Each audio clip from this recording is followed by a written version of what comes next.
Hey everybody, how's it going? Tonight's a little weird, but we're gonna roll with it anyway. So, for those of you who've been around for long enough, you've realized we've got a couple different leagues that we kind of run for games. We've got the Splatoon 2 League, we've got the Rocket League, and behind the scenes, NegativePro was actually running a Pokemon Unite test run of a league to see if there was enough interest in actually running it. So that league they ran got into the finals finally. So tonight we are going to be doing a test run of the finals. So the finals for the test season essentially. So if this goes well and there's enough interest and more people join in, we'll make an official regular thing. But it's going to be tricky for me specifically because this is my second day ever playing this game. So I have not played any MOBAs before. Unite is the first MOBA I ever played. And I started playing it like Thursday morning. So, don't know how strong the commentary is going to be, but I'm going to try my best. We'll see how this goes. You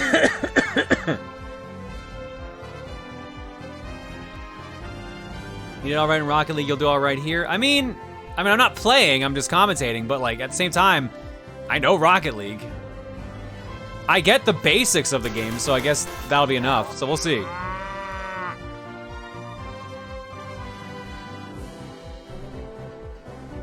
So we have our first matchups here. Hang on now. Let me get everything ready. Since this is a test run, it's not going to look as clean as it does when we do the Splatoon ones, but we still have all the info here.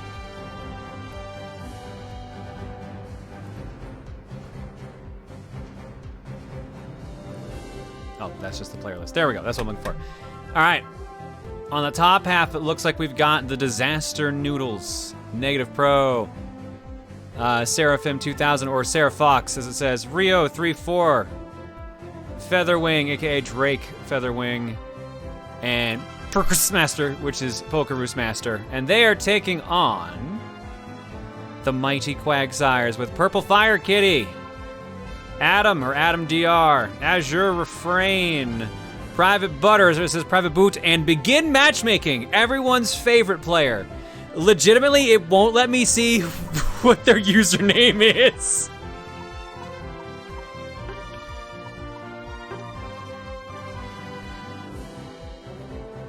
It's Jaden6.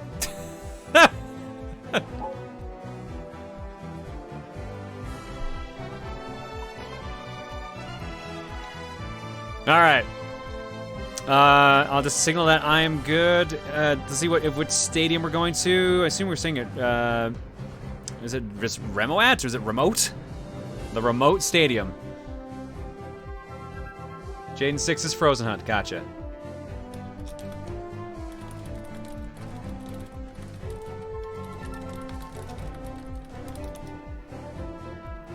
Just confirming, getting messages there. All right, cool. We're good. Let's see how this goes then.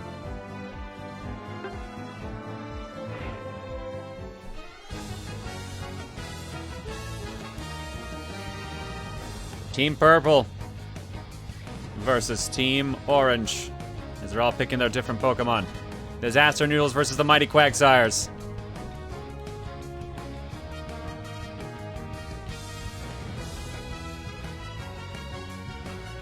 So, one of the main rules for the season is that after a round, these are going to be best of 3, by the way, for each round, but it is a double elimination bracket. I have access to the challenge bracket. I can show that later on stream. One major rule is apparently between rounds, they are allowed to eliminate specific Pokemon. So they can say, like, neither team can use this Pokemon, so they have to make sure they have other options for their players. Curious to see how exactly this is going to go.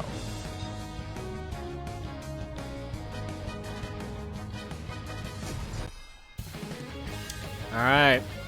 Zeraora, Eldegoss, Lucario, Cinderace, and Crustle make up the Disaster Noodles. And the mighty Quagsires have Absol, Blissey, Blastoise, Charizard, and Garchomp. Some fancy-looking Pokemons on both sides there. Actually, really dig that Lucario design.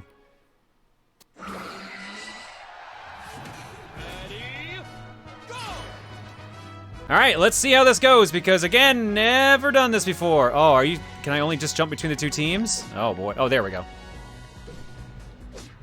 Okay, so is this really all the controls they give me? Ooh, okay. Well, at least this flips between players, okay. There's really no zoom out, huh? I'm a little surprised, but I guess not fully.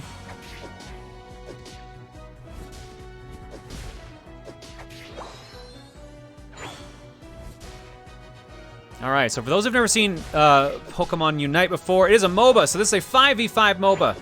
All the different Pokemon players right now are trying to level up their characters so they can actually get more moves and do more damage. If they go inside their bases here, they can heal up. But if the opponents get in there, they can actually score points by killing some of the native Pokemon that are kind of running around there, or other players to actually score some points. So we can jump around here and see what both teams are up to.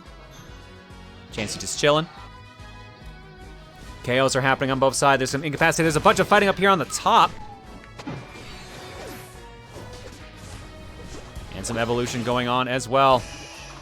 More wild Pokemon out there. You can see the value for each Pokemon and how many points they're worth when you score, when you kill them. I believe you can only store up to 30 points at least, but there's ways to double it, and there's other ways to increase it as well, I believe. I think there's certain items that your team can use. Again, my knowledge in the game is somewhat limited, so I apologize if this does seem a little awkward at first, but I'm gonna do my best here. Actual points that players have scored are highlighted there on the bottom. So notice that we've got 16 over Lucario, 18 over Zorora. Notice that this Pokemon is dead, so they've been sent to hell, and so on.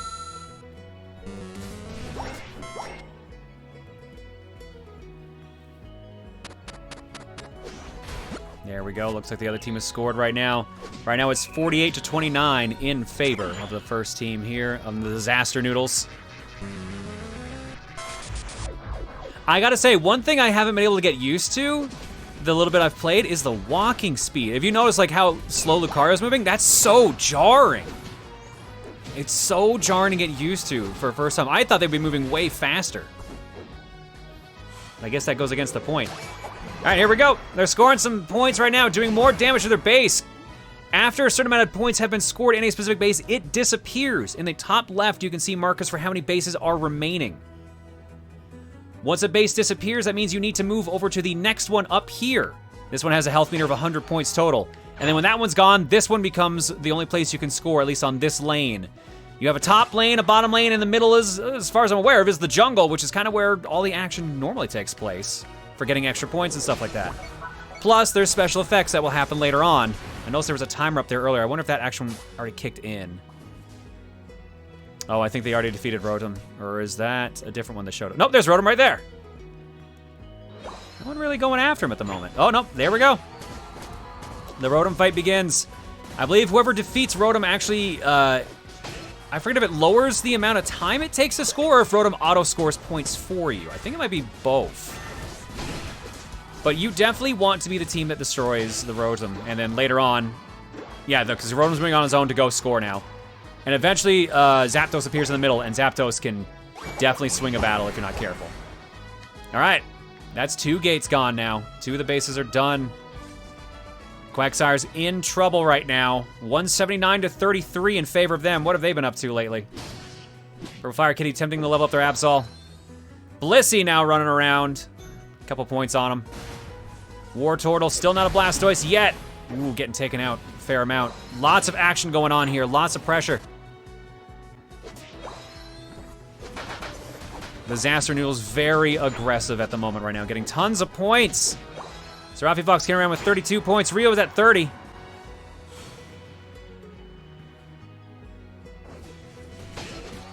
Rotom scores points and lets you auto-score. Okay, so no charge up for needing to score. Okay, that does make it way easier. Oh, some more KOs. 2 players down already on the Quagsires. This is looking a little mean. Rio and Seraph go in to score even more points. 70 points just scored. Oof, 249-33 right now.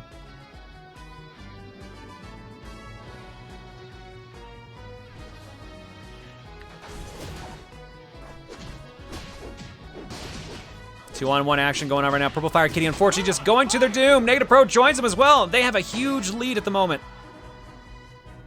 They're working on, they've killed so many Pokemon, there's nothing else to score off of at the moment. Looking at the top lane here right now. Featherwing and Pokerus are just kind of chilling up top, waiting for the next thing to happen. More fighting going on down the bottom. The more you level up, the stronger you get, the more moves you unlock, the more damage you can do. And it shows, because right now they are doing some nasty damage right now. Team level up ranking right now, 10, 10, 11, 11, 12 for Disaster Noodles on the left.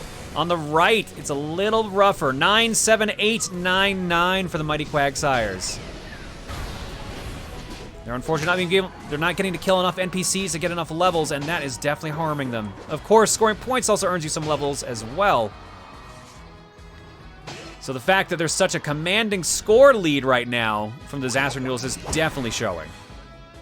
That's 3 gates gone here now. What's going on up top? Rotom is back again and going on another adventure. Can they stop him in time? They're trying. They're damnedest. Blastoise and Blissey stopping that Rotom from scoring another points. Rotom's dropped a couple points, actually, because of the damage. So looks like the stalling tactic's actually working. At least up here, but it's not helping them get any points for the most part. The little bit they've scored has only been on their top gate. Looking down the bottom here. They are fighting to get more in there. They're trying, but there's so much going on right now. Oof, swept again. They did manage to defeat the Rotom and make sure there was no more points scored, but they are in trouble.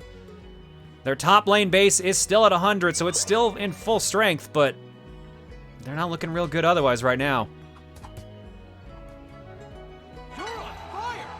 And the game rubs it in as such.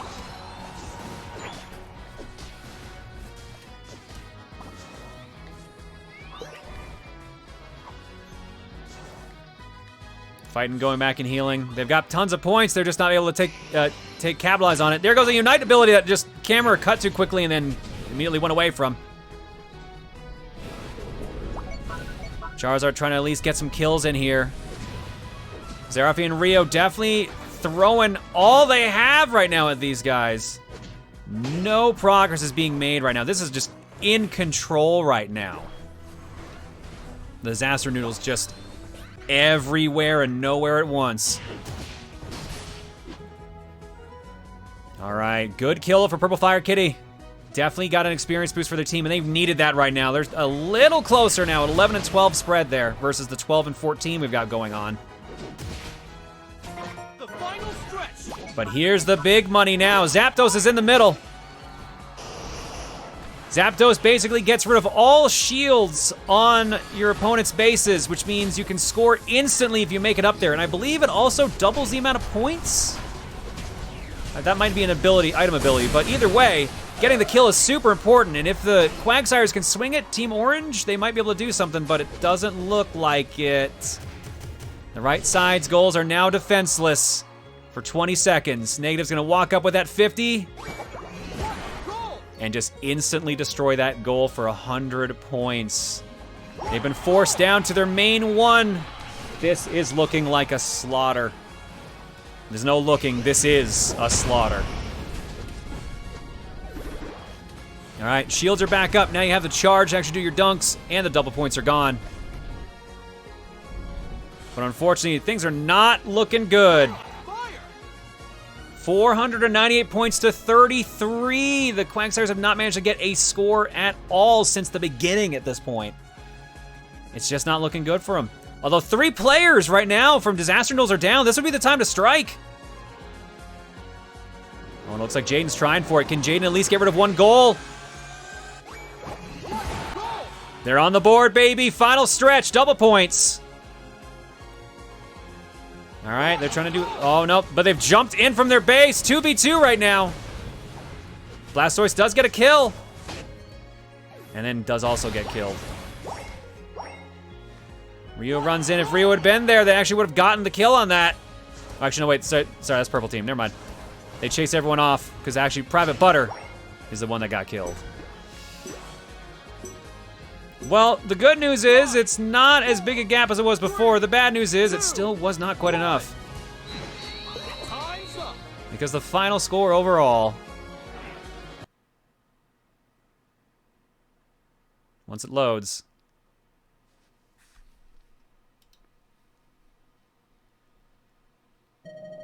just look at that meter. 598 to 255. It at least wasn't the 33 or 38 it was looking like for Orange. They did take advantage of that double point time, but it was not enough. Score was doubled. First point overall goes to the Disaster Noodles. NegativePro getting the MVP rating there with 218 points scored. MVP on the other side, Azure Refrain with 100 points.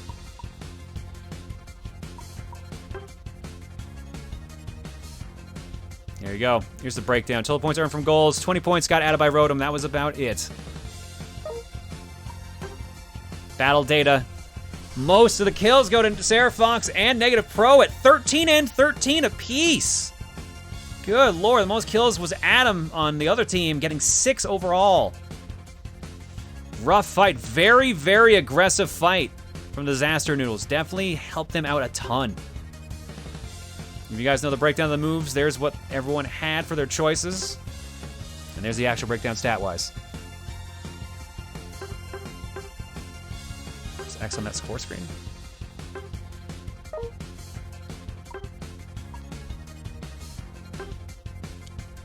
No, review battle. There we go. This is what you're looking for. This is the actual breakdown of the score. You can tell when Zapdos kicked in, who got it, and everything.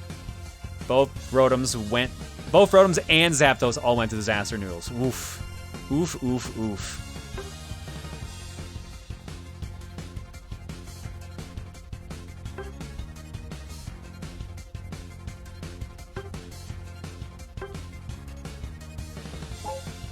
All right. Well, good news. That was 6 assists for Blissey, not kills? Wait, oh, right, because it's reverse on the other side. Damn it. Okay, hang on. I need to get invited back to the other room, because apparently, if you're a spectator, they kick you out of the lobby every time. So I need to join the next room, so I'll be right back.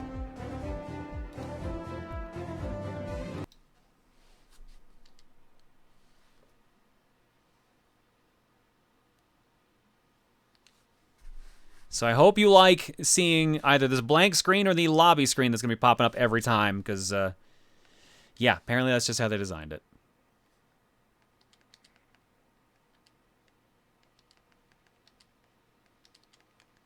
Making sure I hop in.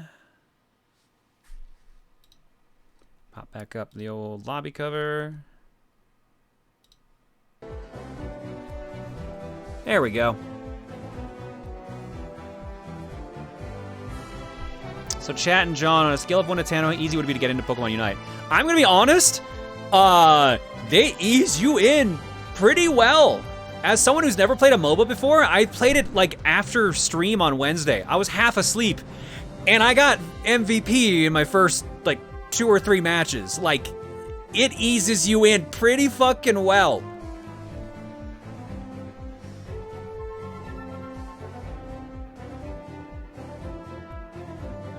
I'd say it's very approachable. Points are 30, 40, and 50 by level. Ah, that would explain it. So it probably ties to the evolution lines too if you're a double evolution, right? And double points in the last 2 minutes of the game. Ah, gotcha. Is a great first-time MOBA, people are saying. 9 out of 10 for ease of getting in. More approachable than League of Legends. I heard that's not a high bar to hit, but yeah. All right. I've been told this time around they're going to be banning the following Pokemon in this round. Lucario, Greninja, and Aegislash. They've been banned for this second round. And we know at least one of those was in the last match. Lucario put in some work last time, so let's see what's happening this time. Good to go.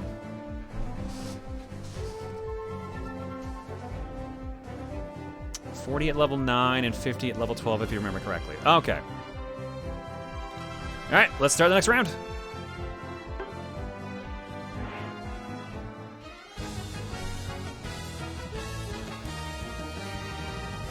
It's very good, but rank can be very tilting sometimes. I mean, I'm not gonna lie.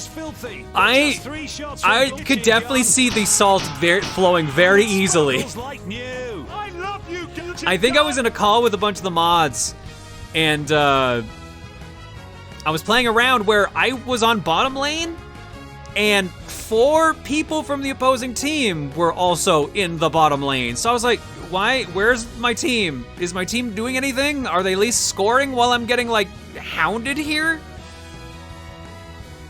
And then I think my kills that round were, like, 15. Like, because everyone just kept coming after me.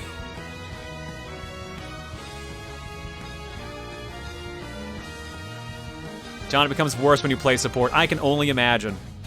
I've only played as balanced, because like my account's only level 4 simply because you need to be level 4 to spectate matches, which is stupid.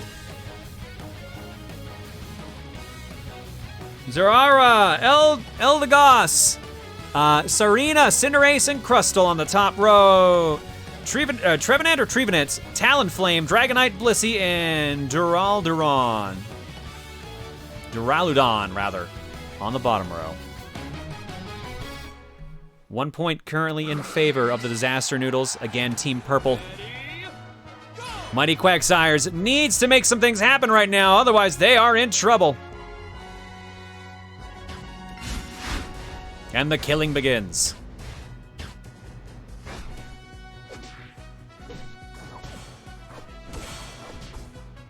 Both teams working on leveling up their Pokemon, getting all the kills they can, building up their points for the original first meetup here.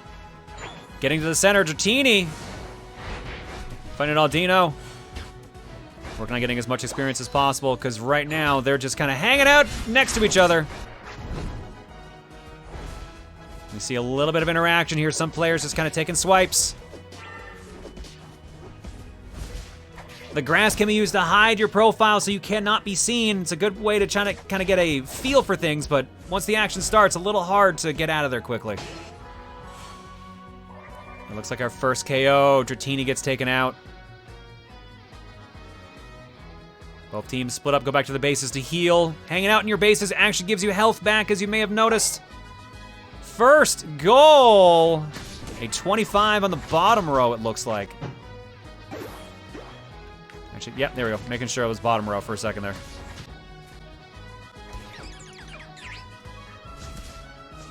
A lot of action going on the bottom here now. 2v2 split up. Oh, make that 2v1 right now. Ooh. The KO streak running right now with Pokérusmaster. Trying to get all the points they can. However, right now, it was actually a slight lead for Mighty Quagsires. It has swung around now. Back in favor of the Disaster Noodles. All the action going on the bottom right now. What's going on up top?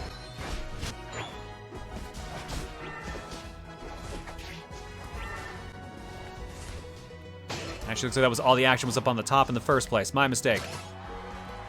It's weird. The shaping of this keeps making me think this is the bottom for some reason, but I guess I should look for the Pokemon symbol up there, and that's what tips it off better. Blissey on the field. Another KO on the Mighty Quagsire team. And more evolution here. PurpleFireKitty has become a full-fledged tree! Yes! Congratulations. Yes! However, there's fire, so that's gonna hurt. Fighting at the base here, see if they can make some more dents on the score. 75-28 right now in favor of the Disaster Noodles.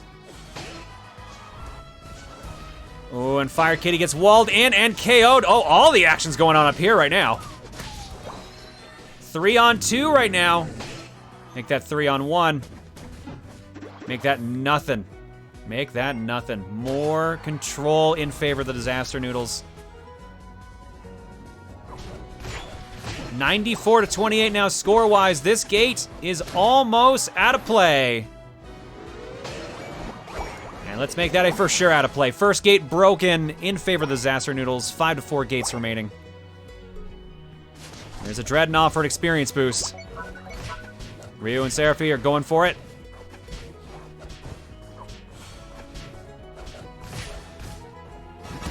Shields and experience points right now. Using an ult as well. Level breakdown, 97989 for Disaster Noodles, 65786 for the Quagsires. Quagsires again getting choked out of points and kills. It is harming their growth completely.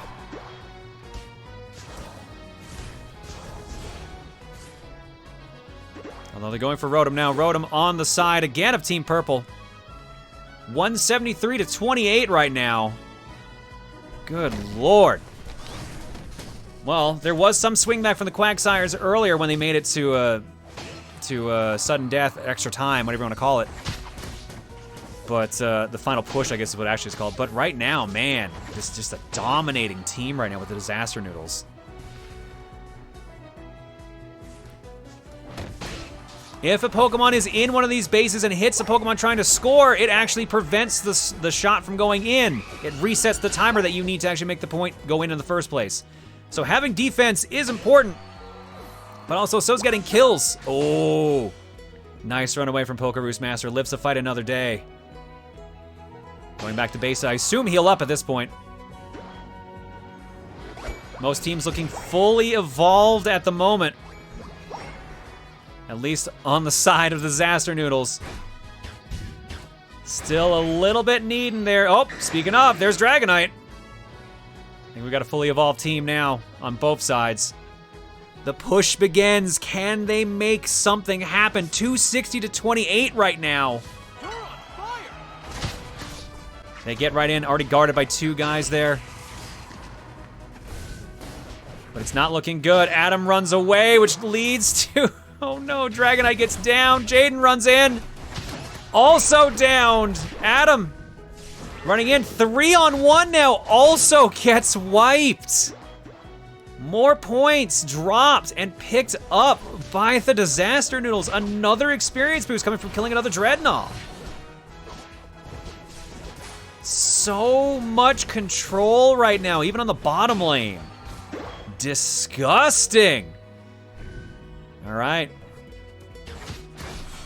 The protective barrier's been put up at least to slow them from getting into the bottom lane again, but really, it's not doing much. This 3-on-1 they keep doing, they're not coming in as groups.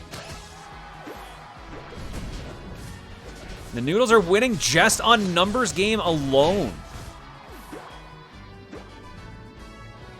Here we go. Can they take out the next gate?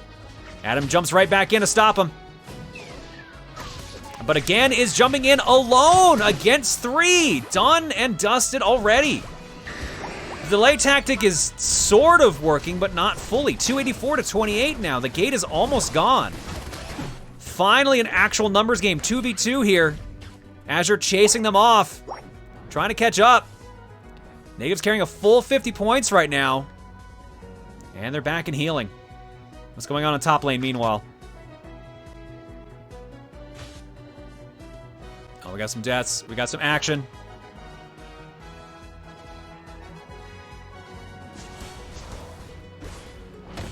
Again, another case of it being blank on 1, 2-on-1, 3-on-1. Although actually this time for FireKitty it actually seemed to work out.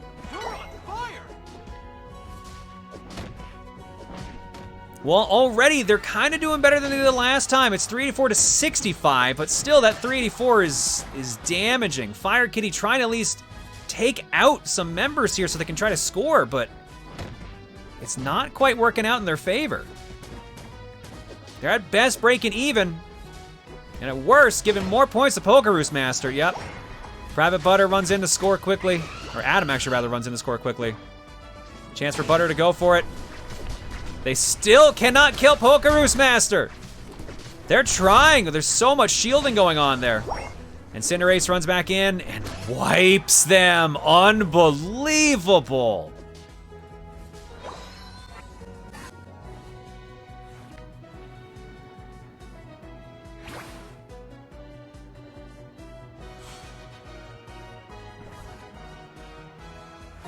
The final stretch. Here we go. Zapdos time. Orange is in there. The Mighty Quagsires are trying. They need this right now. They absolutely need this. If they don't get this, it's 100% over. And they got it. All shields down on the right side. Go and score. My God, you really need it right now. Oh, 90 points scored on the bottom there. Let's get rid of this top gate here too while you're at it. What a goal! What a goal! 415 to 333. Blissy's got a full 50 points if they can score it. Oh no, they're not gonna get it though. Too late. 3-on-1 if they can take out Pokérusmaster. Get more points. It's 415 to 413. Oh my God, it's a game. It's a full-blown match right now. This fight is very important. Who's gonna win it? The healing factor of the actual base is giving them some trouble, but they managed to get a goal in. 443 to 415 in favor of Mighty Quagsires. They do get eliminated though. But man, that mattered. That mattered a lot. 3 other players are currently down. NegativePro and the other team trying to build up points right now.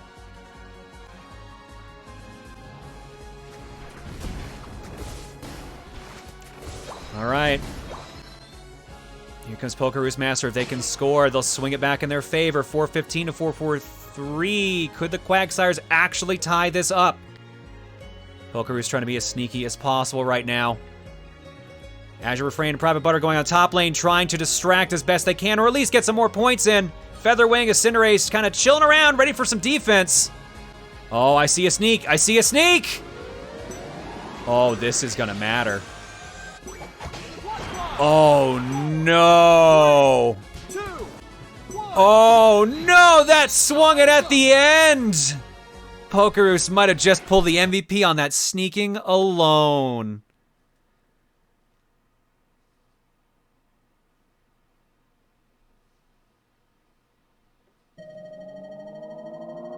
Oh!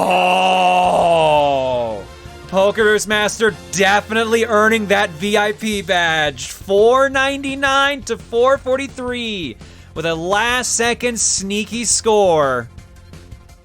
That's 2-0 for the Disaster Noodles. They move on in the bracket. Now, this is a double elimination tournament, so the Mighty Quagsires have a second chance, but man, just look at that change. Oh, that Zapdos push was beautiful. But so was that sneaky move at the end. That 84 right there. That's what won the game. Incredible.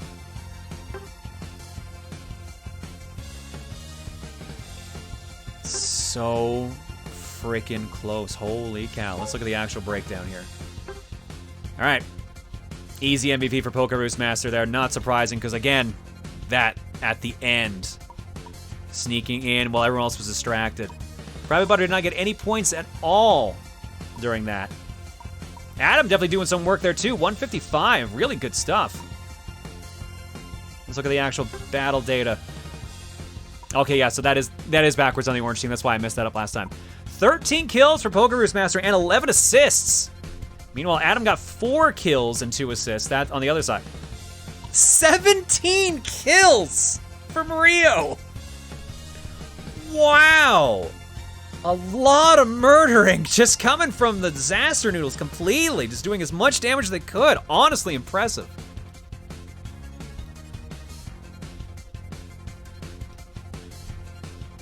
Just realized that was still on screen. Sorry, guys.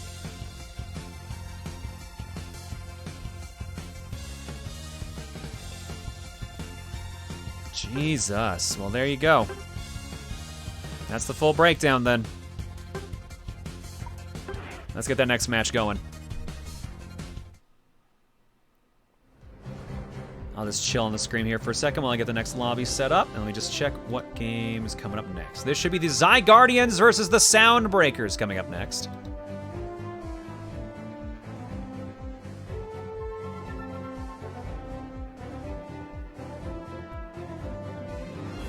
Oakmont, no, heads up. This is not for, this is a test league. Like, there's no money being exchanged here. This is a for fun league.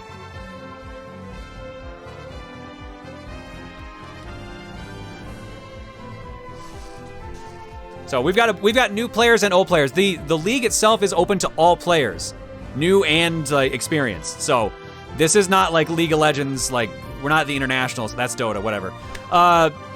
Yeah.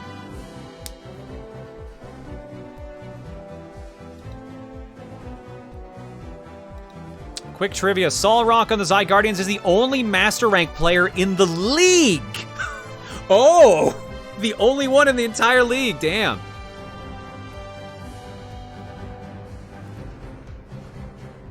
Is there a server to join in? So here's the thing, there's a reason this stream is specifically labeled test stream.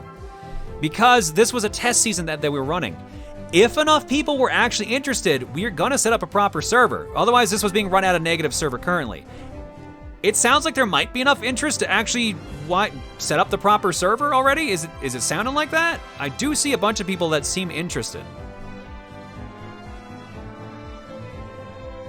And again, the league is open to all skill levels.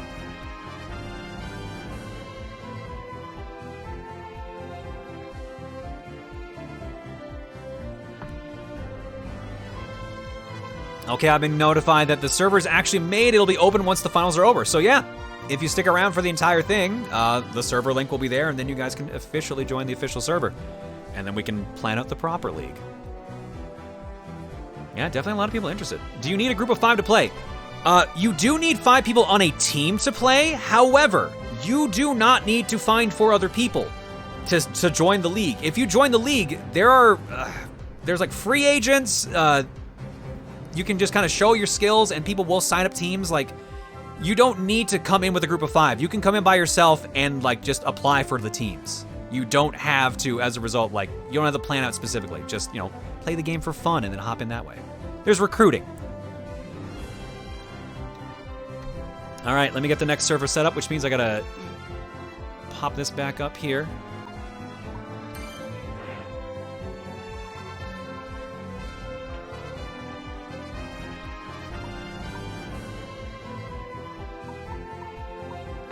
Move myself up there to that one.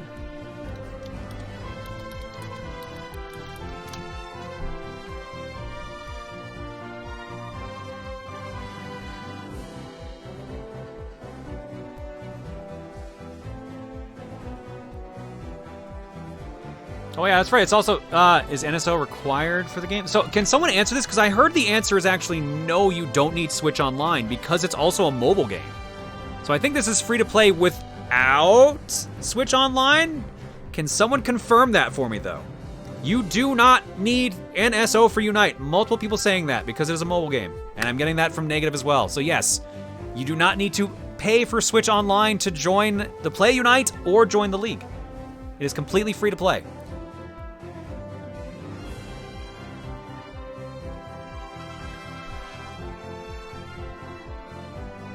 There is also crossplay with the mobile version as well, I'm being told. So again, it doesn't matter if you're playing on mobile, if you're playing on your Switch. How much of the pay to win is there in the game currently? So, from what I have seen personally, and again, keep in mind, I'm not very far in the game, you can pay to level up faster to get access to some upgrades sooner, but otherwise, the paying aspect is mainly for costumes, from what I've seen, or to get access to some Pokemon licenses faster. But from what I have seen otherwise, basically you don't need to spend money on the game if you don't want to, and you can still get access to most things. I don't think anything other than cosmetics is basically gated behind actual currency. Yeah, I'm seeing it's like 99% cosmetics, no pay to win, it's only costumes. And to be fair, that's kind of the way I prefer pay to win, so I'm glad that's exactly how they're doing it.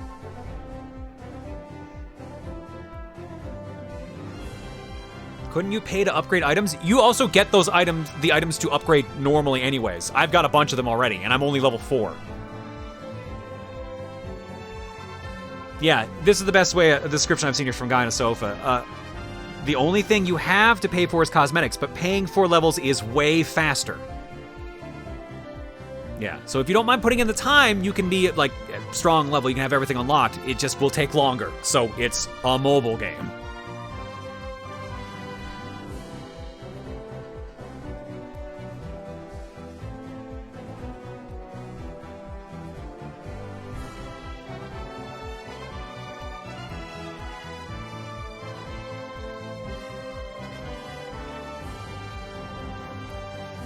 All right, let's look at the team breakdown, what we've got here.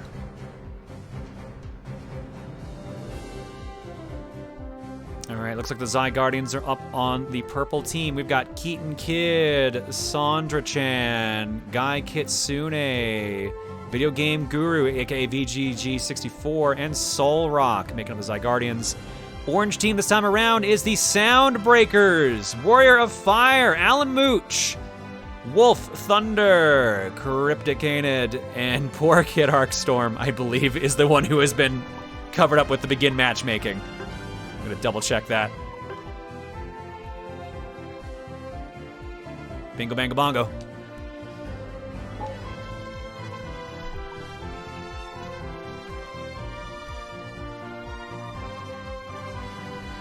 Zygardians have chosen to ban Blastoise. Soundbreakers have... Oops, and the message went away. Soundbreakers have banned Charizard. So no Blastoise and Charizard in these matches. Ooh, interesting start. Okay.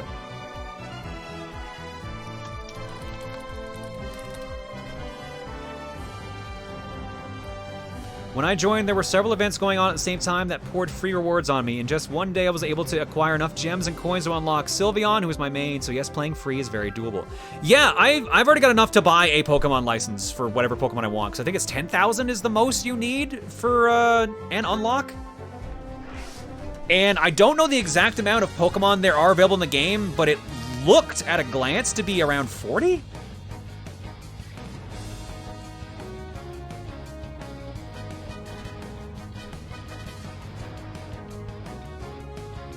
And from what I hear, they add stuff pretty often to this game.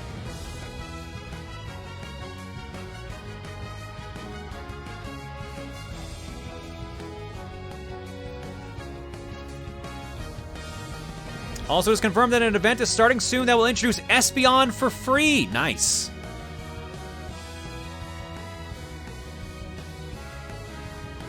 Yeah, Espeon is coming next week, apparently. We have two new characters coming within the next month or so. Wow.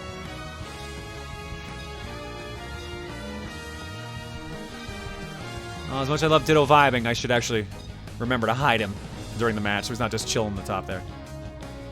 Are they getting enough cash to make it stable? It's yes. Yes, they are. Decidueye, Eldegoss, Trevenants, Sarina, and Venusaur making up the top team. Cinderace, Zerara, Aegislash, Lucario, and Hoopa making up the bottom side. Zygardians on Team Purple, Soundbreakers on Team Orange. I'm being told, and I just realized that, the top team is entirely made of grass types.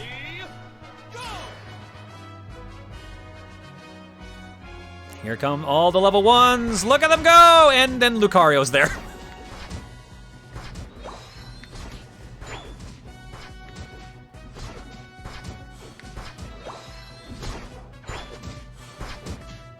Quickly running towards the middle. Let's see what happens here. Everyone's fighting, getting around, getting leveled up. And Aldino worth a nice, tasty 5 points and a lot more experience. They run in for the kill. Who's getting it? I think VGG actually got that one. But VGG is also likely to get... Nope. Just barely makes it back in time to heal. But first goal goes to that Lucario. Nicely done, Cryptic. However, 2 points versus the 26 that the other team managed to score. Zygardians currently in the lead.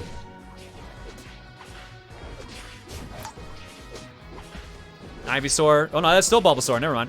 Bulbasaur whipping around. More points going in. Another 3. Another one. 30-5 right now. Some small early points for little experience boosts. It's like a lot of actions going on down here right now. Cryptic trying to do some fighting. Takes down someone. But I think it's getting taken down in the process. No, actually it's a 2-2 split. No, 3-2 in favor, actually, of the Soundbreakers, the Team Orange. And yet they still run.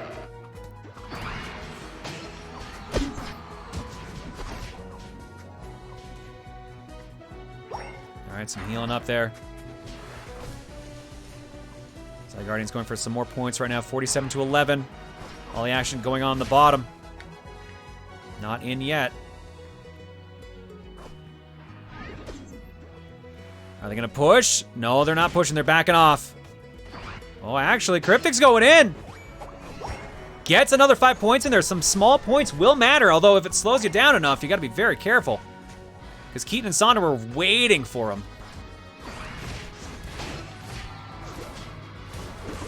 Lots of fighting going on over this base right now, but it looks like it is more or less protected. Warrior Fire and Cryptic trying to take out KeatonKid. Keaton backs off. 59-16 right now. What's going on up top?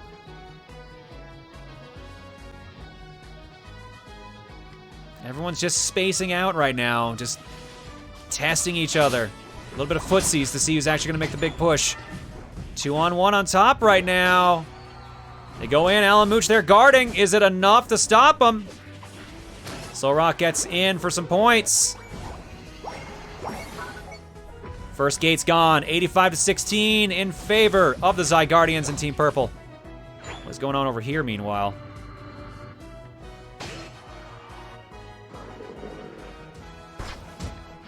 More fighting down below. Everyone's kind of in trouble here now. Ooh, KO streak of 3 right now.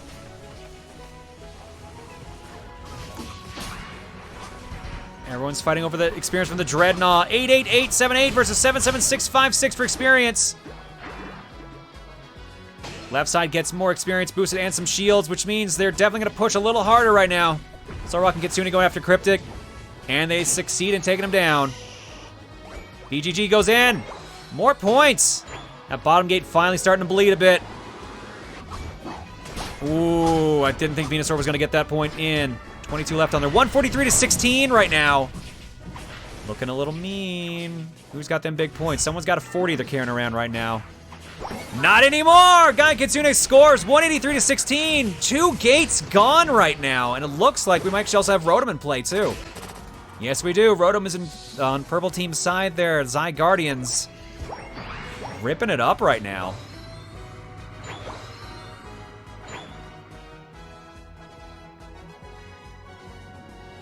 $239-16. It's looking a little one-sided again.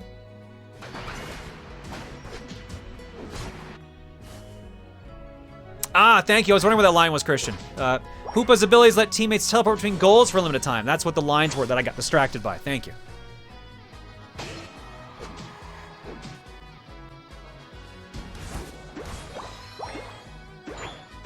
Warrior getting some points, trying to get some level up here. Meanwhile, 66-30, 98, 0 and 35 scores all from the Zygardians. The purple team. Aggressive, sneaking, baiting out Warrior Fire. They've got that huge lead alert going off. There goes Cinderace yet again. Solrock and VGG pushing in. Can they make it to the next gate before someone stops them from scoring? The answer is yes! 287-16 now. They get chased off though. They got killed, but man, they got points in there. VGG going for the experience boost because Dreadnought's back in play. KeatonKid there to help him. KidArc runs in. KidArc goes big. Is it enough to stop and get the Dreadnought kill? Survey says yes. They steal it and get the shields and experience points. Which means now it's their time to do some pushing. Cryptic runs up. Sol's already back in there, stopping them from scoring. Is the whole team gonna push? SondraChan sneaks in to block in the behind. They actually are not gonna get anything in on that run. Oh, no, yes they are. Mooch sneaks in. Alan doesn't get it in though. Wow, nice guarding on the bottom here. Cryptic's also down. At this point, if they kill a wolf, I think that's a full team wipe they manage on the bottom row alone. Damn, damn, damn. Good work by the Zygardians. Rotom once again in Team Purple's control.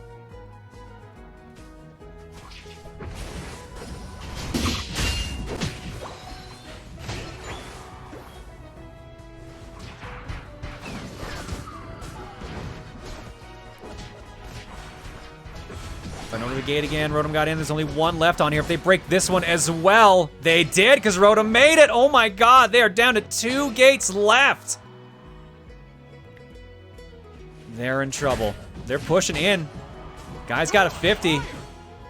BG's got 44. BGG goes for the goal. Can't get there in time. He's gonna drop that one. Oh, yep, dropped it. Cryptic tries to stop Saul as well. Saul manages to get away. Oof. Meanwhile, Keaton and Sondra sneak in. Is that fourth base going away? Not quite. They still put more damage on it, though. 371 to 16 now. Still a dominant game.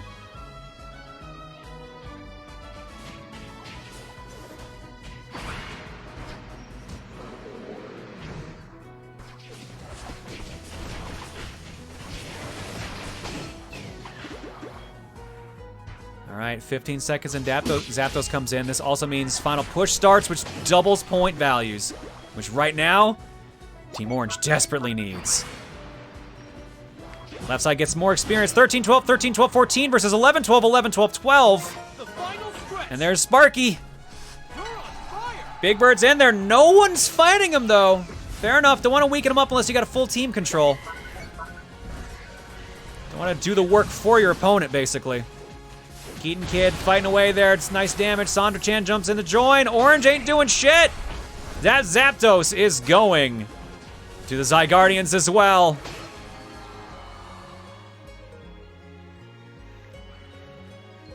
Solrock pushing to get rid of that next gate. That's going to be big. 100 points if they can do it. Sondra gets in. Yep. All gates gone. 549 to 16 right now. 10 seconds left on the Zapdos boost with no shields. Can they run up and score immediately? Solrock is trying. And succeeds. Another 100 points. 703 to 16. Oh, no. However, Alamooch actually got some points in. 100 points there. But man, 1 minute left. 735 to 116. That's, sorry, 835 to 116. That's not good. That is super not good.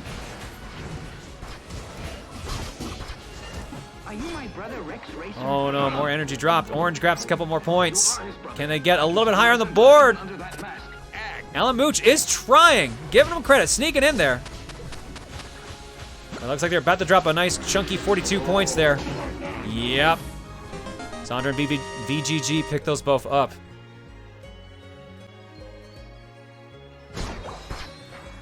KidArc and Warrior are going to try to make a little push here, which they need right now, but 835 to 116 with 16 seconds left. I think this is a done deal. As far as I'm aware of, the league rules say no surrendering, especially on a streamed match, so I'm going to just assume this is no choice but to see how bad this goes. 3, 2, 1. Time's up.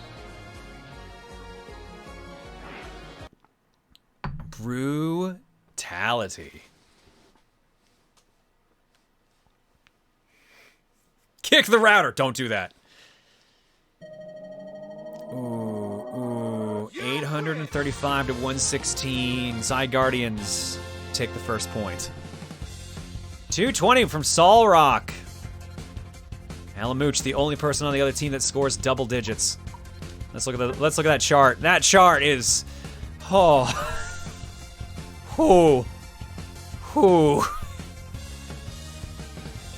brutal.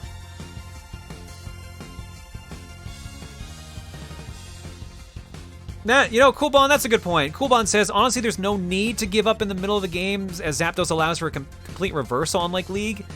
Yeah, and I guess it's a 10-minute match, so it's weird to do 8 and then kind of give up in the last 2 if you didn't manage to get the Zapdos. But, like, the numbers don't lie, man. It's rough. Some rough shit happened in this match. MVP rating of 92. 56 on Alamooch there. Actual battle data, 12, 14, and 12 kills for Solrock, VGG, and GuyKitsune. On the other side, Alamooch with the 4 kills. KidArcStorm with 11 assists, though. Which actually, that's almost every kill that team got. That's 11 out of 14. And you can't assist on your own, so that's 11 out of 13.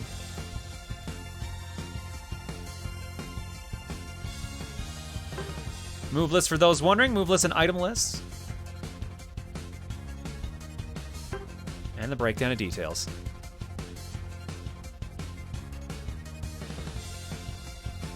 All right.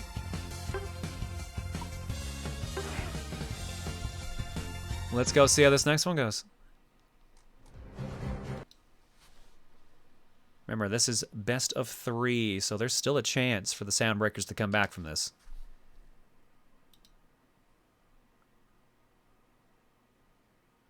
Oh, it's Trevenant. Because it's based on Revenant. Trevenant.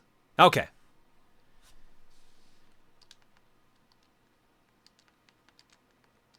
Six O's.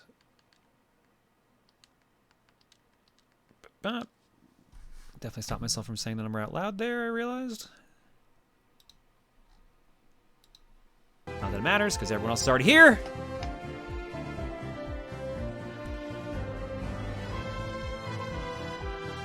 Oh, and there goes my controller. Nice. Oh, are you kidding?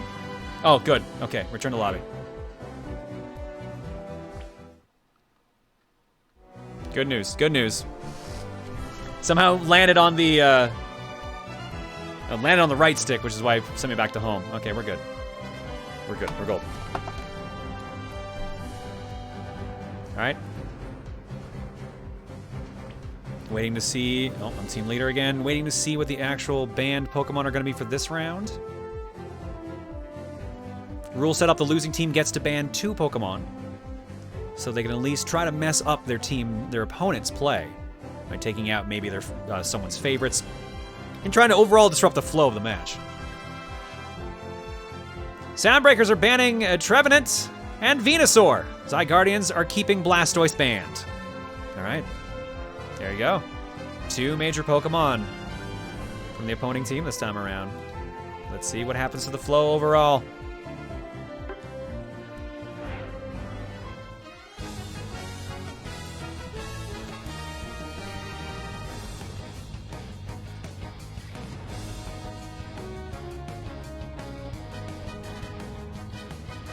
How's this going so far, guys? Again, this is like the most League experience I've ever had for like League of Legends or a MOBA style game. So if my commentary seems very amateurish, that's because it is. I am literally learning this on the fly, including the controls to like look at the map and everything. So if there's any button I need to know that I haven't used, like tell me. Because I know in actual gameplay, there's the ability to bring up the mini-map that shows all the, make it larger and kind of show things better, but that doesn't seem to be in spectator mode.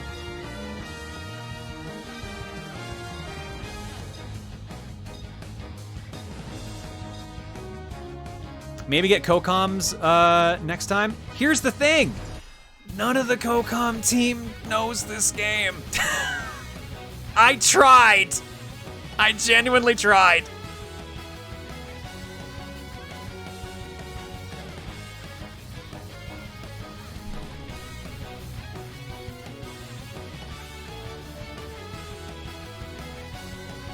Yeah, Keon, I think, and a couple others have knowledge of, like he says, like their League. No one on the mod team is really into Unite, so kind of flying solo here, unfortunately.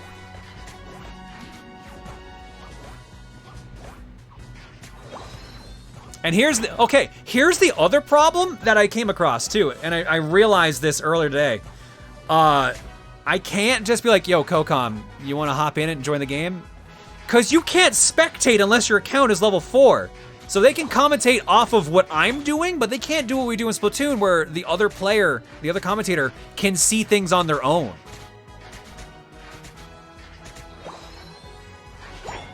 So those 3 admin accounts you saw there that were spectating, those are all people that have a level 4 or higher account. Now, it doesn't take that long to get to level 4. I think it took me a half hour, if even.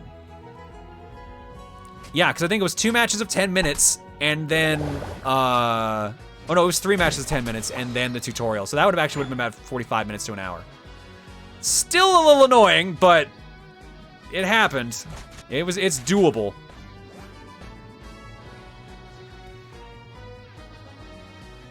So what inspired the idea to try to make Unite League then? So here's the thing. All the leagues we have are all, like, viewer run for the most part. Like, what happened with Splatoon was people wanted a Splatoon League, so they made a Splatoon League. It's the same thing here.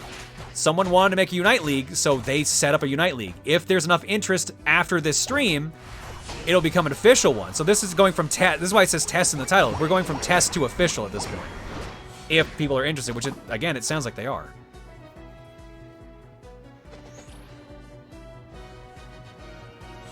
And honestly, like I said, I played this for the first time. I kind of like it. I might play it in my spare time every now and then. When I have spare time, he quotates, he does an air quote of the biggest degree. But yeah, no, this has been interesting so far. I just do hope that in the future we can get someone else to help commentate that does know the game.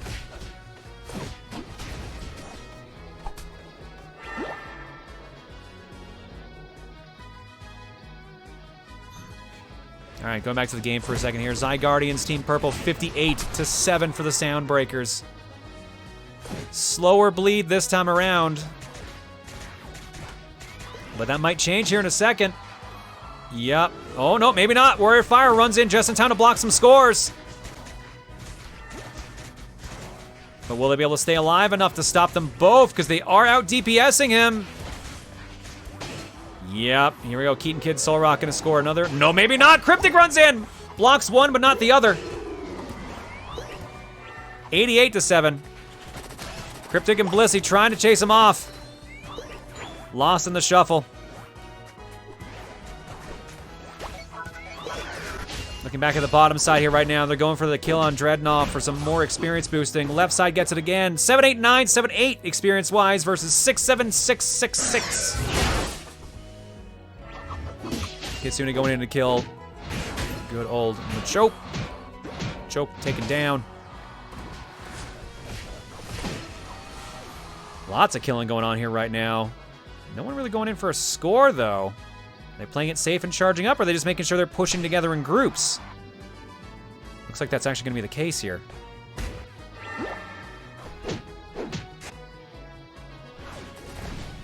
Rotom on the move. Again, Zygardians in control of him. Cryptic trying to stop Rotom. Alamooch runs in to help. They're trying. Here come the ults. Big damage. 115-7 right now. Weird, I thought for some reason the other team had scored a bit more, but I guess I am wrong on that. Here comes the big boy. Kitsune at 40 points right now, trying to get enough to get that max big dunk. Sondra and VGG doing the same as well, getting some kills, getting some points, getting them ready for the next big push. One gate already down. Is it gonna be two soon? KidArcStorm guarding that bottom path as best they can. 2-on-1 though. The healing factor of that base might be the saving grace. Here comes WolfThunder to help. That 2v2 is gonna be going for a bit. Up top, they destroyed another gate. The big push here, it is split up now. 5-3, 195-7. Gate count and point count. Bottom path is doing an all right job defending, but unfortunately, they're a bit overextended at the moment. 4 players down, getting another experience boost and shield boost. Here comes the push to try to get that bottom lane gate gone. KidArc and Wolf backing off.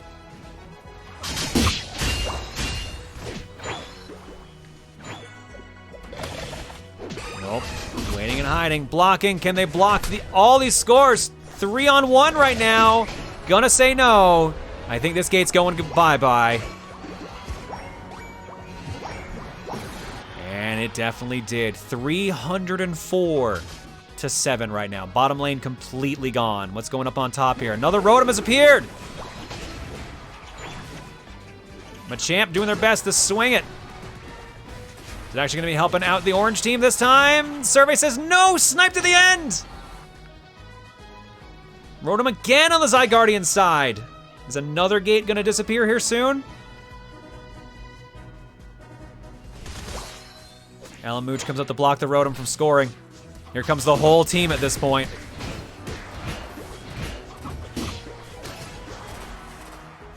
Rotom still hasn't gotten in. Oh, and I spoke too soon. They got in. That is gonna be another gate gone. 5 gates to 1. 420 to 7. Oh no. Absolutely brutal beating right now coming from the Zygardians. No mercy at all for the Soundbreakers. Just being walled at every step. Oh, meanwhile, someone snuck in some more points. Good old Machamp there.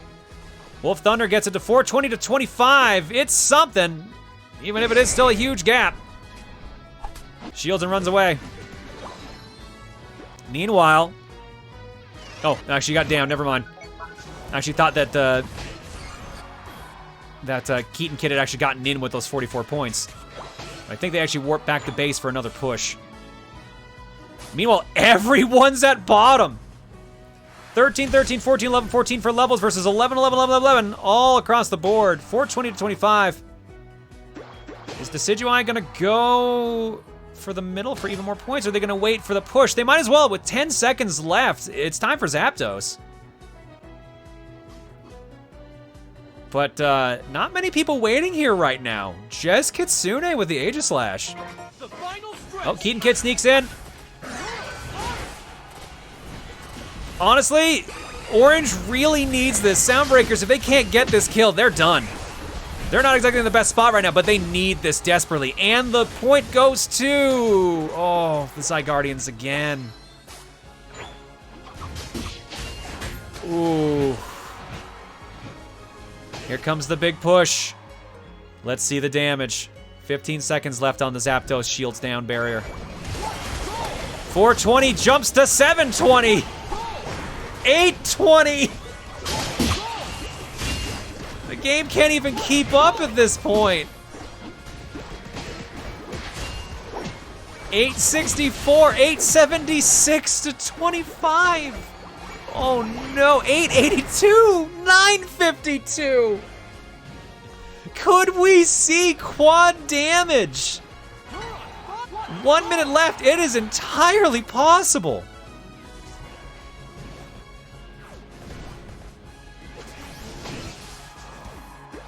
Oh God, well at this point, I think it's extremely safe to say the Zygardians got this.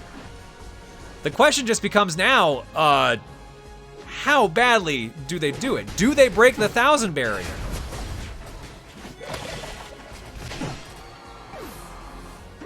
$30 seconds left of the match. At this point, I don't blame Cryptic for just kind of chilling to try to block any points. It's a pride thing at this point.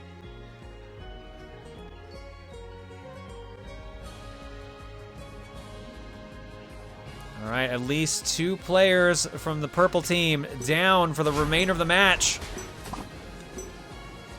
Yep, there's no remaining points left to score. The ending score, I believe, was 952 to 25. Yikes, yikes, yikes.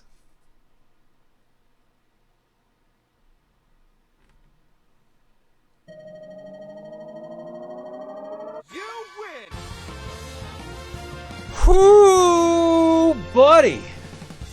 Aegislash, 289 points, earned that MVP. WolfThunder, the only person on the Soundbreakers to actually score 25 points. It's just, oh God, just look at that graph. Oh no. Haha. That Zapdos doubled the score and more. Just look at this point breakdown. Oh my God. Oh my God. Over 500 points clocked just on Zapdos alone.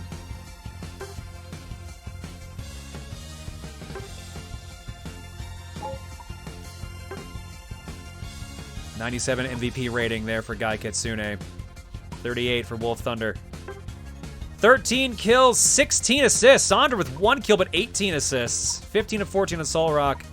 Meanwhile, only 5 kills total from the Soundbreakers. Most of those be coming from Cinderace and Warrior Fire. That was very much an uphill battle for them. They do still get a second chance. They're moved on to the losers bracket, but Zygardians move on to the next round of the finals. Move list. And the breakdown.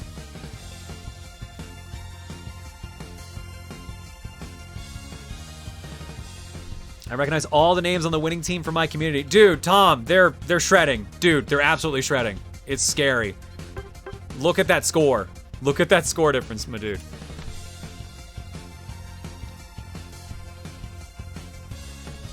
How many teams are there? There are only 4 teams. So again, test final, but it's double elimination, so it's still gonna take a little bit. Let me look at bracket. What should we do now?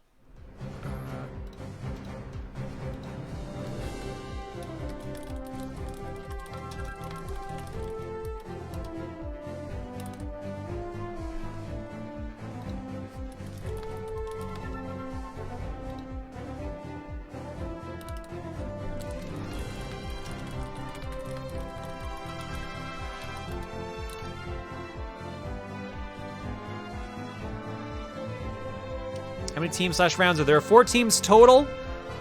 So we've got the semifinals coming up here in a bit. Disaster Noodles versus Zygardians. Then we're going to jump to losers round, where we're going to have Mighty Quagsires versus Soundbreakers. And then we're going to have the winner of that match take on the loser of this match.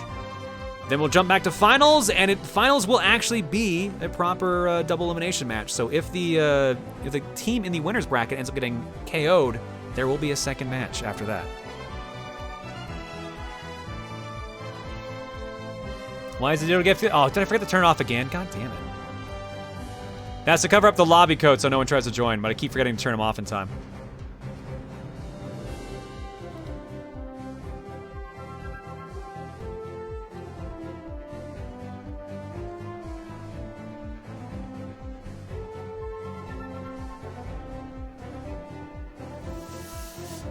Zygardians, best team in the league. They only dropped 1 game all season, and that was to us, the Soundbreakers. Ooh. Ooh, so we've got a favorite, is what you're saying. Are the Quagsires the team that just won? No, they're in the losers bracket. They will be up after the match we're about to start. Oh, actually, I need that back on.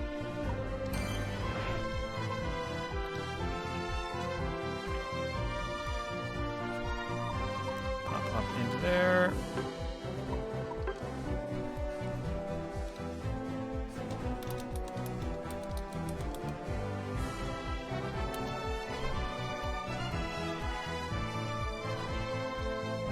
So far, the matches so far today have been 2-0 both times. We've seen the Disaster Noodles go 2-0 against the Mighty Quagsires, and the Zygardians go 2-0 against the Soundbreakers. You can hide the room code in the settings. I mean, neat, but I still need to show it for everyone else to join, so it still needs to be on screen for a bit. So I still need something to cover it.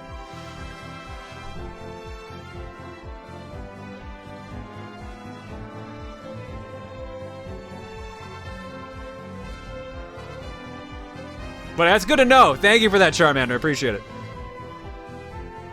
I appreciate the help.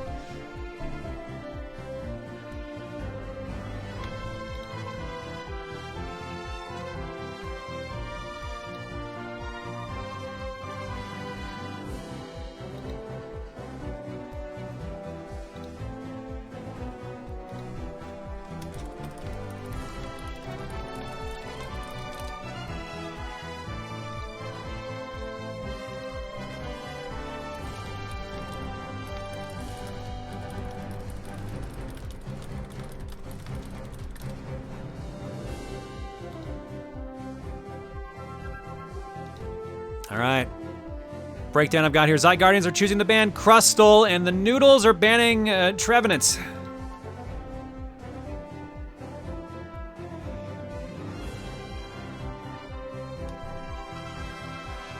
Team breakdown, for those who are wondering, the purple team this time around is going to be the Disaster Noodles, NegativePro, Rio, Pokérusmaster, Seraphi Fox, and Featherwing versus the Zygardians. Again, excuse me. VideoGameGuru, Solrock, GuyKitsune, SondraChan, and KeatonKid. Let's do it.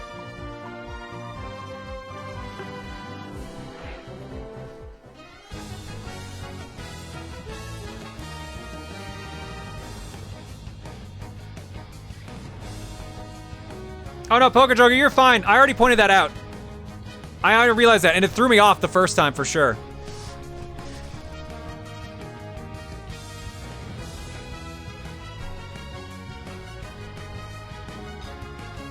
Wait, hold up. No, Joker, you got that wrong. Isn't like the fist is the KO, isn't it? And the handshake is assist. Handshake's closer to the middle.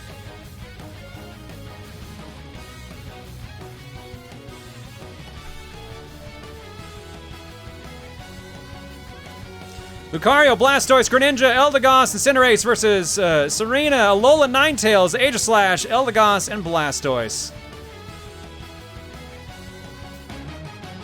Handshake is assist. That's what I thought. Okay, so yeah, KOs are on the outside, assists are in the middle.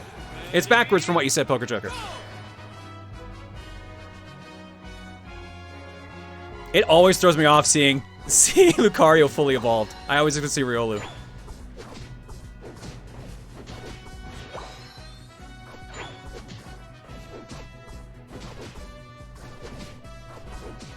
All right, let's see what's gonna happen here first. Who's gonna make the big move, the big play?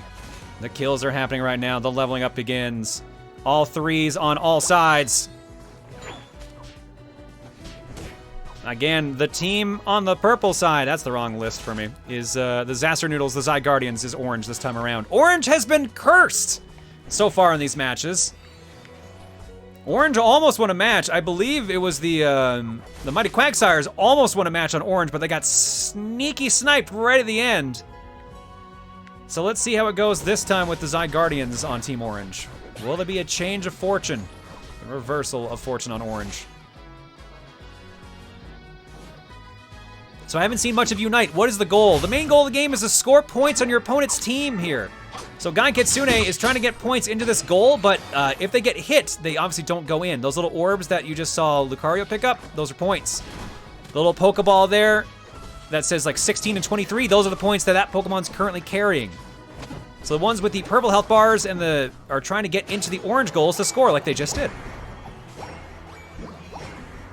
After a certain amount of points, in this case 80 on the bottom, this goal disappears and then the team has to move to the next one up here, which makes it harder for them to score and easier for the opposing team to defend.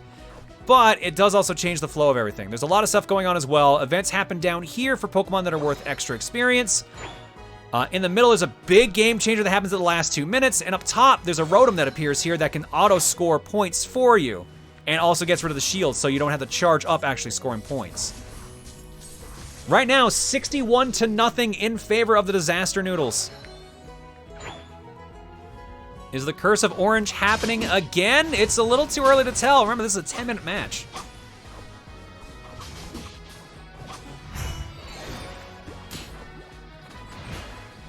Orange gets in. There's some points finally. They're on the board. 61-19.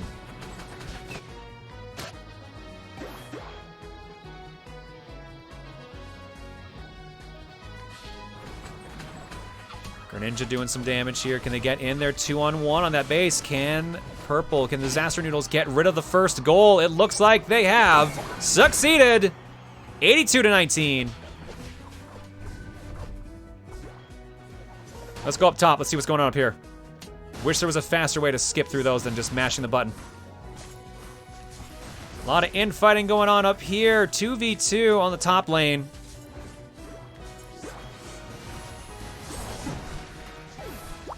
Make that 2v1 orange in control on top lane right now, but not making a push. They're still trying to get more points. Rotom in play right now. No one's gone for him just yet. It looks like on the bottom path they're fighting over... Oh no, they already killed the Turtle Boy. Snappy Boy's gone. Solrock runs up to try to get Rotom killed in time to get some more points. Both teams fighting on top lane to see what happens. Rotom looks a little pissed, but hasn't picked a side just yet. One-on-one, can Featherwing make it back in time? No, VGG and KeatonKid. I think that Rotom is theirs. Can anyone show up in time to stop him? Does not look like it. Rotom is on the orange team side for the first time tonight, I believe. If not first, then second. Shield is gone, which means instant scoring. That goal's gone. 139 to 109. Zygardians are in it finally. 139 to 127. There's something funky going on down here, too, by the looks of it. Trying to tip the scales. Here comes a push from Purple, Disaster Noodles. 3 of them running for it. Can they take down the next barrier?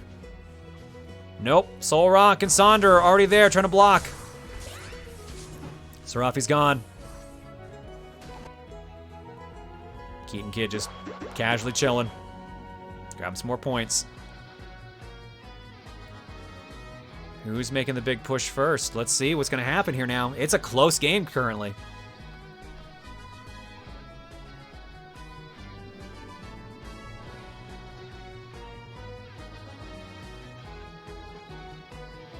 No one's made a push. They're all just playing footsies right now, just seeing what they can get away with. It's a close battle.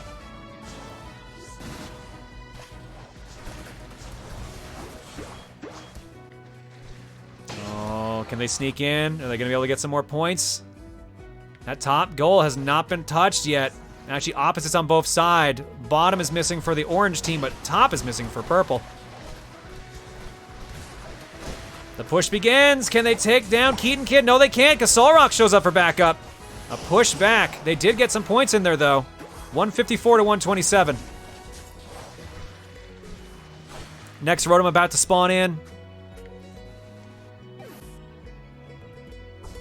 In the bottom lane, Dreadnought going down, giving more experience to the orange team, it looks like. Level breakdown, 9-9, 12, 10-10 versus 10-10, 11, 11-12. More balanced on the bottom team, but still pretty even right now. Orange goes in. Can they score? No, there's a pushback there. Too many people there. Sondra backs off. Looking up top, meanwhile. No one's touched that Rotom yet. There's actually a bit of a standoff right now. Who's doing the push first?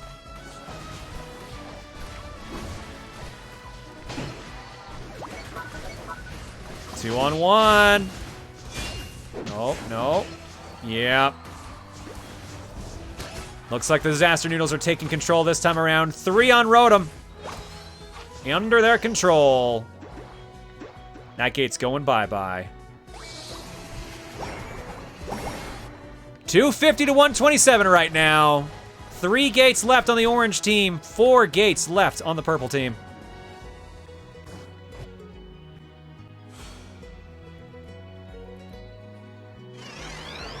Cinderace is rocking some high points here right now, but just needs a chance to run in and get anything to happen. 3 minutes left in the match at this point. This is gonna be a nail-biter for sure.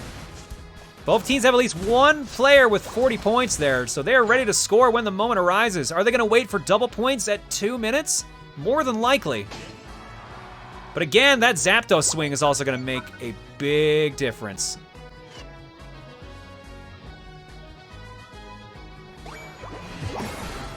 Ooh, speaking of big difference, 250 to 177, GuyKitsune gets in, gets rid of another gate. It is 3v3 now, gate-wise.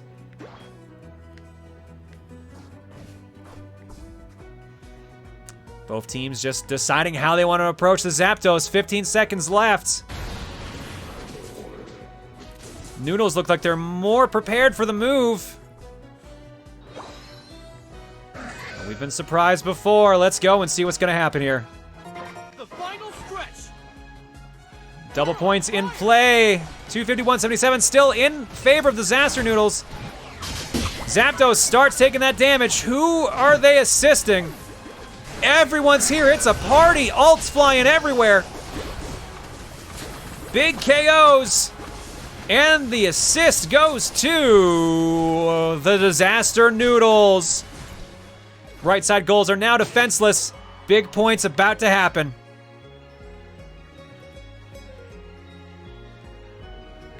KeatonKid gets ready to block, and they are gonna need to.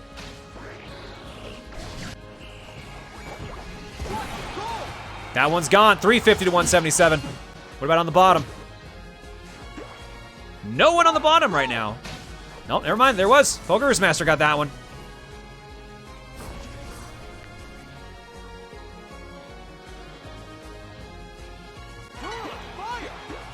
$450 to 177 with 1 minute left. This is not over, but it is looking pretty favorable for the Disaster Noodles.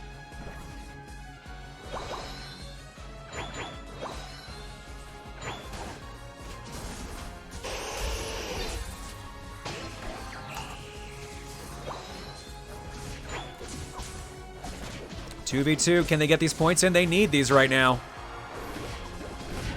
2-on-1. 1-on-1. VGG needs this. Negative shows up. It's 2-on-1 again. Don't think it's happening this time around.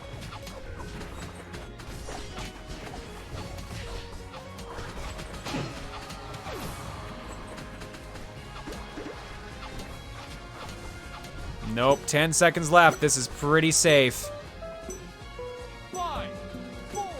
Good playing right there from the Disaster Noodles, who go up 1-0 in this semifinal match.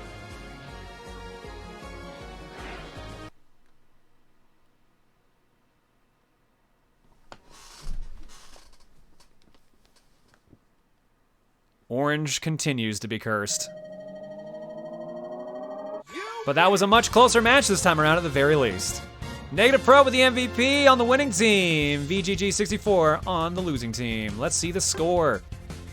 Again, big spike because of Zapdos. Nowhere near as big as that last one. And honestly, not even super needed. But as long as the other team didn't get it, that's what mattered to them. There's a score breakdown. Only 200 off that Zapdos. But it got rid of the gates, which was the important thing.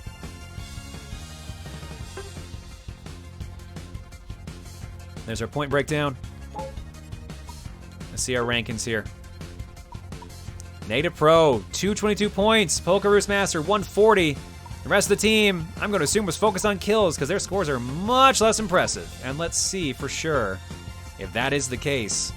Not really. Negative with 14 kills and 4 assists. Rio with 2 kills and 11 assists. On the other side, VGG with 8 kills, 5 assists. Impressive numbers this time around. Nice and balanced for the most part. But still, definitely looks like way more kills in favor of the Disaster Noodles, who are currently up 1-0 overall. Again, this is a best of 3, so this does not mean the Zygardians are out or in the loser bracket just yet. They can still swing it back.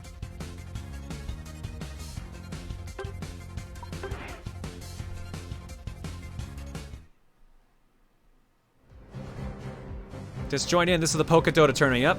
Yep. This is Pokemon Unite. All right. Next lobby. Hate that I gotta do this every time. This is a present from me to you. Look at your left. What? Well, friends, I look forward to meeting you people again. Why did I leave? Trust me, I didn't leave. The game kicks me out because I'm a spectator. It's really stupid. Adam DR, thank you for the gift sub bomb.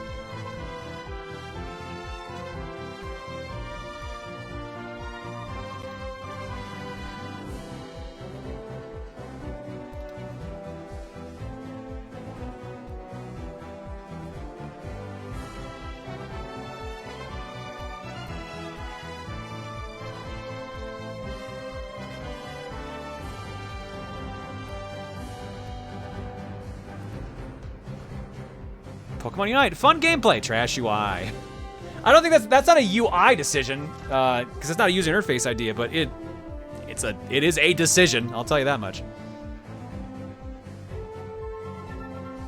User experience. There you go. UX. UX would be the actual correct one.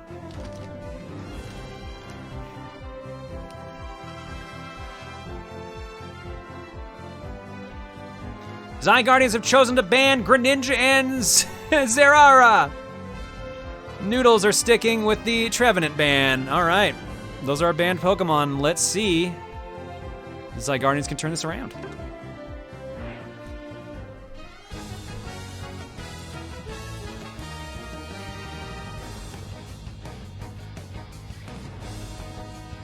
Zera Aura. Okay. I like Zerara, but I know that's wrong. Zerara.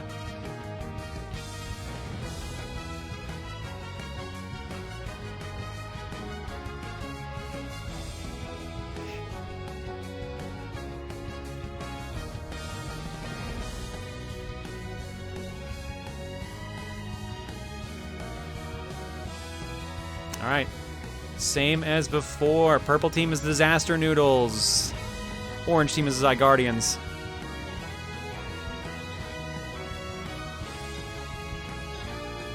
Actually, it's pronounced suitcase. Thank you. Yeah, exactly. Zerazara, K-Zarazara, whatever will be, will be.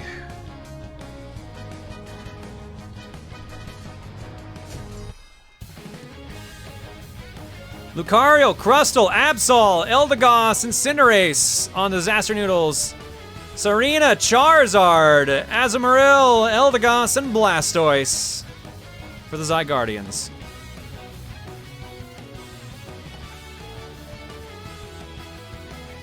Zerara sounds easier to say. It's cool. I like how it sounds. That's what I tend to go for.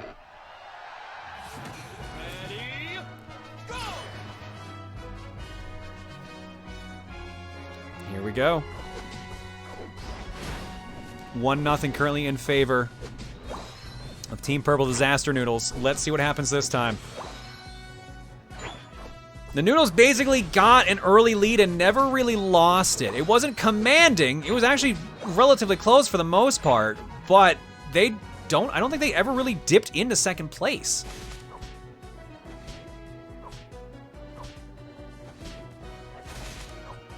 And that is going to matter a ton if they can keep that same momentum going this time around.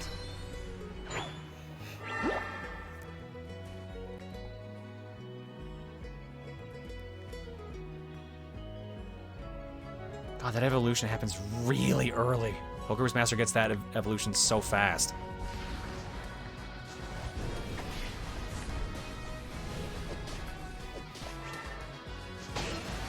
All right, swinging at each other. 3-2 in here. Absol sneaks in.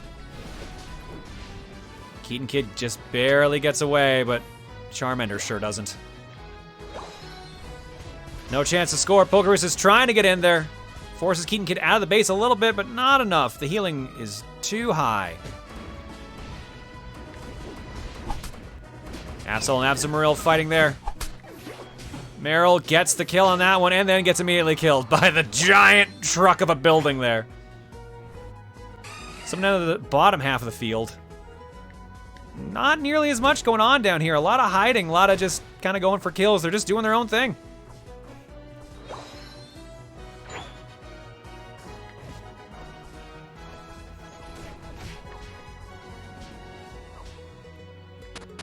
Waiting for someone to make a move. 2 minutes in and no one has scored yet.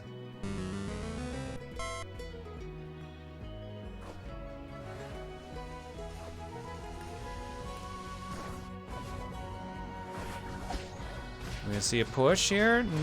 Maybe up top, actually. Well, but down here we've got some fighting. Let's see how this breaks down first. 3-2 in favor of the Zygardians. Kitsune runs in with Azumarill. Or Meryl. I keep saying Marill instead of Meryl. Gets a KO. Seraph is by themselves.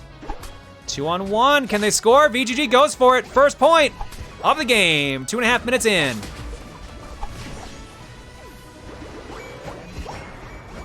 59. That first gate is gone. 89-0 in favor of the Zygardians.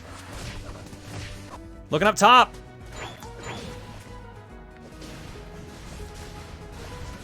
Not quite a similar tale here. It actually might be kind of the opposite right now. Kind of even up here. But we do have Rotom coming in here in 2 seconds. Who's going to make the push for them first?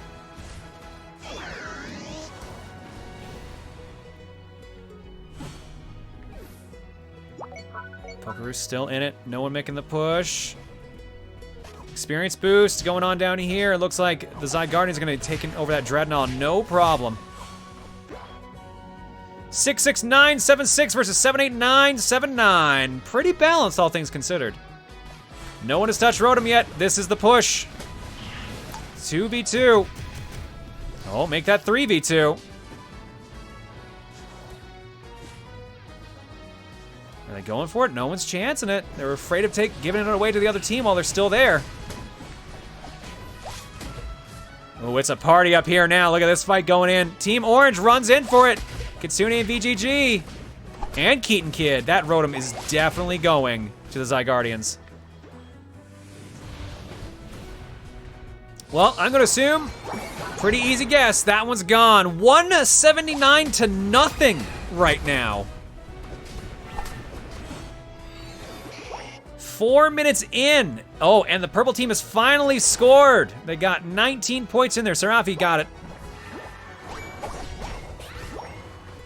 I don't want to say Keem Serafi, it's Seraphim.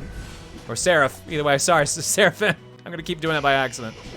234 to 31 right now. They managed to sneak in a little bit more, but even this 3-2 situation, too low on health. Seraphim has to run because they are in trouble. No healing base means they're down.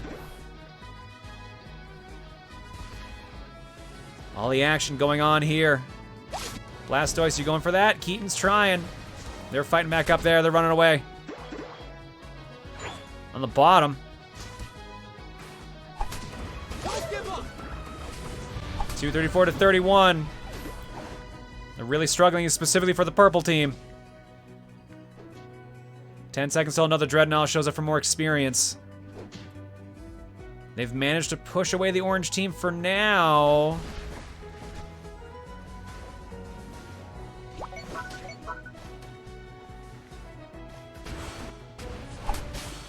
Yep, right side again, more shields and more points.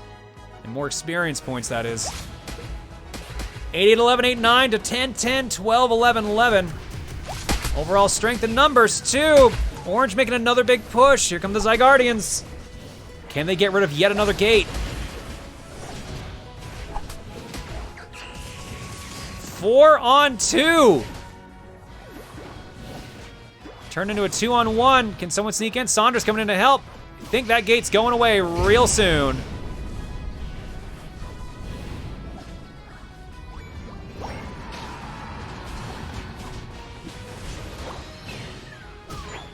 Nice quick 25, they get pushed back. What's going on up here? Not much going on, 2-on-1 right now. Are they gonna go in and score? Looks like they are, nope, they get picked off again and stopped. Pokerus is taken down, no points there again for the Disaster Noodles. Still stays 239 to 45. Rotom back in play. Kitsune by themselves, taking them out. Here comes KeatonKid to help. Another Rotom in play for the Zygardians. That means another gate's going bye-bye. Unless Pokerus can block them, but 2-on-1 might be a big call there. Here comes Cinderace to help. Featherwing kicking it. Pokerus is gone. So Cinderace, clean run for Rotom. Here goes another gate. 329 to 45. 5 gates versus 2 left.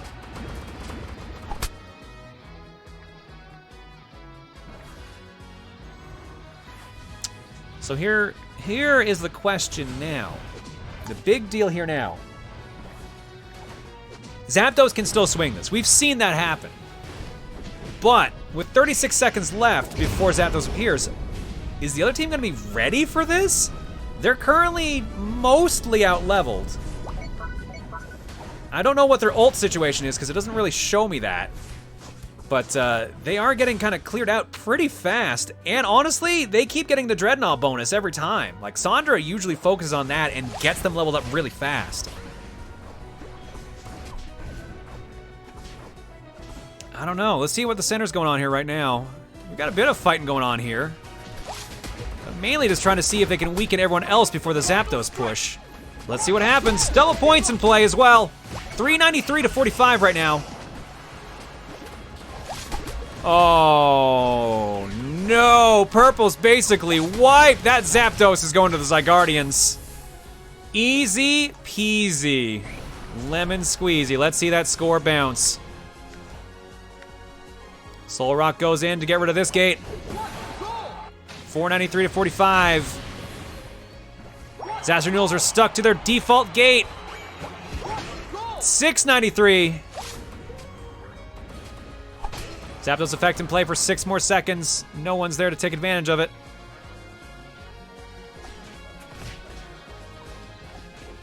Ooh, buddy. Well, good news for Team Orange. Looks like the curse has finally been broken. With 1 minute left, I don't think there's any way to swing that back, so there's no commentator's curse this time.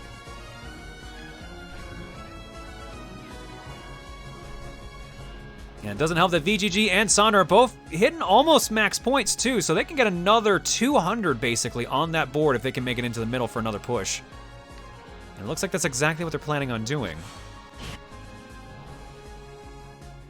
Lying in wait for Featherwing and Seraphim.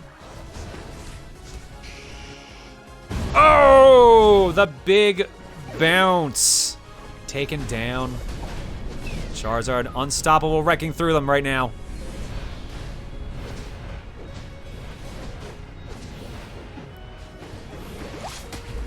It's just a big fight in the middle, but no one is scoring. No one's even getting on the damn board. Well, there's attempts here. It looks like Soul's trying to go and at least get another 40 on the board. And they do succeed in that. But that's all that they're getting in there. But it doesn't matter. Solid and significant win, making it 1-1 apiece. Zygardians tying it up.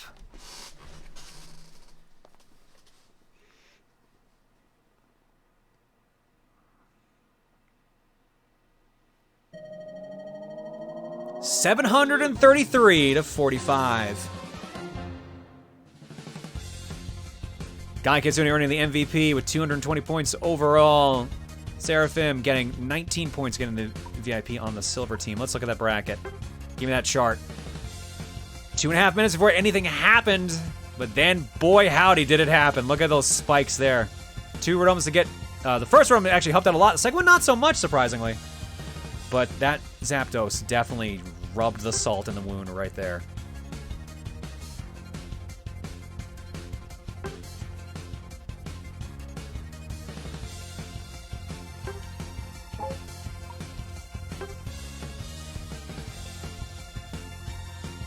Let's at least look at the KOs. Let's see what happened there.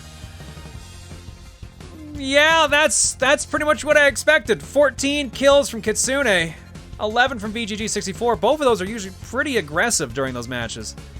Most kills on the other team. Negative got 5 assists, sorry, got him backwards. 1 kill and 5 assists. 2 overall was the actual kill total. The max kill count for Seraphim and on the Disaster Noodles. Yikes.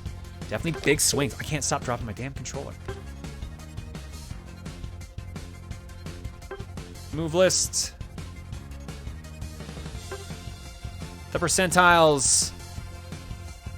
And let's go join to see the tiebreaker.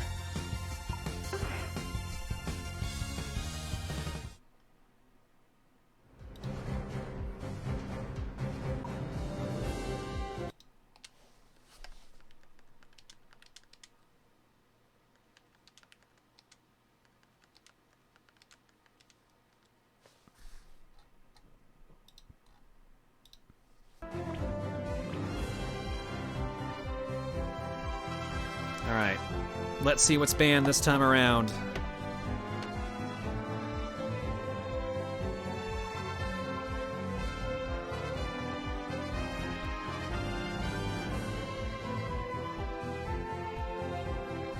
The Noodles have chosen to ban Trevenant and Serena. Zygardians are keeping Greninja banned. Alright. Here we go. I need to step away while this match is getting set up, so I will be right back. But again, same setup as before. Team Purple is again going to be the Disaster Noodles, and Team Orange is going to be the Zygardians.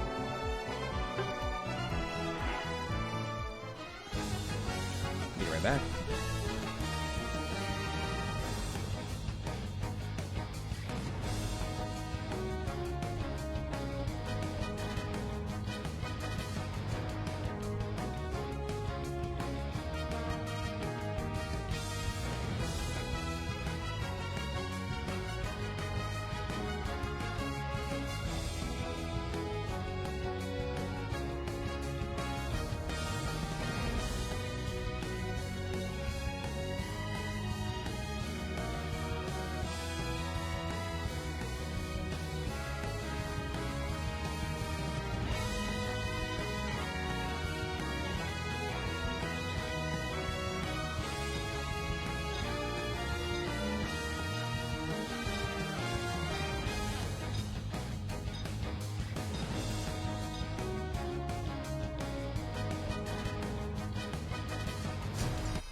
Sorry, guys. I'm back.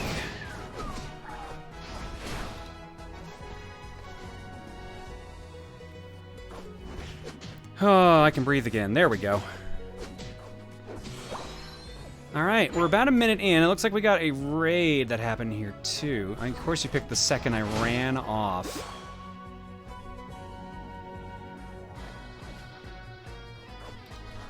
Lynn the Flareon looks like they were raiding based on the emotes. Thank you for the raid, Lynn. Appreciate it. Now let's quickly run this one.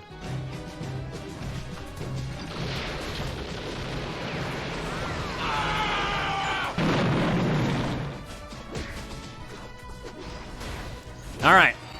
Now we can look around here a bit more. Let's see what's going on here. So far, no one scored. We're about a minute and a half in, but that's not surprising. That happened last match anyways. Negative tries to sneak in for points. No luck. Although Sondra is alone. 3 of them there. It could happen. Are they just going to go for the low score? They are. First goal. Seraphim's on there.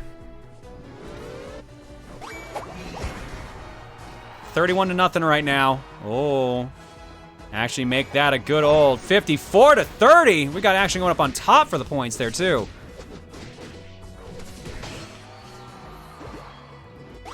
Small points are still points at this rate. Meanwhile, up top, KidArcStorm, the first person to get points for the orange team there. Not too far apart right now, 59-30.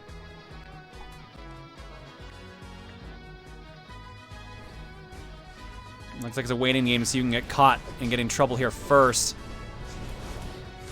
Solrock gets punished for trying to sneak in there, baits him out. KeatonKid waiting, sneaking, hiding. Gets a couple shots in. 30 seconds till Rotom shows up. 59-38 right now.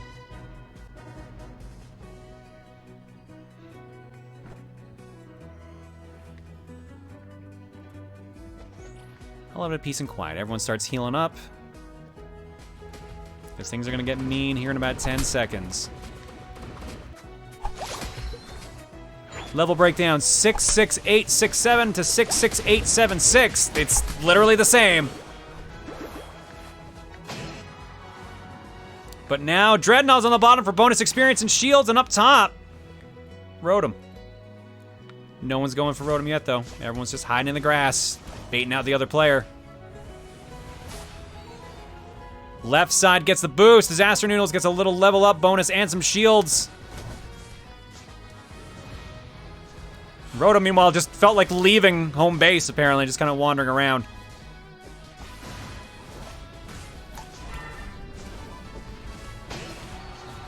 They've softened up Rotom, but they accidentally left it for Zygardians. Yeah, Rotom is on the opposing team's side. That's gonna swing things right now. It is 92-38, but it's about to go the other way around here because it's now 92 even. It's a tie. Nope, never mind. Change 141 because on the bottom they did some damage as well. They've been making They've been making a big focus on the bottom, and it is paying off for them. But when they focus on the bottom, it looks like the other team's been focusing on the top.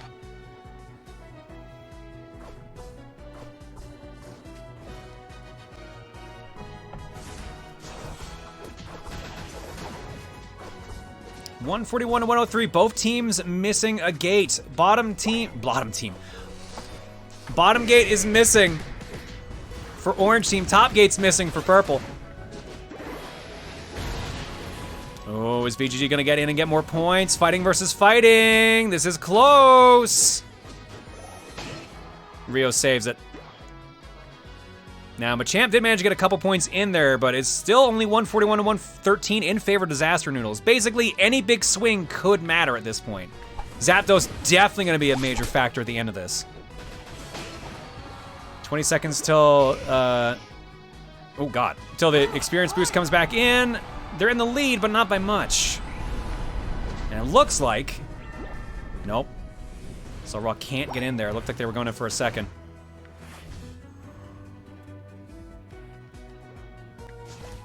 Featherwing trying to bait out KeatonKid to get a little bit of a push here. Pokerus and Featherwing just trying to clock a little damage, get some extra points.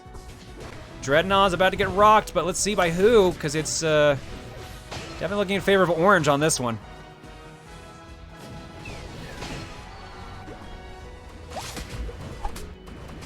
Negative not getting back there in time. Doesn't even bother. Right side gets shield and experience points. That's gonna be a bad boost for them to get. KeatonKid turned into a full-blown Blastoise.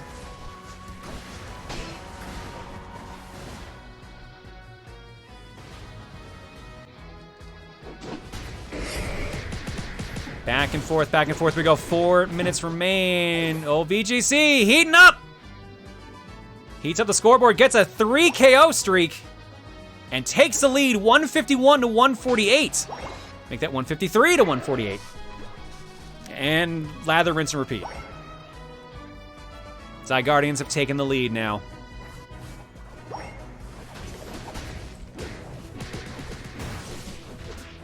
Good old Machamp, you got 4 arms, you're gonna do 4 times the damage. I guess 2 technically, because you'd have 2 sets of arms, but either way. Either way, a slight lead change, a slight lead for the Zygardians. Rotom again on the Zygardian side, which is again gonna cause some problems. Although it looks like this time they will actually be able to stop the Rotom in time. Oh no, maybe not. KeatonKid's there to mess things up. Pokerus and NegativePro trying to stop him.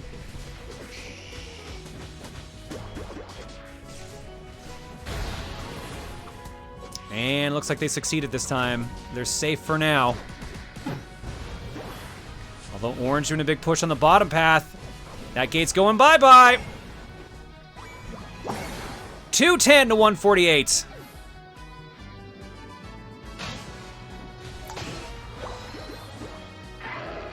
It's still really close. It could swing either way, but right now it's in favor of the Zygardians. Lots of juicy points line up here. Pokerus is full, though. Featherwing's gonna take advantage. Oh, KeatonKid was waiting his Blastoise.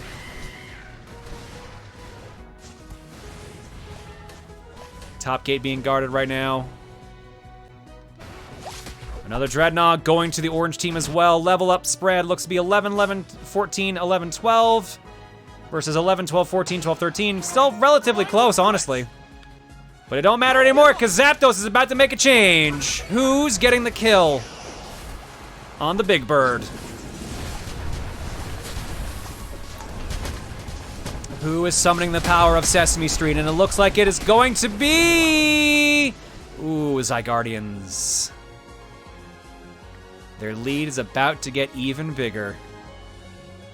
210 to 148. Both the teams splitting up and going top, bottom, and middle. 410. 510. All gates gone.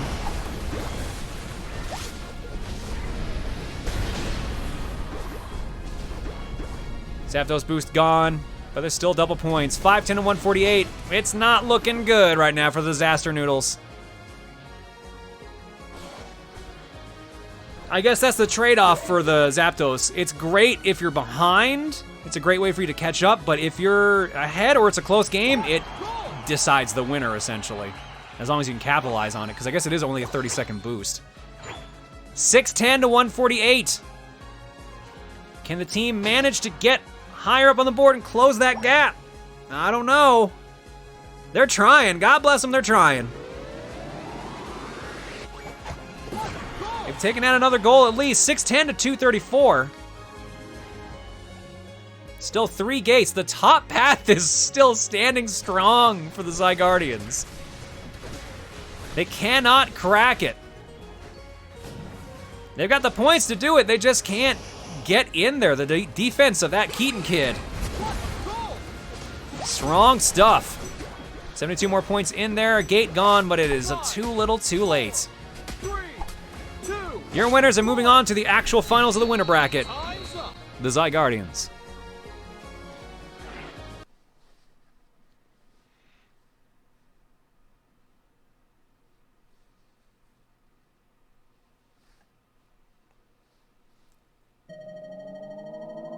$610 to 306. Look at that spike. That spike that just happened when the bird kicked in.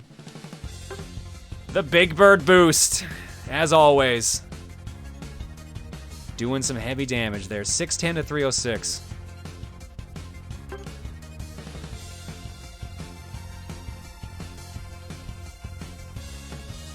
I'll give the Noodles this. The A got a point on the team, and B, they actually kept in there for the most part. You can see that lead swap there. They had it for a while. And then the momentum just kind of fell away and went to their opponent's favor. So, good try by all players involved there. MVP, GuyKitsune again, 175 score. NegativePro, 138 for the silver one. 14 kills for Negative. 10 kills for Kitsune. Better in kills this time around for sure. But still, again, the whole team, at least for the case of the Zygardians, getting more kills overall. And that's the balancing that really kind of mattered in the end. There's the breakdown. And there's your stats. Seraphim healed a lot. Wow. Damn, damn, damn. All right. And with that, that is the winner's bracket done for a little while here. So we got to do some loser's bracket matches here now. Orange finally gets the lead, or finally gets a win too. It means the orange curse is broken. Next up is the Mighty Quagsires versus the Soundbreakers.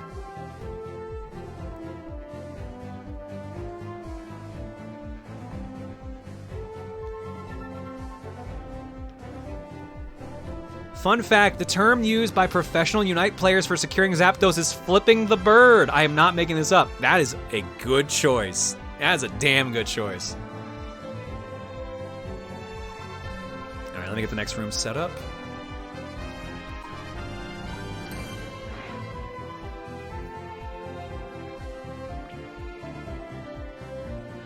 Oh yeah, Cryptic, I noticed that. The game tells you as much too. The more people you have on a gate, the faster and easier it is to score.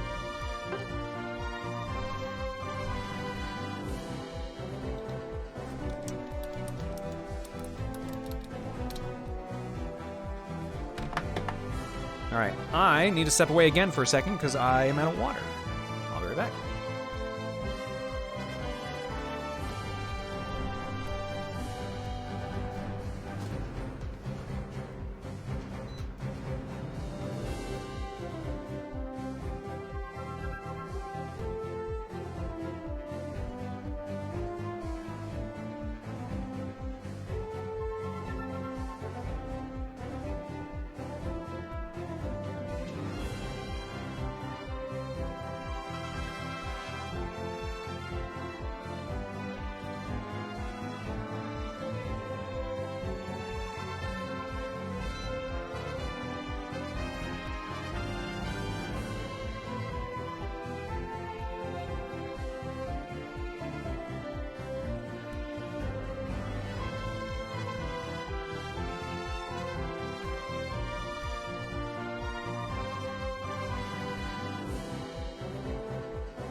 sec.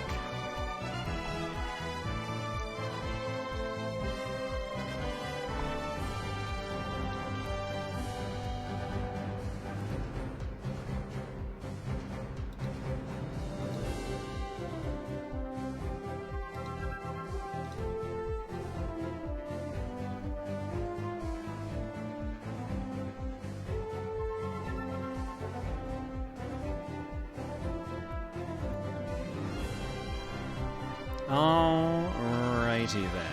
We're ready for our first round of the losers bracket.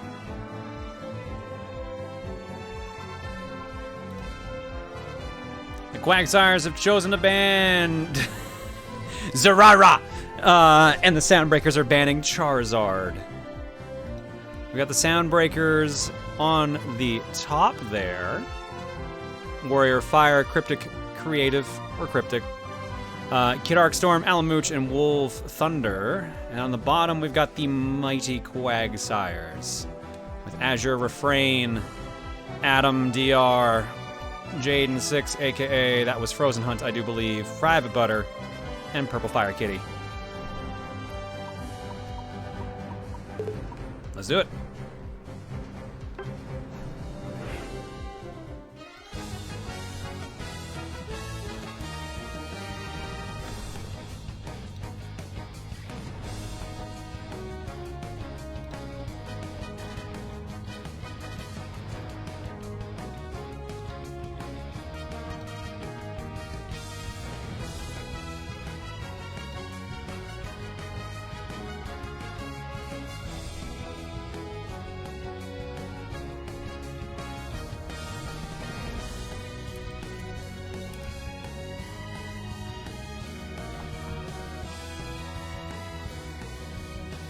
I see Suitcase has a new friend. You're damn right he does. Sorry, Zerara's just really fun to say, so even though I know it's wrong, it's probably becoming the new Suitcase for me. I'm gonna pop a lozenge so I can do the rest of this a little better. Good for Suitcase, new friend. Gardevoir, Dragonite, Hoopa, Pikachu, and Decidueye versus Dragonite, Blissey, Mamoswine, Duraludon, I butchered that one, and Talonflame. Duraludon. There we go, that's better.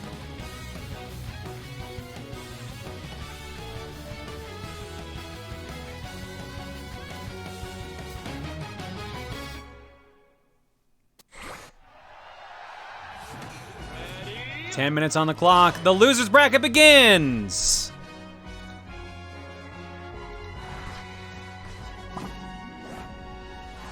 Soundbreakers on Team Purple, Mighty Quagsires on Team Orange. Everyone goes ahead and just kind of hacks and slashes. I guess if you want to see, no, because it's a little early for that. So here's the stat breakdown if I bring up the pause menu. The problem is, you kind of got to know what the moves actually mean, otherwise you're not going to get anything. And it doesn't show, oh, it does show the items. But again, most people seem to be carrying potions and the like. Now, I know there was a specific ban on certain items as well, too. Like, or I say ban, but I guess limitation is the actual wording for this. Let me see where they wrote that down.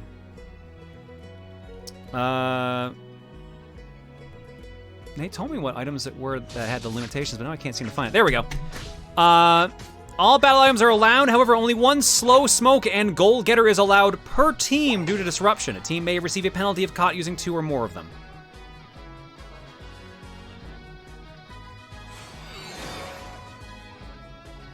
Calgary lost, Dallas 4, Calgary 2. Oh shoot, does that mean it's 3-3 now in the series? So I know. Sorry, it's hockey time. It's playoff time, so that's when I. No, 3-2 in favor of. Oh no. Okay, yeah, it is 3-3. Damn it.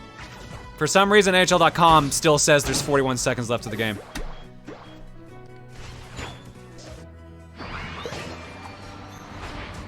All right, let's go. Let's go away from hockey and get to the actual thing that matters right now. We're playing some Pokemon Unite here. A little bit of fighting back and forth. Dratini versus Dragonair. Dragonair.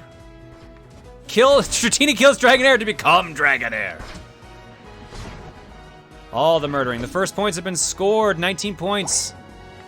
Make that 24 now for the orange team. Mamoswine doing some work, and then immediately gets murdered. Although I think that's the middle evolution. No, I thought that only had one evolution. Either way, Mighty Quagsires currently with a small, but, you know, still the lead. Not much going up on the... Oh, this is top path right now. Not much going on the top path right now. Just kind of a lot of chilling and hiding. A lot of baiting. Meanwhile, on the bottom, more fighting, more attempts to score. And a little bit of success there as well. 29 now to nothing. Mamo is a 3? Okay, never mind. I thought he was only a 2 for some reason. Teleporter set up.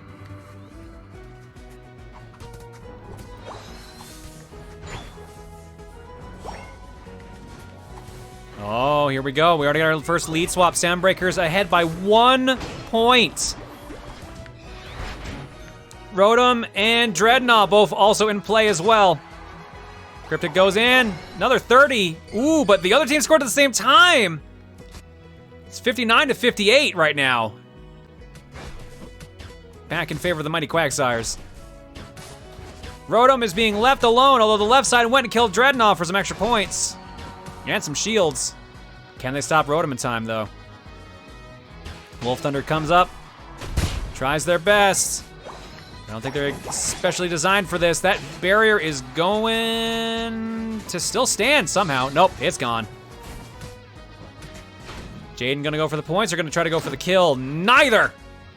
Dejected and rejected. 125 to 86 in favor of the Soundbreakers.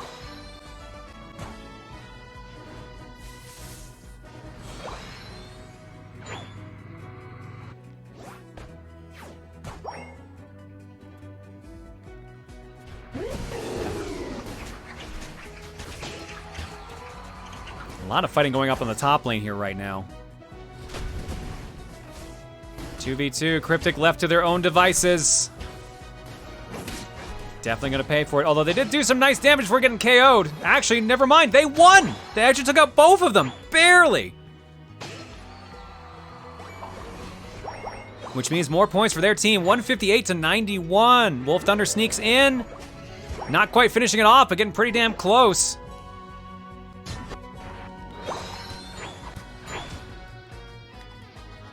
I do wish it stayed, even when I moved the camera, I wish it stayed on whichever one I'd actually locked onto. I guess that's what the light bulb's supposed to be. Nope, that is not, that's something else, okay. Azure Refrain and Adam pushing in here, trying to get some more points.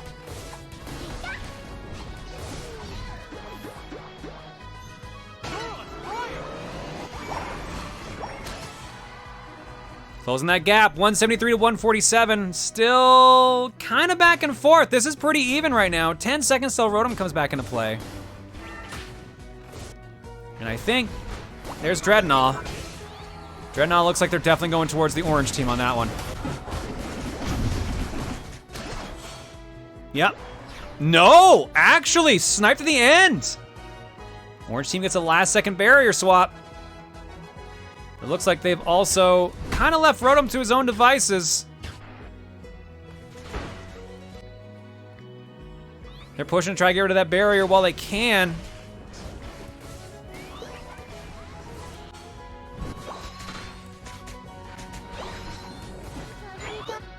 Meanwhile, Rotom actually still not down yet. Cryptic's going for it. But a big old smash from Jaden ends up swinging Rotom onto the orange team. 173 to 147, but I think that's about to change. Both teams missing one gate.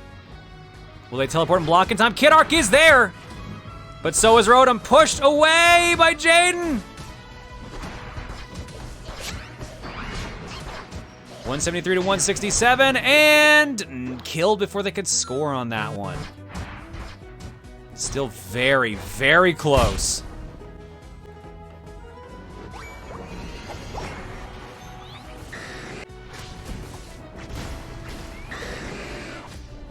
God damn it, I have now downloaded the game. I hate it here.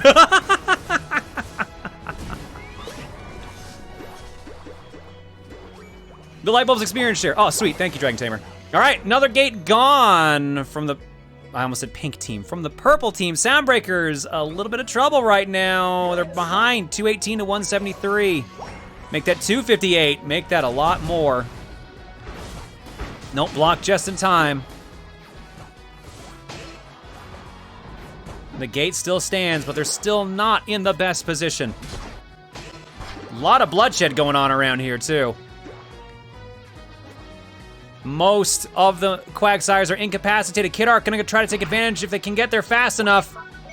However, does not, oh, they did actually, never mind. Oh, are they gonna score? No, just barely. Ooh, they needed that just then. Although it might be for the best with double points coming up here soon. Left side gets another barrier boost and an experience boost. 13, 12, 12, 12, 13 versus 12, 10, 11, 11, 12. Slight level difference. And now, oh, I almost would wait the 8 seconds. This almost seems like a waste. That almost seems like a waste there. Zapdos is in play.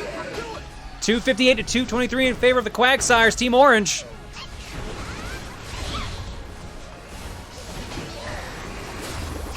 Who gets Big Bird on their side? Who's flipping the bird? Big fight. This is looking like, unless there's a snipe, this is going towards left side team. Soundbreaker's got him.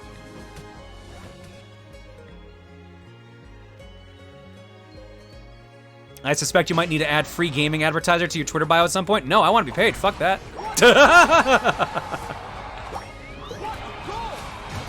All right, final stretch. The big swing happens. 491 to 258. That Zapdos doing some heavy lifting. 591 to 258.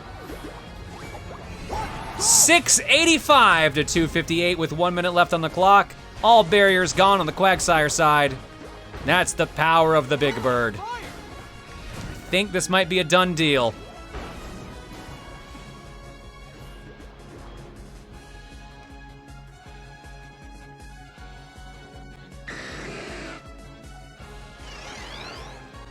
All right, let's see what's going on down here. Are they gonna try to push? They are trying. Here comes Adam. PurpleFireKitty going around, sneaking back. Turns invincible and invisible. 4 of them down there versus 2.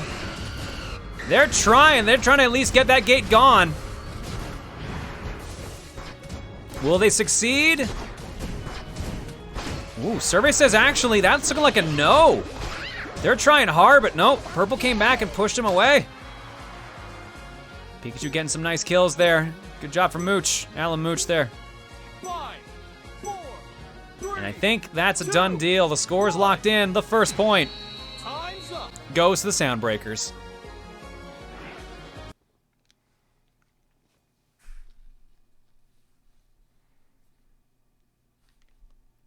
Who's on the winner side of the bracket? Currently, we've got the Zygardians sitting in the finals.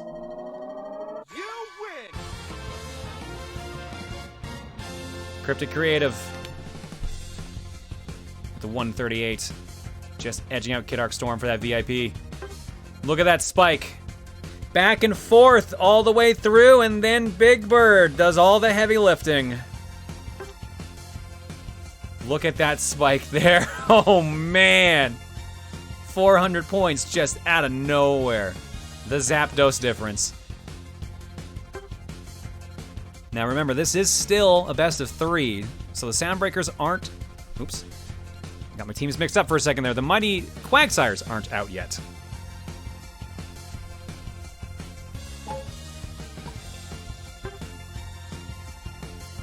Here's the proper breakdown here. Cryptic gets the MVP. Azure Refrain for the other team. Battle data, 14 KOs and 8 assists for Cryptic. Go figure, Dragonites both had the kill leads on those. 7 and 2 for Azure Refrain. Again, a big kill spread for the most part. Lots of kills for the Soundbreakers. 14, 9, 8, 7, and 6 versus 7, 4, 2, 2, and 0.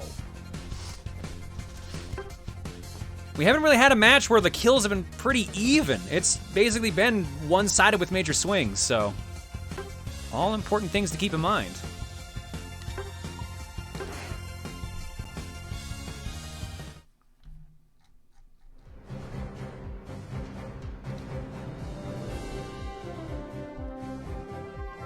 right.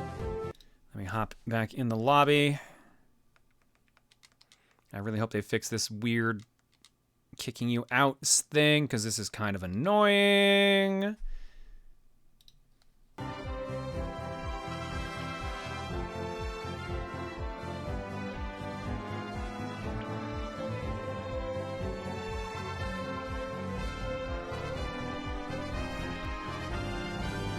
All right, waiting to see what Pokemon are getting banned from this round. Again, Soundbreaker's up 1-0 right now.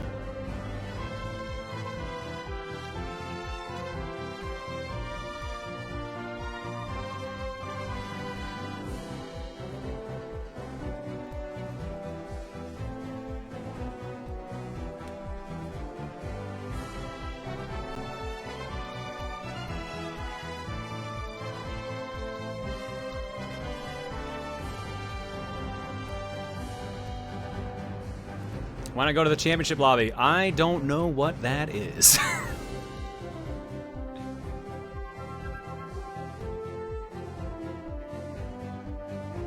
Also, it wouldn't surprise me if I couldn't even do that anyways, because I'm only considered level 4.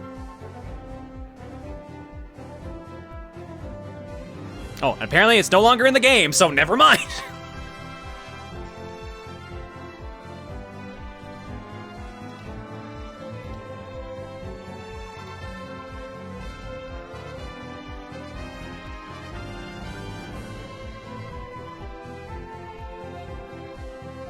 Has a latency for all the teams, by the way. I don't think it's been mentioned at all. I haven't, so from spectator mode, I haven't seen too much lag. Like, you can see my ping up there, it's 106. But I'm spectator, like, that doesn't quite matter as much. I haven't gotten any complaints forwarded my way, so I think it's going otherwise all right. The Quagsires have chosen to ban Dragonite. Ooh, both teams were using that, and Gardevoir. Soundbreakers are choosing to keep Charizard banned. All right.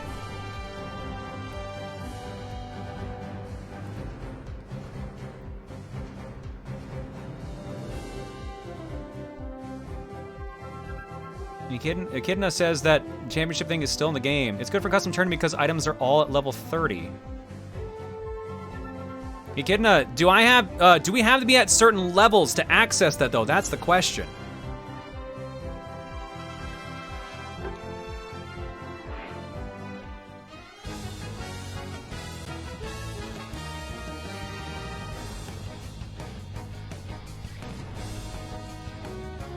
Because the one thing is, a lot of the players are not all at the same levels. Like, I don't know what actual account levels everyone has, and I don't know if that ties anything to using that feature.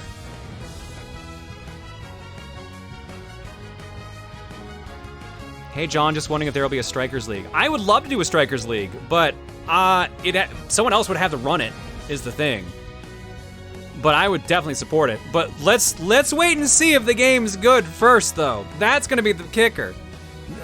Poor choice of words aside.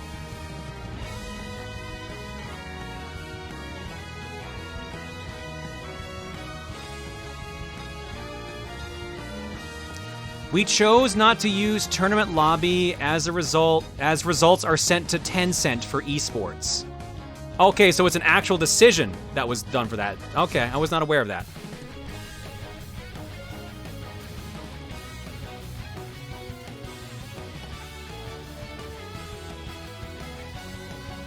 Cinderace, Blastoise, Hoopa, Pikachu, and Decidueye versus Decidueye, Blissey, Mamoswine, Machamp, and Talonflame.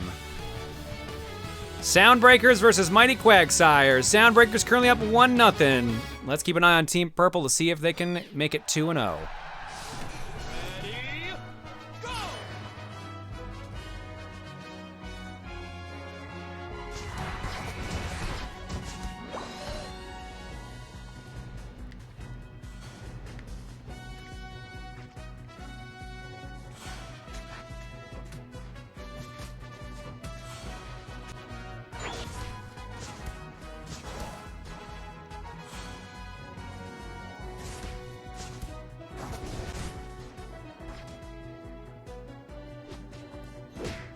Calm before the storm as everyone's just trying to build up some experience, trying to get some points.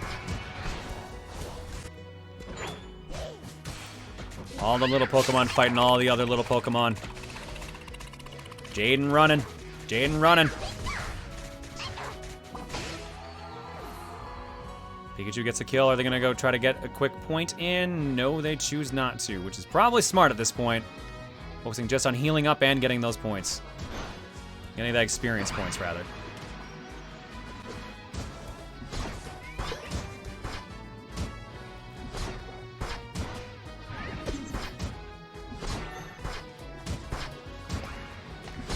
The bees are here.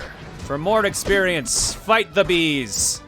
KidArp just picking apart PrivateButter and Adam. A little bit of fighting here, nothing too major. Slow picking up there. Let's see what's going up on top here. Pikachu and Bird fight again. Bird again loses to Pikachu.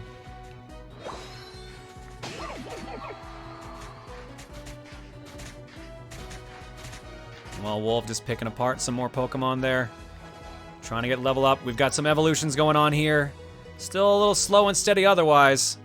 4-5-5-4-4 versus 5-4-5-5-4. Again, basically even. 2 minutes in before anyone starts making a move for points. Let's see who does it first.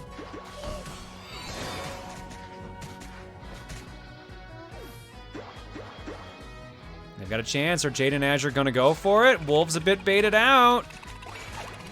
They go for it. First goal, 30 points. Mighty Quagsires take the lead. 46-0 here right now. Now, will the other team be able to turn that around, though? Because we've got a little bit of damage going on here, a little bit of wiping. Nothing much going on in bottom lane right now. All the action does seem to be up top. Oh, here's a chance. Are Mooch and Thunder gonna push for it? Wolf's going for it. Alan joins them. Azure Refrain's kind of just sitting in the base there, just chilling. Jaden comes to join him for protection. Pikachu's down. Wolf runs back, even though a warp's going. Nothing there. FireKitty hanging around. Are they gonna 2v1 to get some more points? Jaden's scoring. 60-0 right now. FireKitty sets up as well. That gate is almost gone.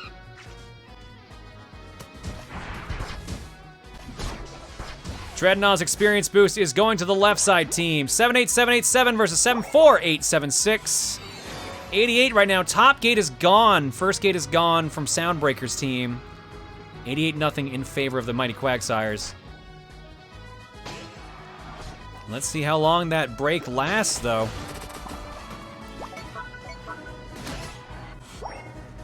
Three people wiped, at least right now, from the Mighty Quagsires, although they did score a little bit more. 112-0 right now. They also got Rotom on their side. Blastoise sneaks in, gets 40 points. Another 30 from Hoopa. Pop this open for a second. Here's the breakdown if you want to see all their moves and everything like that and items. I'm gonna just get that there for a second. Throw it away. 99-112. This suddenly became a much closer game.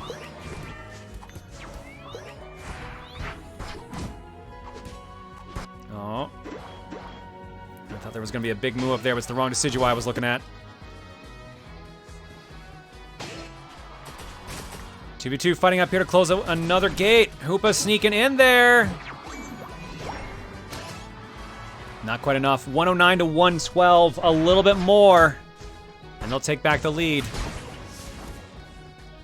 FireKitty shows up to try to slow him down. It's a close battle overall.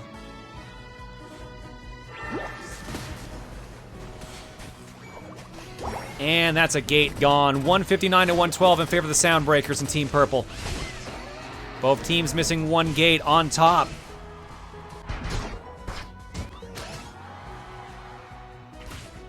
Warrior Fire trying to make it 2. Sneaks in. FireKitty trying to mess with him. FireKitty pushing him back enough.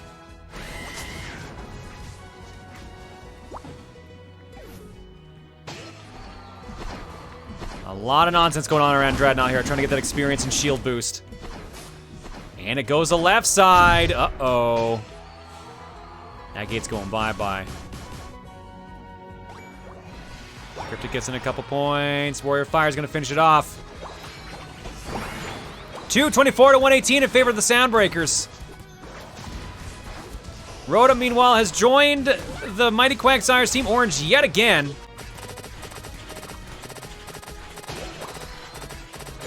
They're gonna want and need this boost to do some big damage, and it looks like they got it.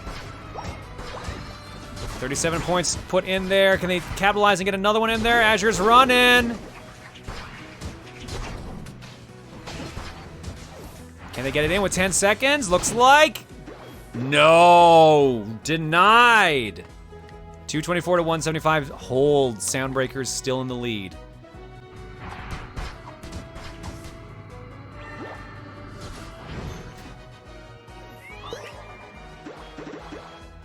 Although, looks like this barrier's going down for sure. FireKitty scores it, so does Adam.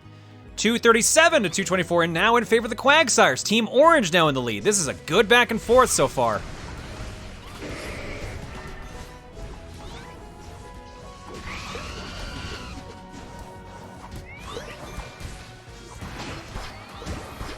Oh, and there goes Orange, fought back off. The swing happens yet again. Both teams down to 3 gates apiece. Will they hold, though? Who will lose before Zapdos comes into play? Or is it going to stay close the entire time?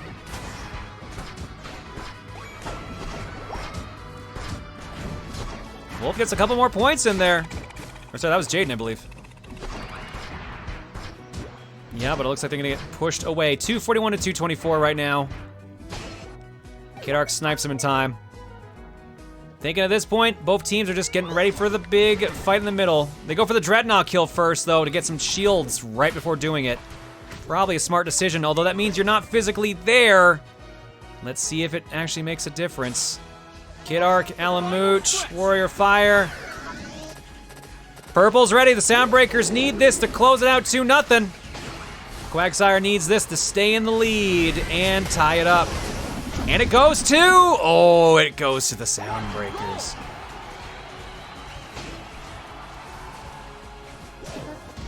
Purple makes the push. It is 317 to 224. They did use the opportunity of Zapdos to actually get some extra points, but I think it's about to backfire tremendously. Sure looks like it. Well, maybe not tremendously. Okay, now it's a bit more tremendous. 502 to 317. Quagsires push back to their final gate, but honestly, it's not a terrible lead right now. It'll be close, but it could be fixed.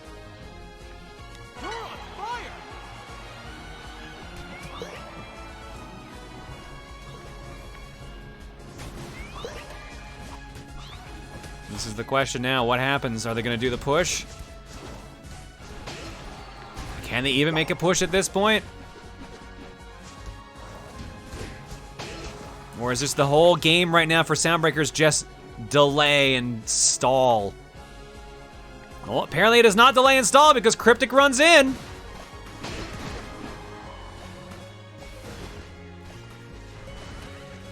Oh, with 4 party members wiped right now on Mighty Quagsires. That is definitely gonna do it. 2 of them are coming back till time is basically up. It's over and donezo. Soundbreakers, 2-0. 5, 4, 3, 2, 1. Time's up.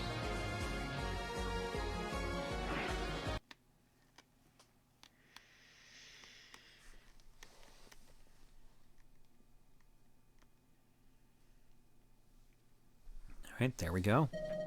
And that is our first losers bracket match decided.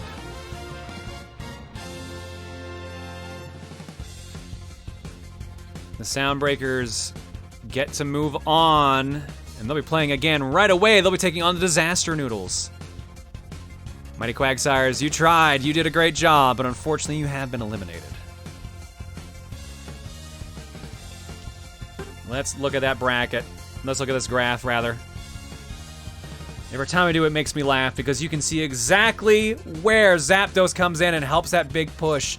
That was a sneaky move by Orange, trying to take advantage of not being near Zapdos, but unfortunately, it definitely backfired.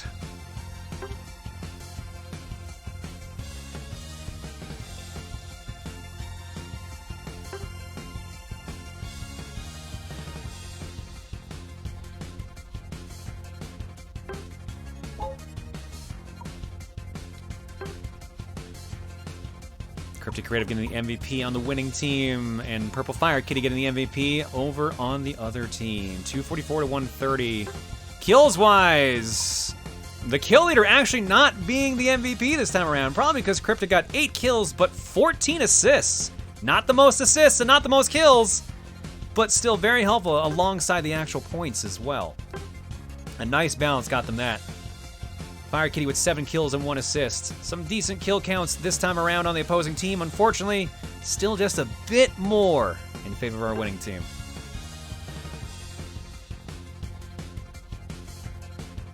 All right. That's that. Let's get the next match going.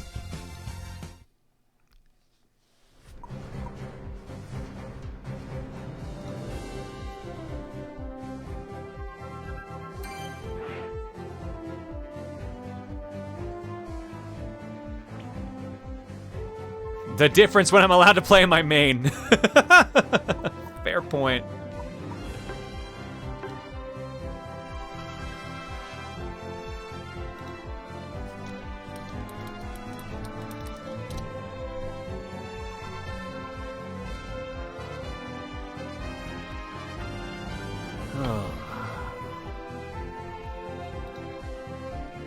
All right, Soundbreakers are coming back for yet another match. They're coming up against the Disaster Noodles. This is the end of the losers bracket at this point. Whoever wins this goes up against the Zygardians in the finals. They're gonna have an uphill battle there because they're already down a win. Since this is a double elimination tournament, they have to take out the Zygardians and then do it again to actually take everything home. The Zygardians only need to win their full set once.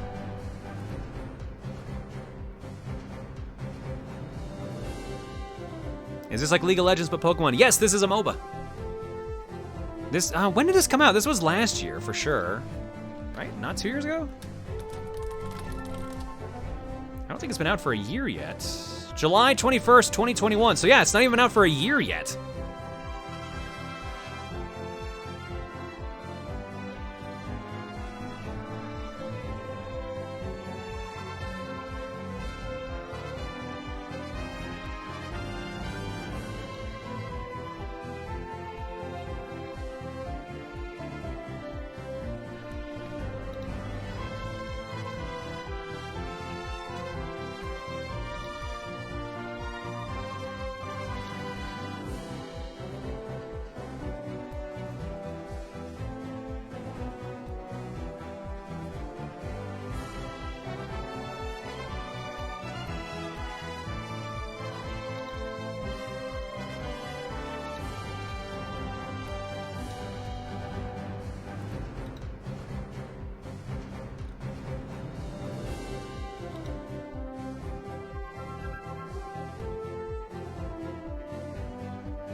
All right. We've got our updates. The Noodles have decided to ban Decidueye, and the Soundbreakers have banned Trevenant. Team-wise, we've got the Disaster Noodles in Team Purple, and we've got the Soundbreakers in Team Orange. Let's do it to it.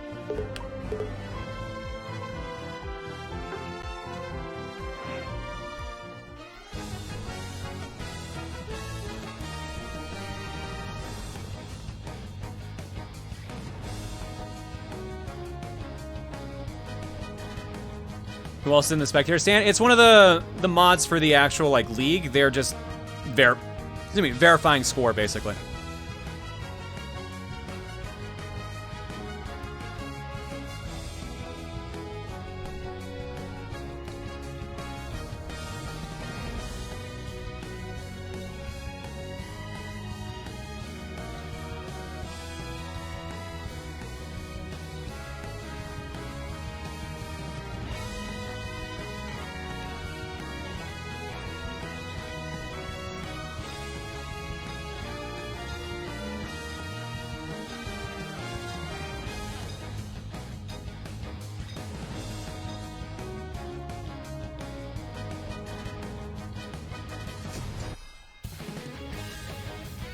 Greninja, Eldegoss, Cinderace, Crustle, and Lucario versus Pikachu, Gardevoir, Duraludon, Hoopa, and Blastoise. I had to fight the urge to say Hoopla instead of Hoopa.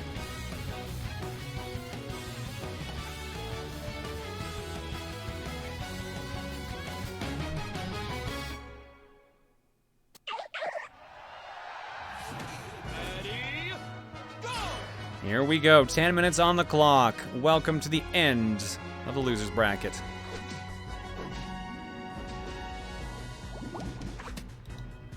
The winner of this match goes on to take on the Zygardians, who have only lost one match so far in these finals. But honestly, that was ironically the only loss, period, that has happened, because otherwise every other match has been a 2-0 blowout. So they can bleed, but apparently bleeding is a buff this time around because everyone else has either been a blowout or not. Or has either been a blowout except for them. So let's see what happens. I've been working on leveling up a little bit of skirmishing here and there in the top lane. Again, this is the bottom lane. One of these days I will learn the difference. But today's not that day, baby!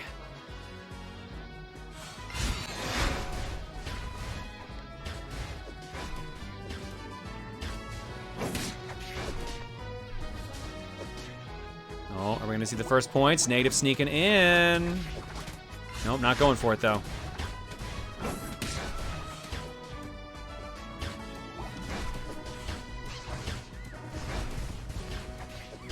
Lots of skirmishing going on the top. Some nice KOs in favor of the Soundbreakers. But not enough to actually go ahead and get some points in here, because Wolf is almost dead. You know, Featherwing's at full health. Mooch kind of the same thing. Mooch at half health. Meanwhile, down here in the bottom lane, again, more skirmishing. Some choices to heal, just kind of going back and forth. 2 minutes in, no score, but this has been pretty standard for a lot of these matches. Current experience levels 45436 and 45455. Pretty balanced, all things considered. When are we gonna start seeing those first big moves? I think we're building towards it now. Mooch and Wolf gonna push? No. Oh, maybe. Warrior Fire joining them, 3 of them there. 3 on 2. I think the pushing has started. Let's see some points.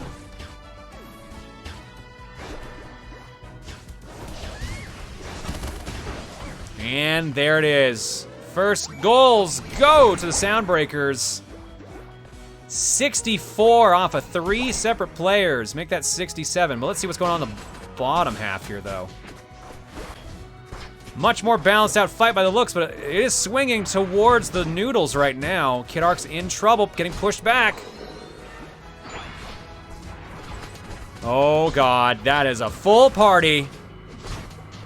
Well, it was for a moment there.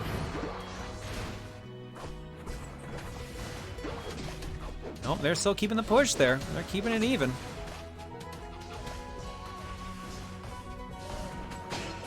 Dreadnought, meanwhile, just wondering why everyone is ignoring him. Just chilling. Having a great day.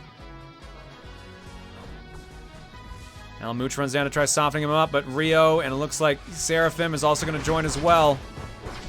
Even up 2-2, but I think... Ooh, it's going to be 1-1 here in a second. Can KidArc close it out, or is Seraphim gonna get in there? Cryptic sneaks in. Again, Dreadnought just chilling. He's having the best time of his life. Probably because it's the longest life he's had so far in these games. 50 points suddenly. 80 points rather for the opposing team. Top gate is gone. First gate lost. I'm gonna assume that was a Rotom swing by the looks of it. Dreadnought's healed. It's just taken that long.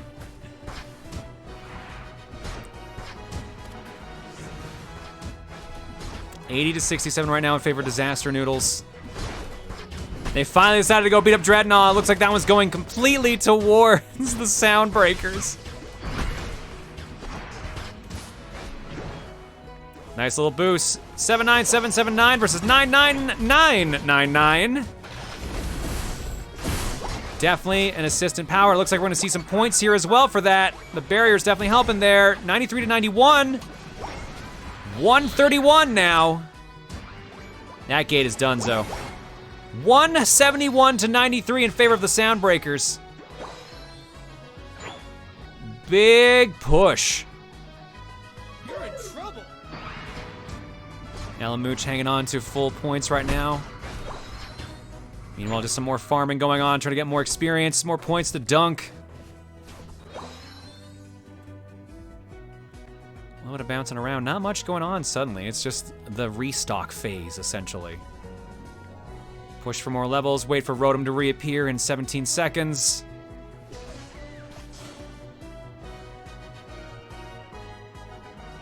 People got their ults ready.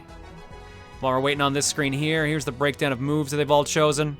Not everyone has their ult available yet. Cinderace and Eldegoss still missing theirs. Rotom's in. Let's see if it matters. Meanwhile, a big skirmish going on the bottom there too, but we gotta see who swings this one first. It goes to the orange team. That barrier's going bye-bye as well, because Rotom's just gonna finish it off unless they can score first. They choose not to. 191 to 93.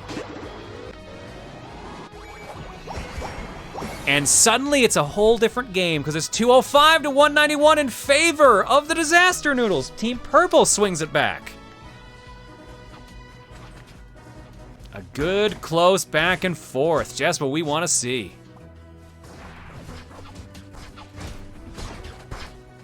Big skirmish going on down here for the bottom path. See if Orange can lose another gate, but it looks like they might. It's hard to tell if they're gonna be okay. A lot of fighting here. 3-2, but some of them are softened up. You know, Wolf's just kind of wandering around, having a great time. Hoopa got pissed, but not pissed enough. They're dead now. 2v2. Wolf and Alamooch are going for the Dreadnought kill for more barriers and more experience, but I think they probably should have dealt with Negative and Rio at this point. Their health was low enough and they're fast enough that I think they can mess things up. No, Wolf actually looks like made the correct decision after all. Dreadnought's down for extra points and experience and some barriers. 40 seconds left before we see the next big shift. Meanwhile, Pokérusmaster got more points in there, 245 to 191 now. But can they hang on to that for very long? Both teams down to 3 barriers. Their farthest ones are all gone. 14 seconds to Rotom, but 20 seconds to Zapdos.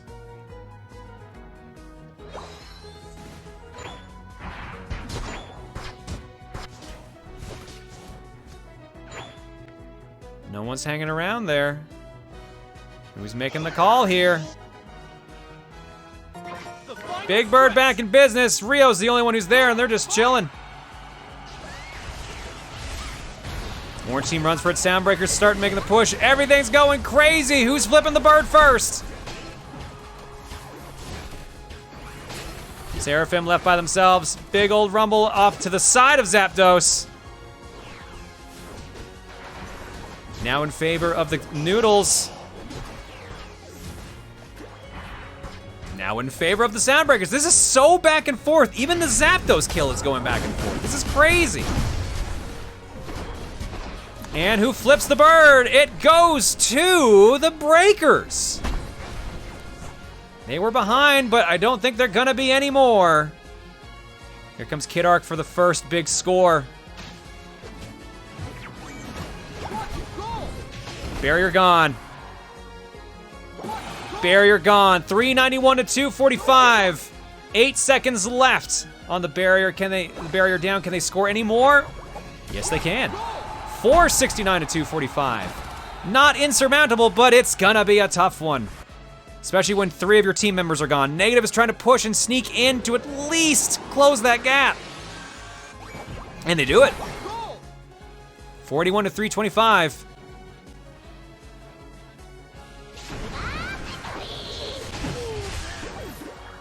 Oh boy. Now here's the thing, 160-ish points to make up. With only 23 seconds left, and with both teams kind of even right now, I don't think it's doable. It's gonna be a close one though. A miracle could happen, but it doesn't look like anyone's got enough points to make it happen. Yeah, no, most of the Noodles are kind of wiped on points. 5, 4, 3, 2. They're trying to make it happen, but I'm afraid it's too little too late. Soundbreakers take first point.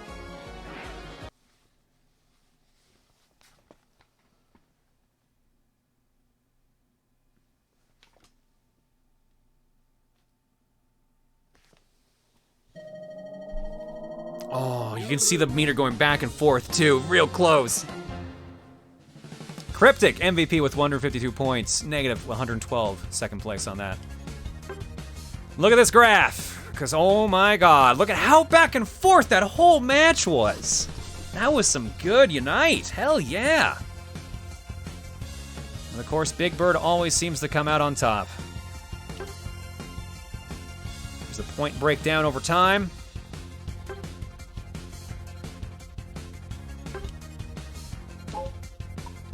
And the actual tail of the tape here. Kill-wise, what are we looking at? 9 kills being the top.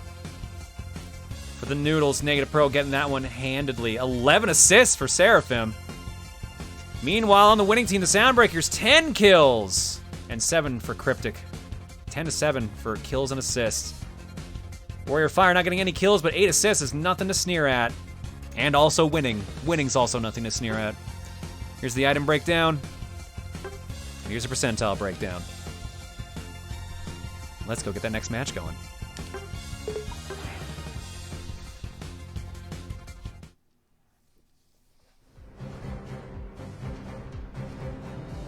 I gotta disappear for a second. Enjoy Ditto in the Void.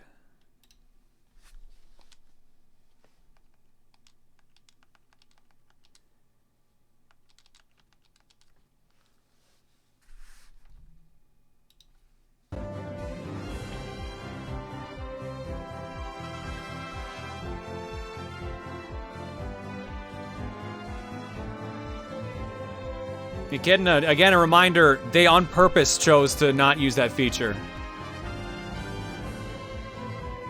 Oh, you're saying, okay, but you're saying it's right there in the lobby. That's, okay, I get what you mean. So that's the actual Unite Championship thing for Pokemon League. Okay, gotcha. Yeah, they said earlier that they did on purpose they chose to not do it on purpose because it sends the results to Tencent, and I don't know why that's a bad thing per se. I'm just going off of what I've been told.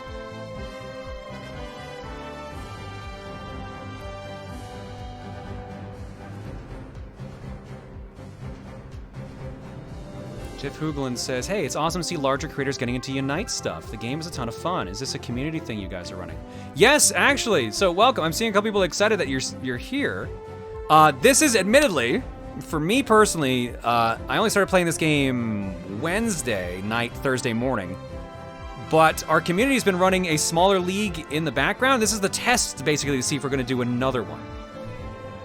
Which it looks like, so far, people do seem to want. Jeff Hoogland is a commentator for Unite officially. Oh, nice. Cool, dude. Welcome. I hope I'm saying your last name right there, too, by the way. Apologies if I'm not.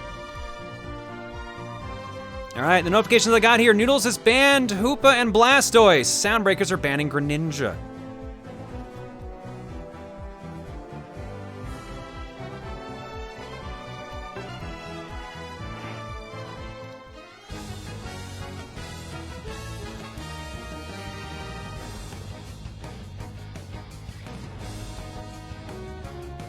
Sweet, if you ever do another league in the future and ever want a co-commentator as a collab, drop me a line. Oh, I would love it, dude, because Jeff, this is my first time doing anything MOBA related. I am so out of my element, my dude. Oh my god. I'm trying to learn as fast as I can.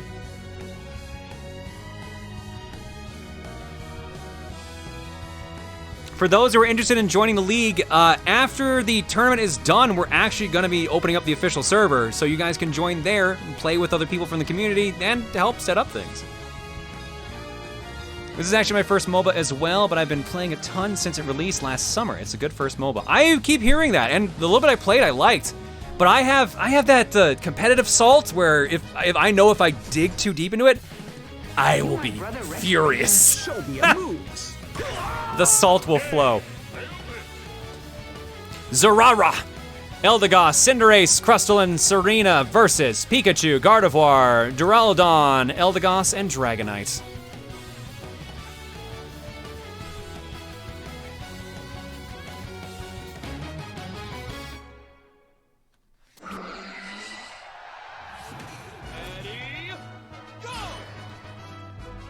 All right, here we go. Again, fresh reminder for people, Disaster Noodles are Team Purple. I actually had to pause for a second because I thought I got it backwards. Disaster Noodles are Team Purple. Team Orange are the Sound Breakers.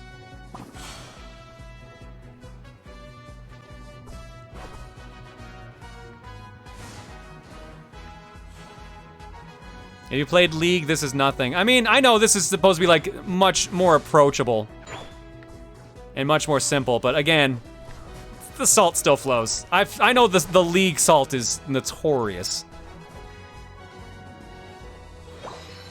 Ranked battles can be called the salt mine, so it's justified to feel it flow. I mean, I've heard that term specifically for League, so it doesn't shock me.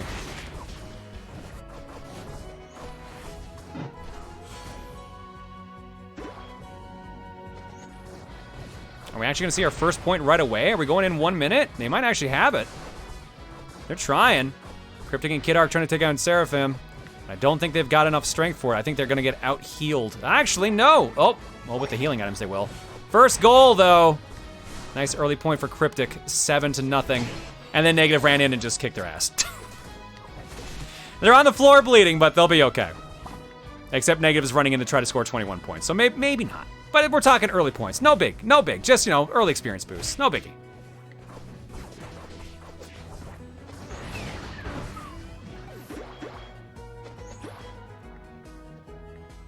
Everyone splits up. They go back to their corners. Meanwhile, on the top, just peace and quiet for the most part, except for Wolf, who's just kind of aggroing a little bit. Definitely regret that decision. Pokerus gonna try to go for it. They might, but I think Alamooch is gonna out-damage them, except Featherwing's there for the assist. Too little, too late, but they did get the level up. Featherwing, you gonna try to score? What are you thinking? You're thinking Pikachu, apparently. Good to know. Didn't expect to hear that out loud suddenly.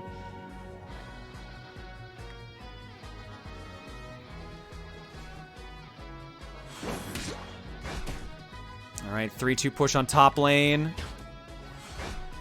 And then it just goes back to actually just leveling up. Nope, here we go. Got a skirmish going. Skirmish going on the bottom half there, too. Oh, I think we actually have a big push on bottom. I'm jumping down.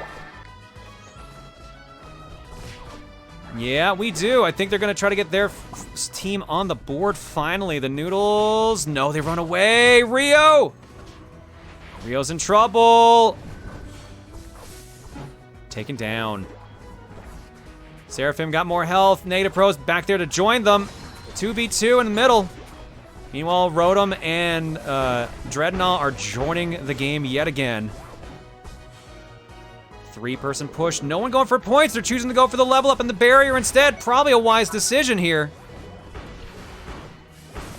Especially since there's no interference. Level split right now. 7-6-6-6-7 versus 7-7-7-8-7. Not a big change overall, but every little bit counts. Speaking of a little bit, the little bit of health that Rotom has is now gone, and he has joined the Disaster Noodles, making the push towards Team Orange.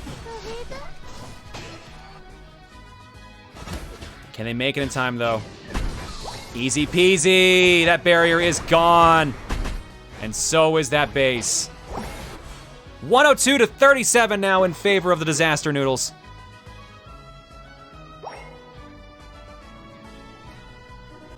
This is the most important lesson in Unite. Dread is far better than Rotom. I've been noticing that. The barrier, how much damage does the barrier block? I'm actually not sure of the actual numbers. But like even the experience boost and any defense boost seems really important during a push.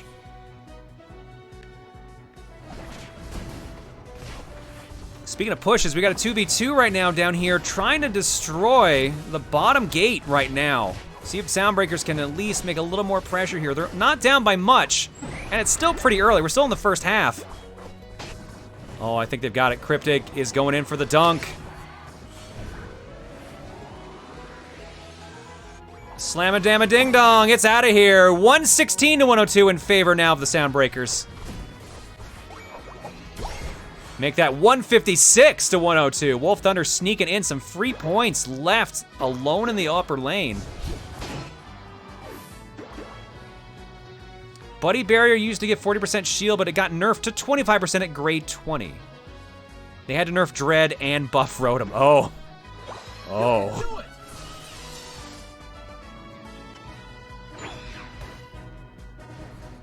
It's one of those situations. 3v2 on bottom lane right now. Ult's popping everywhere, but is it gonna matter? Apparently it will, because everyone's just going for Dreadnought anyways. Pretty much the entire orange team is here, which is worrying. Rotom is left alone, essentially. But more experience and more barriers for the orange team does seem like the right move right now. 10, 10, 9, 8, 10 to 11, 10, 11, 12, 10. Definitely higher levels. Rotom, though, is going to try to balance things out. But will they succeed? Because they got to go the distance, because the top one's already been popped. Meanwhile, I think Pikachu's about to score. Nope, they got pushed back on that. Rotom almost there. This will even out the game. In fact, reverse it back in the purple team's favor. 202 to 156. Disaster Noodles with a nice Rotom push. Still down in levels, but not by much anymore. I believe Seraphim's the only one who does. No, they do all have their ults at this point. Casually walking up, scored on that bottom lane. 262 to 156. Minute and a half left before we see Big Bird show up. Rotom also got buffed in an update several months ago. For the longest time, Dreadnought was the go-to Pokemon to fight. Buddy Barrier and the scoring pads also got nerfed recently. Ah.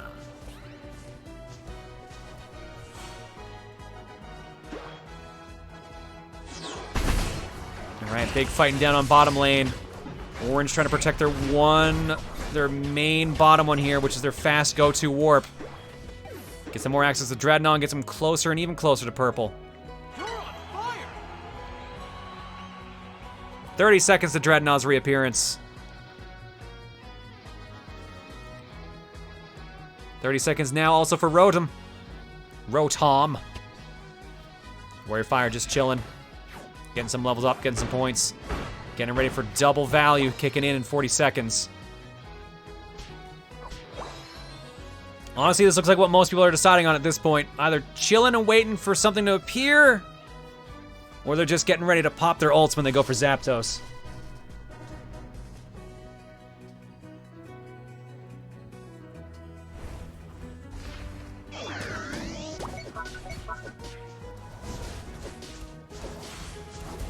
All right, I'm wondering if this diversion is gonna be a good decision. Most everyone's gonna be focusing on the middle, so Rotom getting some extra free points, not a terrible idea. It's just, will it matter in the long run? Because if they don't manage to pop Zapdos, then they're definitely in trouble. 262 to 190 with Rotom gonna add another 40 here in a second. I assume the double affects Rotom as well, but let's see who gets the bird. The bird flips in favor of Disaster Noodles. Oh boy. Oh boy, a full party wipe too. Oh no. Oh, wow. Enjoy. Enjoy points. 582 to 190.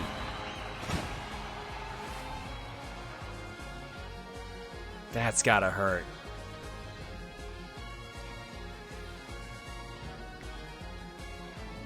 I don't know if there's any coming back from this at this point. 582 to 190 is a big, big gap. And honestly, we're at the chill point, so I think I think they're sitting pretty comfortable right now. Cryptic's trying to sneak in as best they can while everyone's distracted. I just don't know if it's gonna work in their favor. Does not seem like it. Nope, the entire team was ready for that. They're just pounced. All they need to do at this point is defend. They've got the points they need. They've got a significant enough lead. Just sit and wait.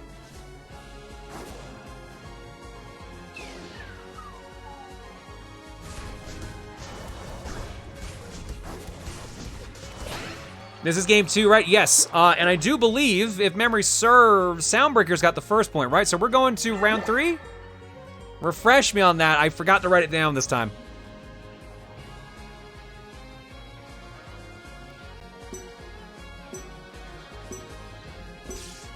Five, four, three. All right, there we go. 1.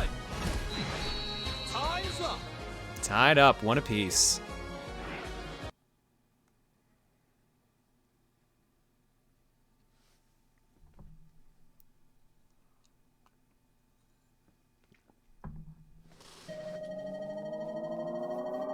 $582 to $190 in favor of the Disaster Noodles. Pokérusmaster with the VIP badge. Cryptic Creative holding the other one.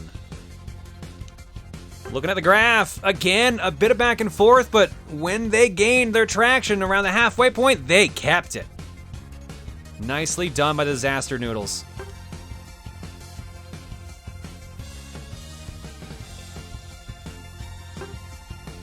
There's the score breakdown. Let's go see how the players specifically did here. Pokerus with the 6 kills and the 9 assists to get the VIP badge. I'm sure that 170 definitely helped as well there. Biggest kill count, Rio at 9 and 2 assists. Cryptic had 4 and 7, but Warrior Fire with 8 kills and 6 assists. Nice balance there. But just not enough. That Zapdos, the bird, definitely did some damage, to say the least, even though they were in command and had a Rotom lined up anyway, so they were really sitting pretty no matter what happened there.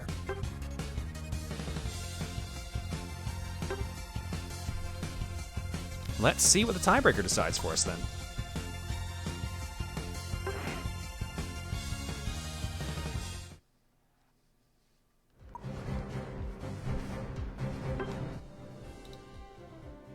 Whoop.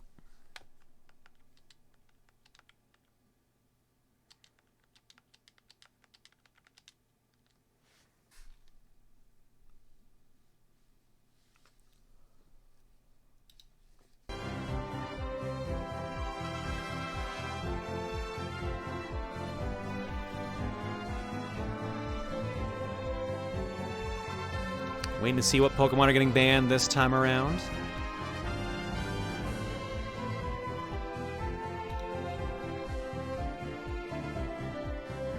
Again, we're tied up 1 apiece here now. This is the losers round 2, so basically the losers finals.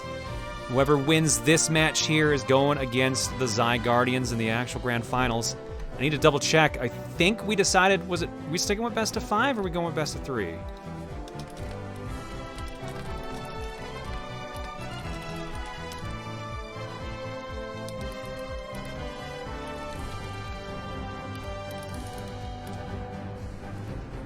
Double checking.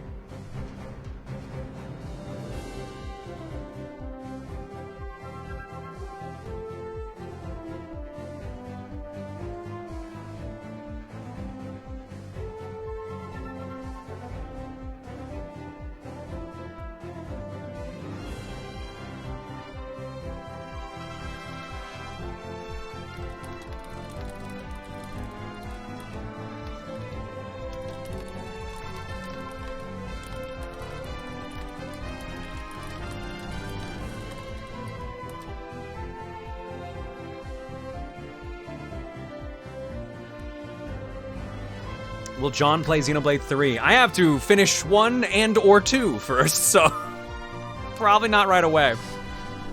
Although I know that they're supposed to be disconnected enough that I can probably get away with it.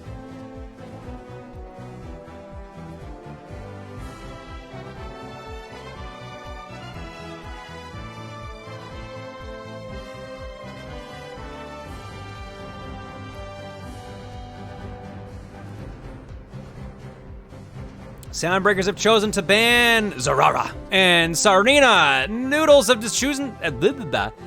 chosen to continue to ban Hoopa. Let's do it.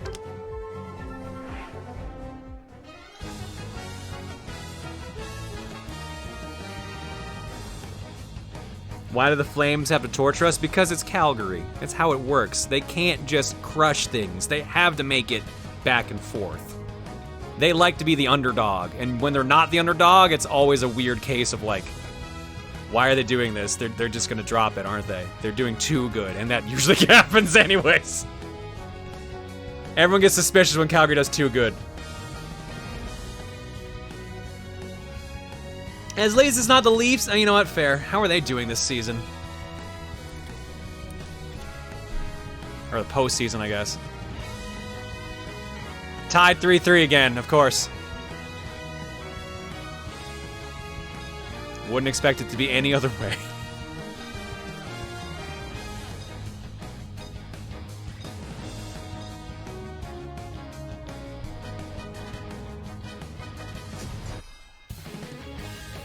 John, if you don't want to play too, just watch your good friend Emil play for nearly 200 hours. No, I want to play too. The problem is, there's only one fucking save file. So I have to like remake the charity file on another account so I can play mine. Greninja, Eldegoss, Cinderace, Crustle, Lucario versus Pikachu, Gardevoir, Cinderace, Azumarill, and Blastoise.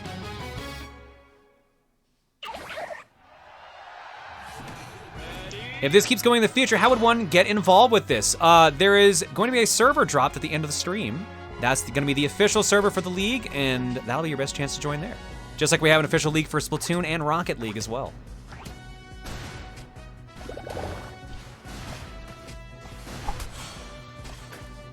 Are we talking about the Flames fan demon ritual not working? Yes, again. It always fails. It always fails.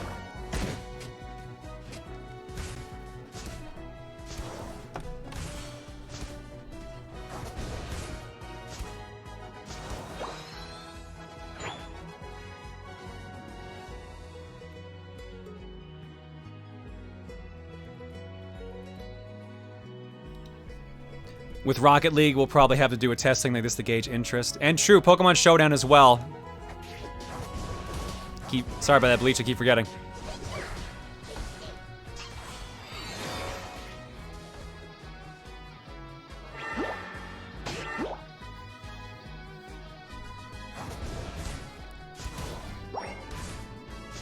First goal! Pokeroo scores it, and so it does Featherwing. 41-10. NegativePro also on the bottom. Oh, still top. Doing that as well. All right. Remember, they're tied up one apiece right now. Whoever wins this makes it to the finals. The loser is fully eliminated. This is one that matters, people.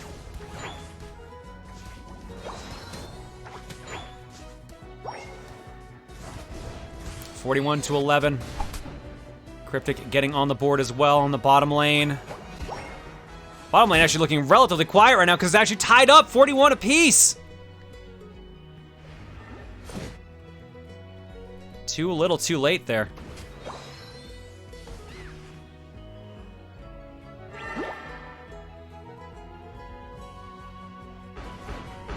I don't think Bomberman X Zero League is gonna get revived, Jasper, unfortunately. I don't think that one's gonna happen, unfortunately. But I mean, I'm down for like Power Bomberman or something like that. I'm always down for Bomberman. Big push! 95-41 here now. Some evolutions happening.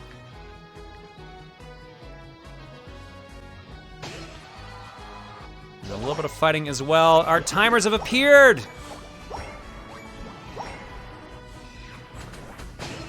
Let's see what the teams choose to go for first and foremost here. Looking on bottom lane, we've got at least 3 members of purple here waiting. So I think that's the decision they've made overall. Meanwhile, up top, it is really quiet for Rotom.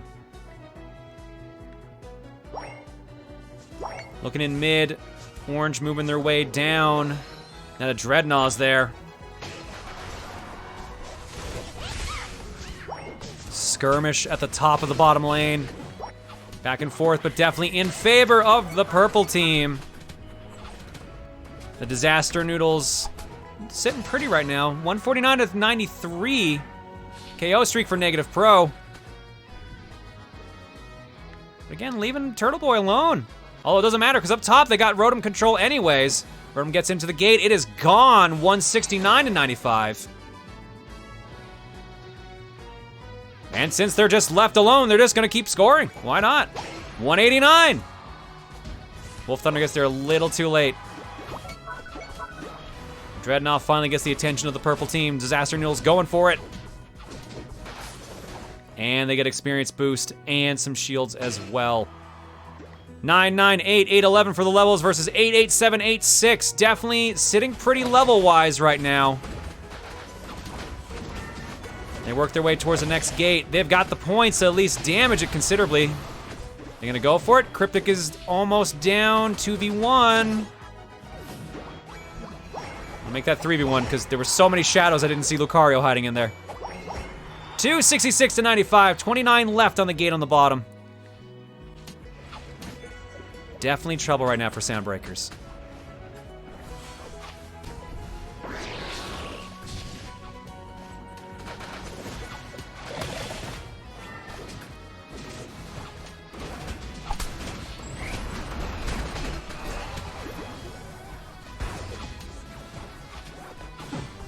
So those Hoopa rings for the goals? Yeah, so it's basically like they're dunking the points in there, and that's like the score you see there, 29 to 100, that's how many more points can be scored in that goal before it gets destroyed.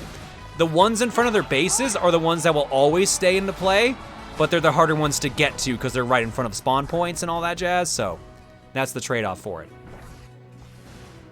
You can fast travel to any of these gates as long as they're active, so by destroying more gates, you force the other team to have to walk more, which slows them down. It's a whole momentum thing. Rotom back into play. Let's see what the players decide to do since they have a lot before Dreadnought shows up again.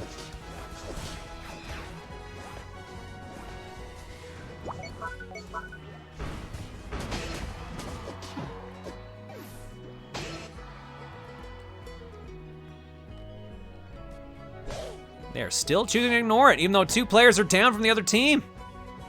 Oh, maybe they've changed their mind now. Yep, they've changed their mind. Here comes the push from the Noodles.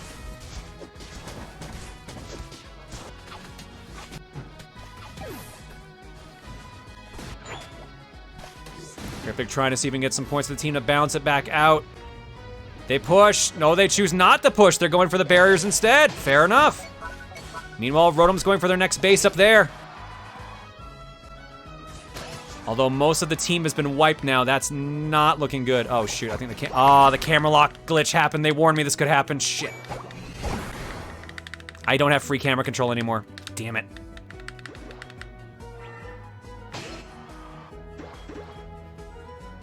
You can jump to the spot where the goal is even if it has been destroyed. Oh, my mistake, I thought you couldn't. I thought that was a disable feature. Yeah, so there's a glitch that happens in the game that I think it's if someone dies as you switch to them, it makes it so that the camera doesn't move anymore with the right stick. So I can't free roam anymore. I can only lock on players for the rest of this match.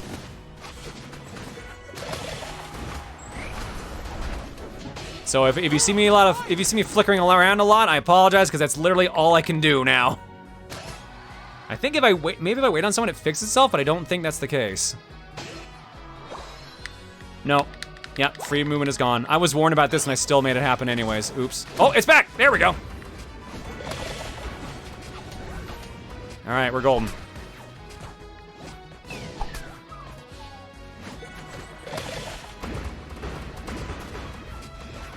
Meanwhile, 391 to 103. The top lane is completely gone for Orange. The Soundbreaker's in a bad state right now. They need a Zapdos swing. 20 seconds left. They're currently working on getting their points up and probably at this point their ults as well. Meanwhile, the Noodles are getting ready. They're getting into position.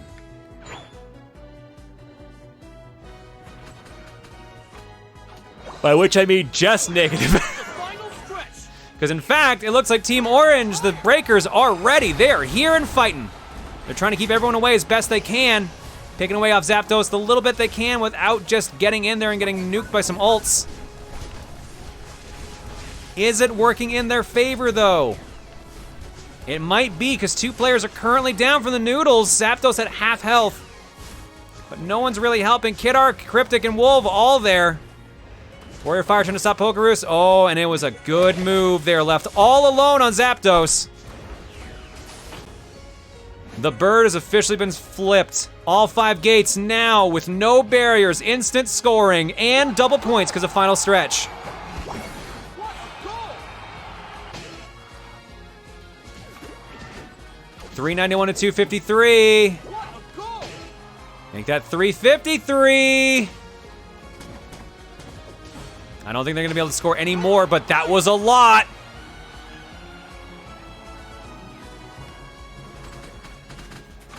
All right, this might be the one time Zapdos does not decide the game, but it did pretty much tie it up. 43 seconds left. They need to get points. They need to break a barrier right now. And I don't know if there's enough time or health for it. 35 seconds. Alan Mooch has the points. It can happen.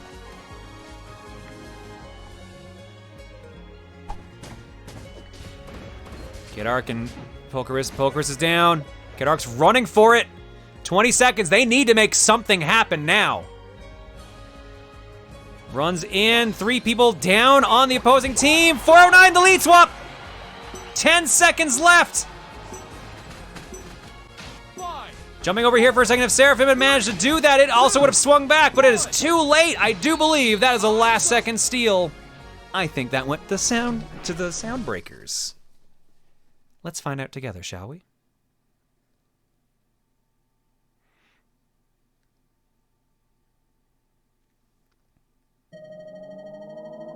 Booyah! 409 to 391. KidArc with the final play that wins them the game.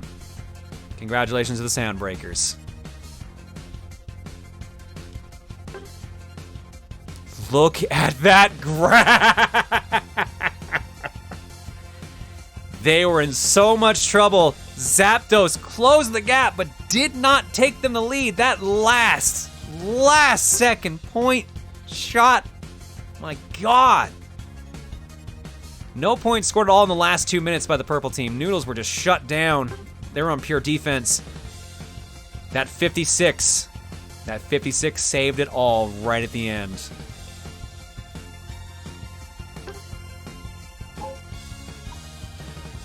KidArc unsurprisingly earning the MVP for that one alone. 186 points overall on their gameplay there. Battle data. 16 kills and 9 assists by NegativePro. Good God. I think this is one of the first times we're having a major, like, most of the players there have major kills on that side, but it wasn't enough. They definitely killed the other team more, but they actually managed to close it with some sneaky plays. I am legit impressed. Soundbreakers move on. Back to the finals.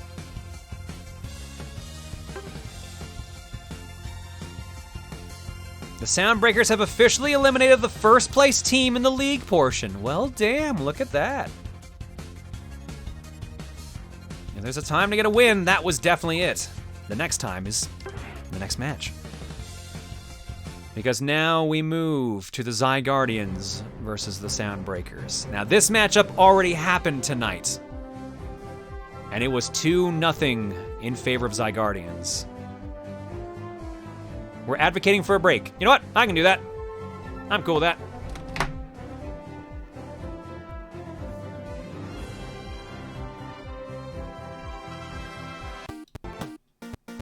We can do a break before the actual finals. I'm cool with that, and that gives me a chance to stretch my legs.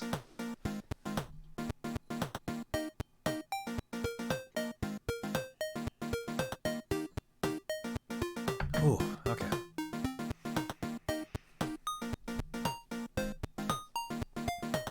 Let's drop some eggs. Boss123, Blazing Dream, Adam DR146, and Queen Chi. Thank you all for the gift subs and sub bombs. Adam DR146 for 25. Dragon Tamer 2002 for 26. I thought that was Mondo Food. Mono Food for 19. Link 60255 for 27. Corymon 78 for 47. Kerbinator for 94. Jeremy Ray G21 for 2. Seal King 2 for 45. Wandering Physicist for 67. Ryan B06 for 26. Ryu Saber for 102. Joking Mask for 52. Helix 1B2 for 75. Ebologic for 62. Udiptez for 33. Bleach Bummer for 72. Azriella D0115 for 43. The Flaming One Up for 66. Par 2 for 86. Princess Corona Games for 9. Raptoid 251 for 14.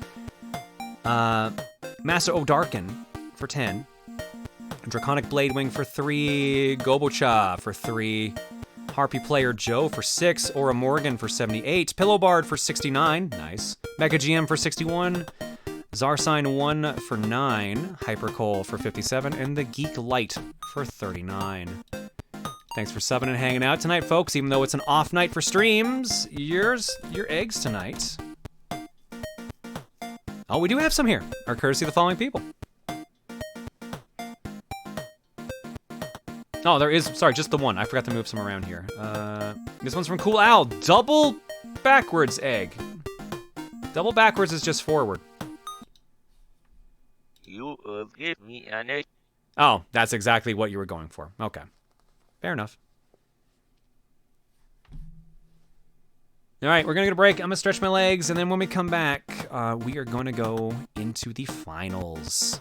Now, the finals are double elimination, which means that Soundbreakers have an uphill battle here. They have to defeat Zygardians twice in 2 sets of best of 3. If Zygardians win 1 set of 3, they're done. They win. It's over.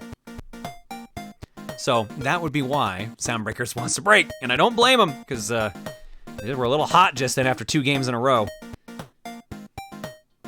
The one benefit they're going to have are the Zygardians are going to be a little cold going in, but let's hope this break does not affect them negatively. See you guys in a bit.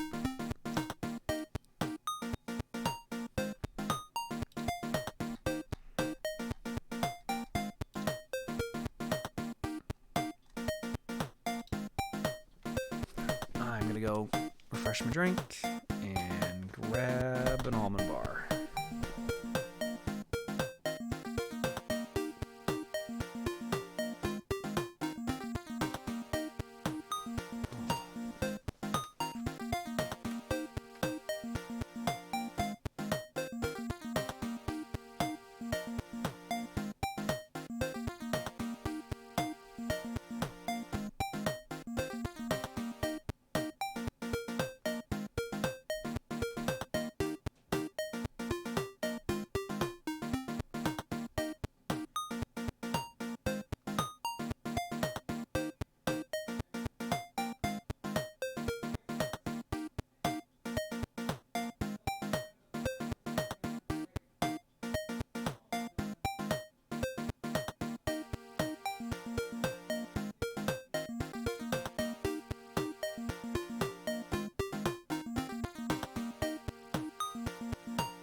See?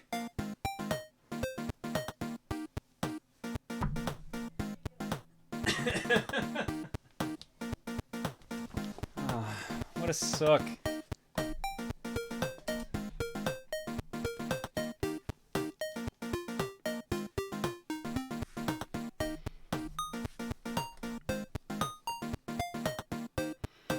My son is requesting my attention. Reese is trying her best to get Bagel to relax. But he's just hell-bent on hanging out with me.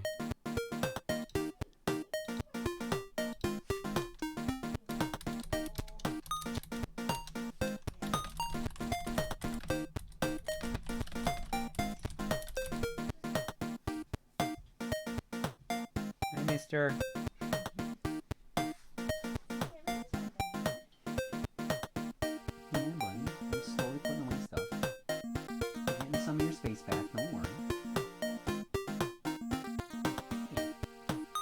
All these things that you've sniffed before.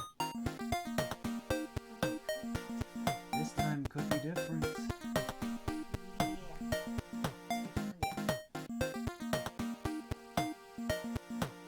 Not gonna lie, when you said son, I was seriously confused, then I remembered cat. Yeah, no, we ain't getting kids.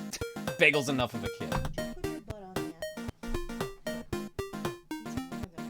He's a kid would understand us. That's true. He is a more troublemaker of a child than an actual kid would be.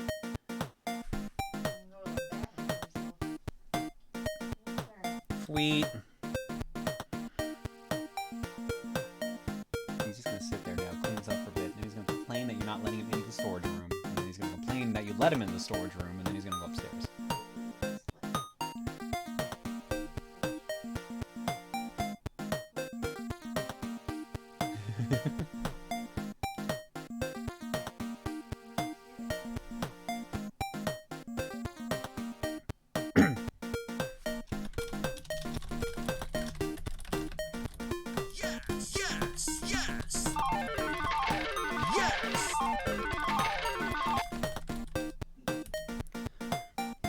Alright, we're going to give the teams a little bit more time to relax before the finals, so let's do alerts and art block, shall we? I assume there's not much in art block considering... Oh no, there's about 2 rows. Oh, there's some pictures I did not expect here. Wow, okay.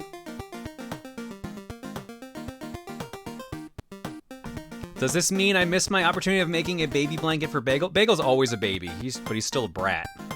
He's just a baby brat. The amount of stress that last game cost me is astounding. Dude, I'm telling you, man, the salt will flow with this game, but also, like, that back and forth was impressive. That was some good gaming. Apparently raid didn't work, but hello. I was wondering what the fleet was. I figured as much as it was. Thank you, Laughing Boy, for the raid. I want to run counter matches for you. What flavor would you like? Andrew, you want classic? 8-bit? Ryu or one man? What's your choice? What's your poison?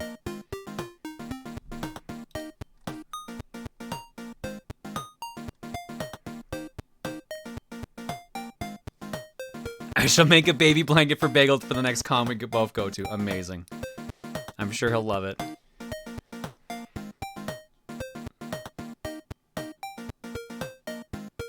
One man, please? Alright. I can respect that.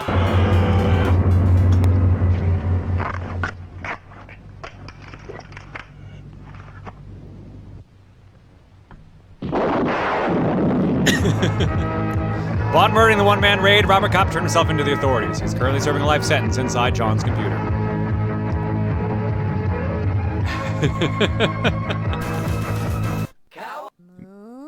Makes me laugh every time.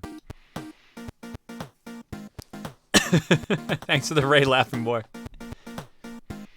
Alright, Boss123 says, oh, was not aware about tonight. Good, I guess, for my lonely self. Yes, this is an off-day stream for us. But it's been fun so far. Hopefully people have been enjoying this. Are you gonna go into OutaCon? I assume you mean OutaFest? I might just swing by and say hi to some friends. but that would be it.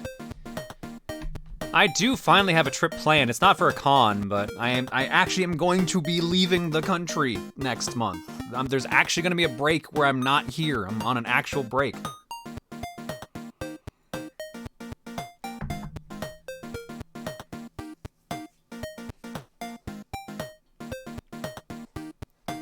Anonymous says, it's my birthday, so have some money. The tradition must be upheld. Anonymous, happy birthday. If you did not mean to be anonymous, I apologize. My friend said, why is that the ending to Blood Debts? Because it is. It's a good ending.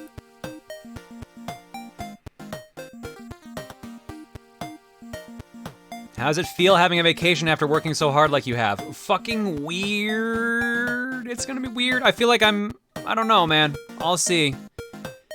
I'm so used to the routine of like stream and then not stream that not being home is gonna throw me off now. Despite the fact I was so used to not being home for years because of travel.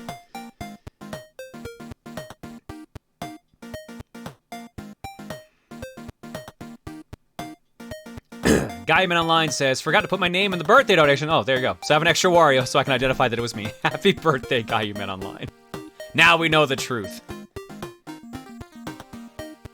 One of the best, he says. Amen. I still need to watch that actual movie. I don't know if the actual movie's worth it. Or Morgan says, this is for you to get the Switch eShop game Invento, which is on sale and looks like a fun puzzle game. INBENTO. Alright, I'll keep that in mind. Let me get a quick look at this. Oh, that looks cute! Food-themed puzzle game where you have to arrange foods in bento boxes. And there's pictures of cats all over it. Oh, yeah. I think this, I'll try this out. This looks cool. Faison Farmer says, what I'm getting from watching this is always use a buddy system. Yes, and that's specifically why it's 5-player, because either there's a 3 group or there's someone running by himself. That's why there's also 3 lanes, top, middle, and I guess what would normally be jungle. Or mid, in this case. Westerford says, I keep hearing a lot of, you're on fire. That sounds concerning. They should probably get that checked out. Either Pokemon, they're usually on fire. Will Peter says, hi, do you know what RiftTrax is? Because they have a Jackbox type game out for current systems now. Yes, I watch RiftTrax fairly often, actually. I watch their Twitch stream. And I have picked up RiftTrax the game. It should be in the backlog already.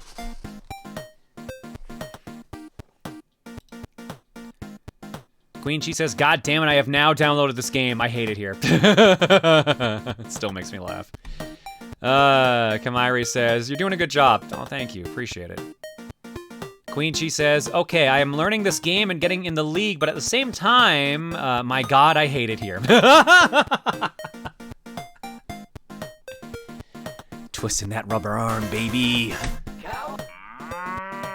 Bleach Bummer says, so despite not ever trying a MOBA and being turned off due to hearing how salty my friends were playing League of Legends, this tournament NegativePro made and you streaming the finals has made me on the fence of giving it a try, so thanks to both of you. Again, the game is free, like, give it a try at the very least.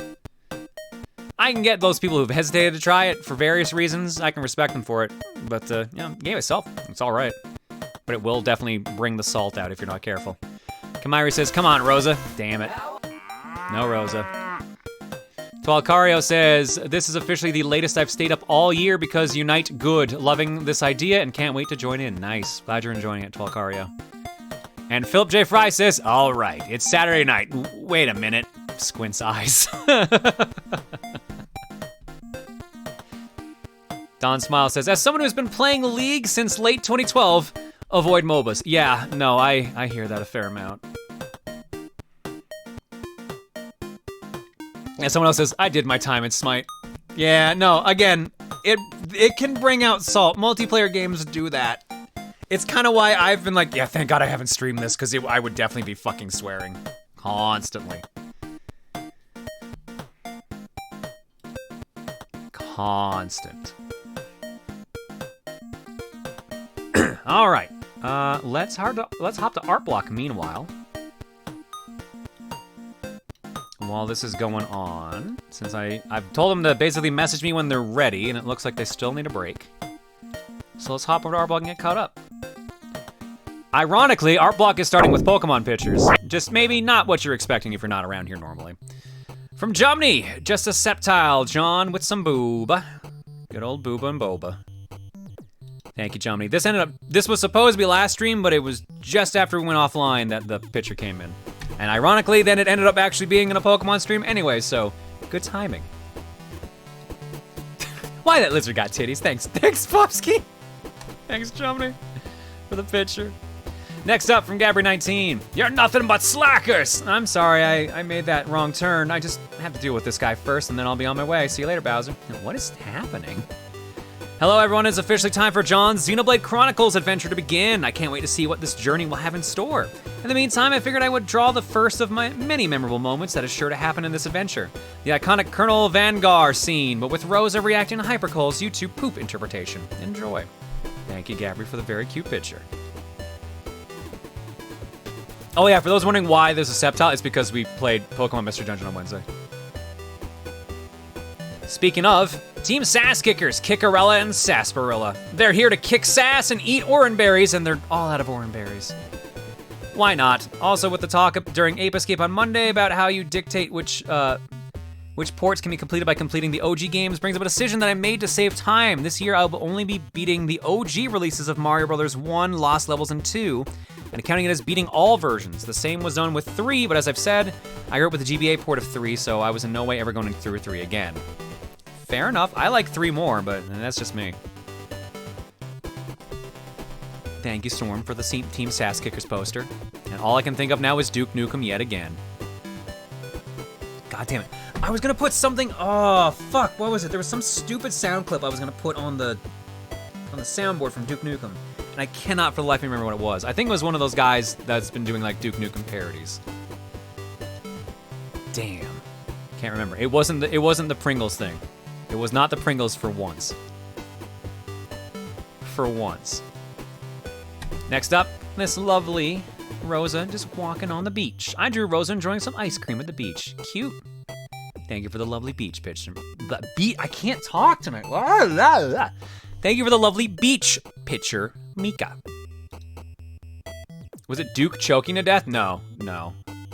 Can't remember what the hell it was. Next up, related to tonight, here's a logo for one of the teams, the Soundbreakers, from KidArcStorm. Brain is still on haywire after that, but tonight has been a night. This has been the first time I've really gotten invested in a MOBA and has honestly been a lot more fun than I thought. And running a team has been really an interesting experience. Not sure about future inclusions, but hopefully I can enjoy this as much as I have with my team. Well, here goes nothing, all or nothing, and let's just go for broke and aim for the top. Also, here's a debut of our team banner of Soundbreakers. Enjoy the finale, everyone. Thank you. Actually, KidArc, because of that, you might have reminded me. You were the only team that didn't have a proper logo submitted, right? Yeah, no, I've got all the other ones. I just haven't shown them. Let me pop these up on stream then, since you've shown me that one. This is Disaster Noodles. This is the Zygardians.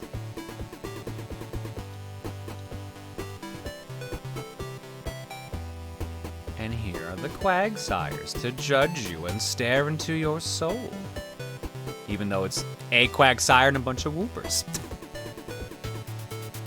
Here we go, the Mighty Quagsires, the Zygardians, the Disaster Noodles, and then of course, jumping back here for the Soundbreakers. Those are the logos for all 4 teams. Thanks for sharing yours, KidArc. Jumping up here. What is this? From Veil Leaf. So I got an idea for Kronk as Tsubasa and made this in Blender. I just add clothes on a model I was making for something else. Oh my god. I can't wait for Magical Girl Kronk. Thanks, Veil Leaf. Pokemon Unite League Season 1 from NegativePro. Assuming that finals are over when this is viewed? Nope. I want to say thank you for taking the time to stream the test season finals. It was fun and incredibly hectic trying to get everything organized, but I'm happy we got this working. To answer some questions I saw in chat. 1, we didn't use the tournament lobby because we didn't know if it was going to be a permanent feature or not at the time.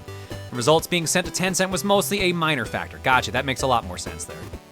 2. While there is an option to surrender in-game, we decided to not allow it because we've seen it promote toxic behavior, and there have been a good number of cases during the test where just because the team flips the bird, that they don't always get an auto win. Fair enough, we did see that earlier. They had to fight for that win. That would have been the first time in a match tonight that Zapdos didn't dictate a win. 3, when is the official server open? Well, given the interest, I think I'm gonna say right now. Discord link is below. There you go. There's a link right there. We'll eventually load it into the chat bot as a command as well. But if you want to join in, hop on the Booru right now. And on this post, you'll see the link. So there you go. Thank you, Negative, for running and setting all this up. You did a great job. Next up. I was gonna say, this looks like Mika's design, but it's from Prime. Got a commission from Mika of RoseJohn in a cute little outfit. Wanted to add my own little flourishes, like all gold star leggings and braided hair. Thank you so much for commissioning me. Aw, Rhyme, this is super cute. Hell yeah. Thank you, Mika, for the commission, and thank you, Rhyme, for doing it. Very nice. And speaking of Rhyme, also got a commission of John Reel from Mooch. The local arcade doesn't have a lot of the official prizes, though, just a lot of bootlegs. Thank you so much for commissioning me. Got a Beefaroo, or like the close Beefaroo, which I forgot what name we gave that Beefaroo. I think, was this the Beefaroo? We got an A, we got a Robert, we got a blue suited Wesker, and we got an upside down Ice Kermit.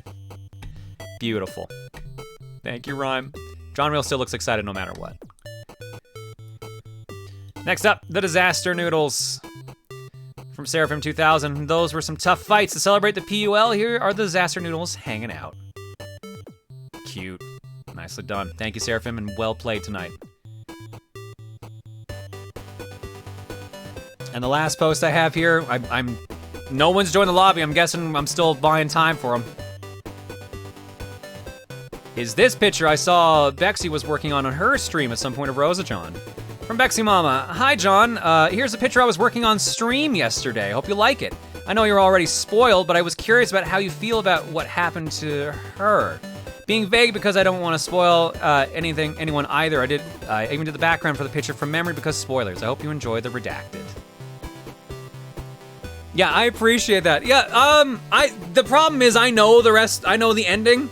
So, yeah, but also, yeah. It was good. She was fun. She was very fun and enjoyable. Thank you for the lovely art, Bexy. Really appreciate it. And with that, folks, like, I can't really stall much longer. That's all of Art Block. So, are the teams ready to go? And perfect timing. Just got the word we're good.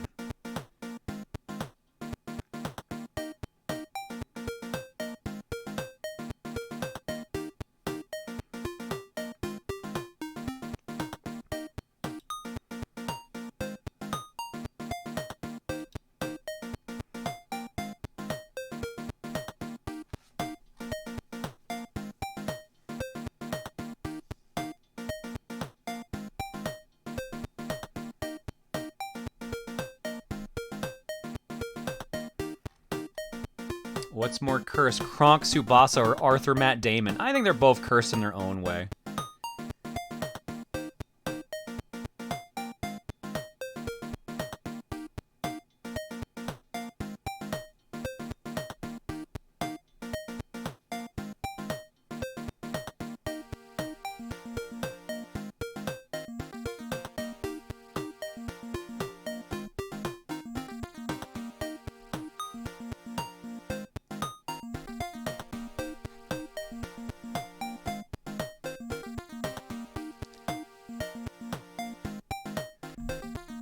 Hopefully, let me make sure I actually put the number cover on before I jump over.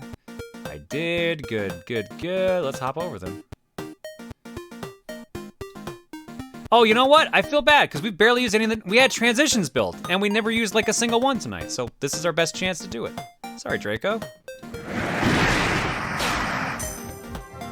Draco built all these awesome transitions he gave me last minute, and then that was our first break, so I forgot to turn them on. They were installed, I just never turned them on.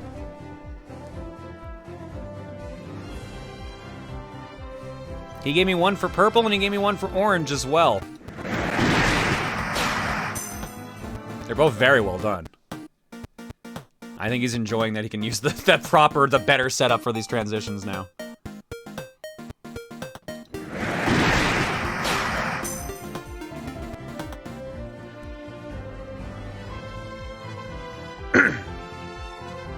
John, there's rumors that they're expanding the Resident Evil DLC for Dead by Daylight, and they're saying they're going to add Wesker and Ada as survivors. Neat. I haven't played Dead by Daylight much, other than the one time we did on stream for Chaos Cookie, so that's still cool, though. I was just happy that they added in...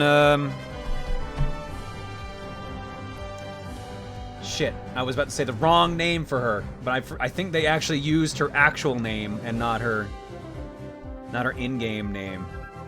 The main character from Resident Evil 3.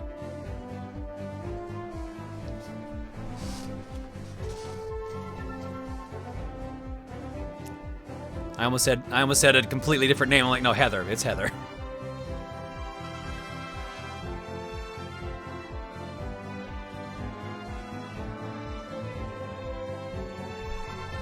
All right. Looks like everyone's in the room.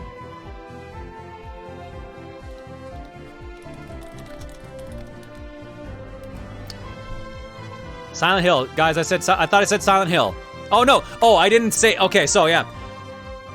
So I care more that Heather from Silent Hill 3 is in the game versus a Resident Evil character getting in. I like her more. Sorry, that is the confusion. That is the thing that is the thing I was specifying. I prefer Heather as a character than any of the Resident Evil editions. Did I say Resident Evil 3? Sorry, I meant Silent Hill 3. My bad.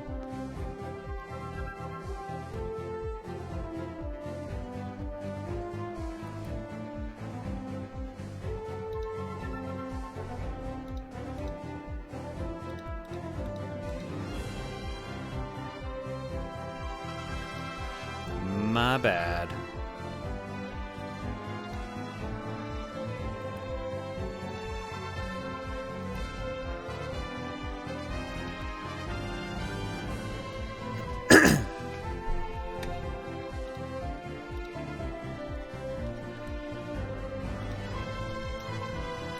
All right, just waiting to see what Pokemon are canceled, then we're hopping in. So for the apparently I'm the one who shouldn't have taken the break. Jesus.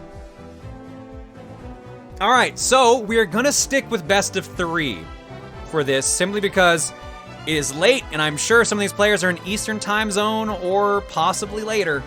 So probably would like them to be able to give it their all, and if there's a reset, I think a best of 5 may kill them. So let's make it a bit easier on them. So it is, again, best of 3. However, the setup is that if the Sound Breakers win this match, they will force a bracket reset, and then they will have to do another best of 3 against the Zygardians. Here, let's make this easy. Let me just show this on the actual screen.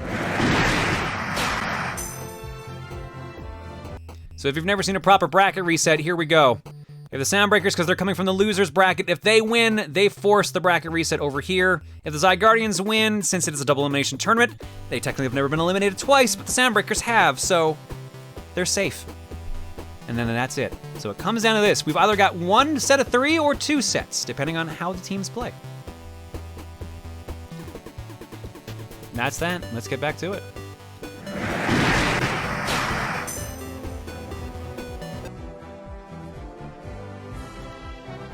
Soundbreakers are banning Sarina, and Zygardians are banning Blastoise. We got our bans. Let's do it.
Pikachu, Lucario, Gardevoir, Hoopa, and Cinderace versus Venusaur, Trevenant, Decidueye, Eldegoss, and Machamp.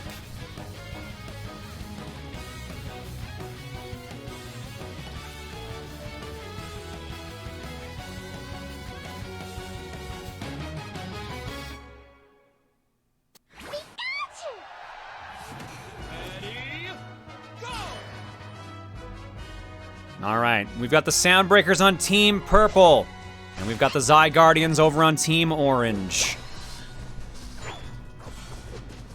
Let's see who's winning it all.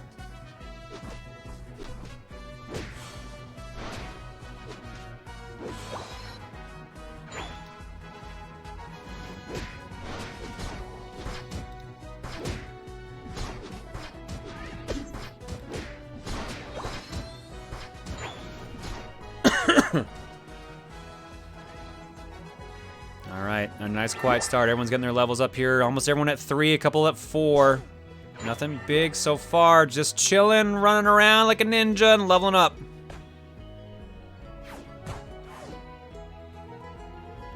To be fair, most matches we haven't seen anyone really attempt to push for points till about a minute and a half anyway, so this is just the calm before the storm as always. Meanwhile, Sondra and VG just kind of chilling, waiting for their chance. They go for it.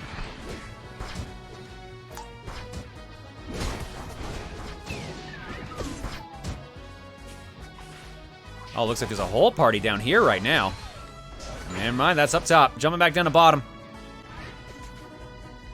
Everyone gets pushed back. Even break. KeatonKid might get sniped before they can get back to heal. They get back to try to push. Oh, Machop. Machop's messing things up, but Machop's also down. The back and forth continues. Looking up top here for a second.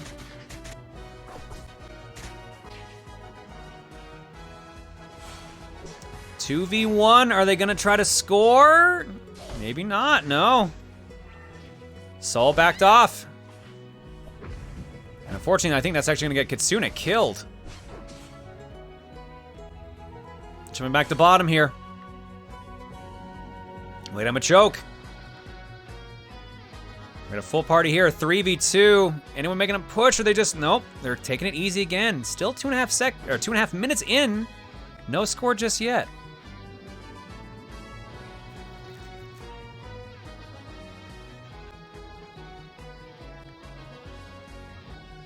Everyone just chilling and waiting for their chance. There's just gonna be a sudden push out of nowhere at this rate. Or they're waiting for the barrier. Here comes Keaton and VG. Sondra not assisting, just seeing how it goes first. It doesn't look like they need to anyways. Time for points. Or maybe not. Warrior Fire sneaks in and starts blocking. But it doesn't matter because VG got a 3 kill streak. Here comes some big points. 66-0. All VG all the time, baby. 71-0.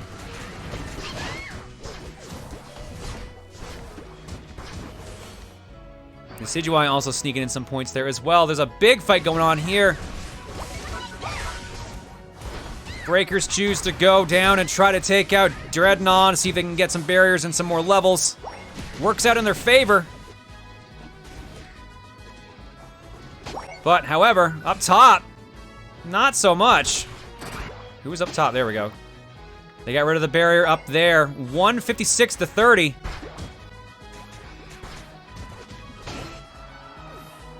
I wish there was a faster way to skip through these.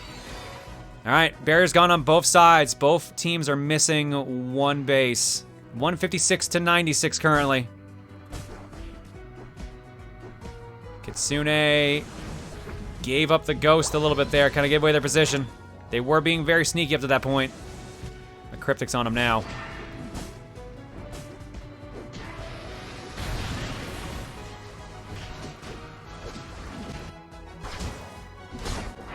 Meanwhile, down here, just more fighting for points. Just no real push, a little back and forth. Time is almost half up at this point. Oh no, VG going wild.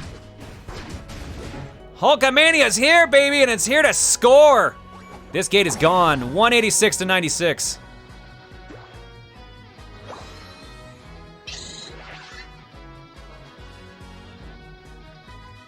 Halfway point for the match right now. Everyone's just kind of playing footsies back and forth. Looking up top. We've got a bit more action going on here, though.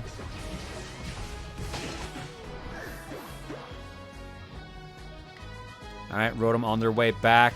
You're in trouble. We're in trouble.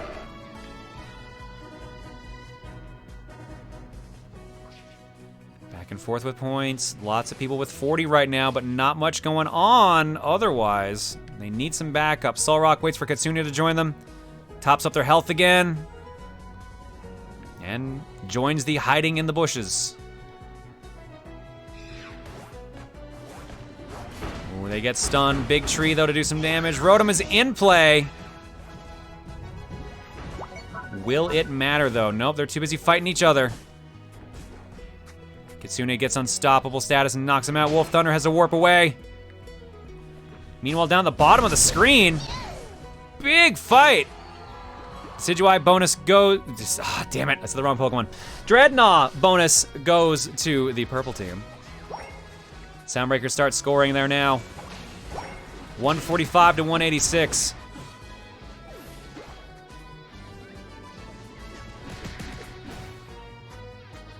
VGG just killing people with that Machamp. Going on another KO streak.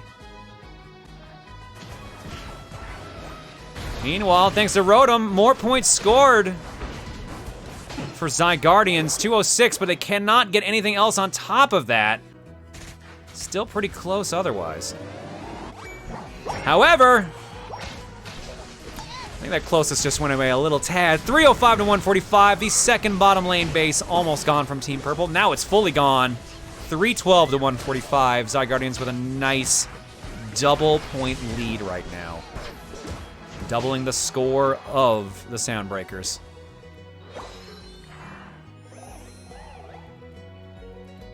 We got about a minute left before anything happens here and Big Bird shows up, so let's see what people choose to do. Right now, a lot of back and forth, a lot of just kind of building up points, ready for the big push.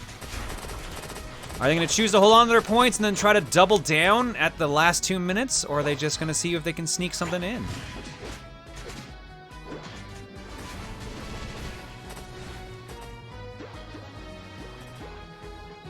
A lot of give and take here. VG and Keaton, they start pushing. Everyone hides in the same spot apparently. No, actually looks like Lucario warped away. Because now all the timers are active. Fight up top lane here. No score happens there. But there was an attempt, a valiant effort. Uh-oh, Dreadnought showed up just in time to get a barrier for when... Uh-oh, a little battery in my controller. Shield and experience points right now, and we've got our final stretch active and Zapdos. 12, 11, 12, 12, 12 versus 13, 11, 13, 12, 13. Close enough in levels that's not gonna matter too much. It's gonna come down to this. Who gets Zapdos first and foremost?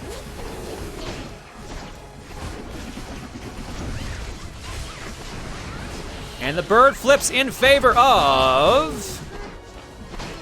Oh, the Soundbreakers! Full party wipe. They've got to go and score now. They need to take advantage of this, and they are not. They're going too slow. 345 to 312. They are now in the lead.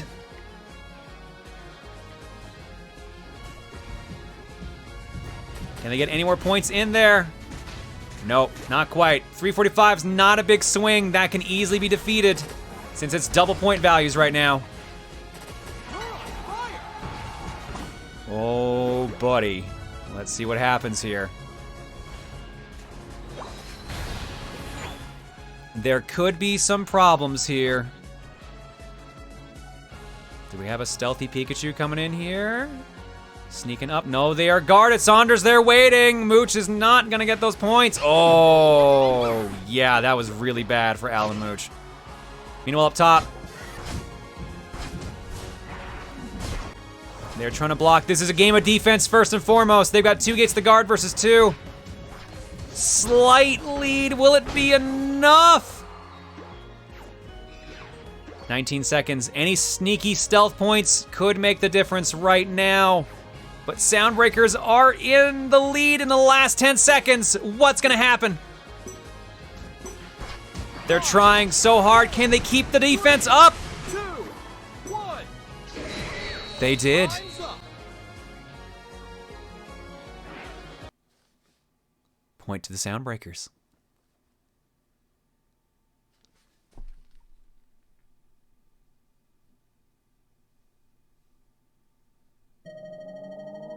Oh, look how close that is. Look how close that is. 345 to 312. WolfThunder with 140 points getting them the VIP badge. VGG at 100 getting their badge. This is gonna be a close one. Let's look at the graph. Again, yeah, Zapdos made the difference, but they just barely held on. It was within arm's reach that entire time. Those 200 points they got off of Zapdos, that was all they needed. And then a solid defense at the end clinched it. Look at that. No scoring happened from the other team in the last 2 minutes. All they needed, they only needed like 20 points on hand to swing it. Not even that much, I think. Wow, well played, everybody. But that puts the Soundbreakers up by 1.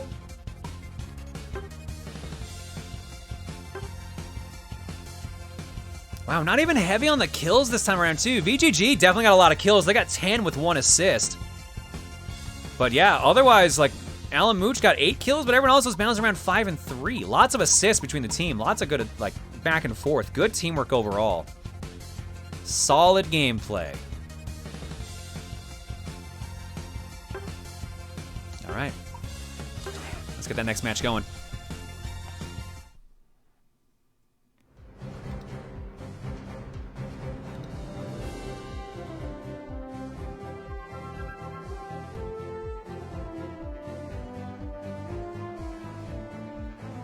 All right, with that, we're on actually reset point, shockingly, right now.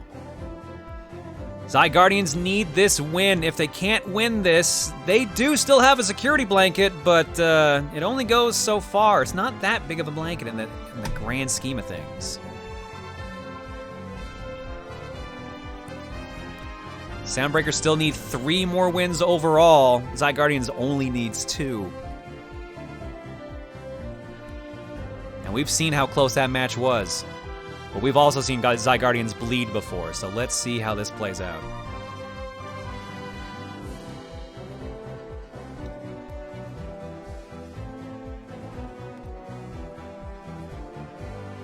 I need them to stop banning both of my main characters. Hashtag free Cryptic. I'm sorry, Cryptic. They're being strategic.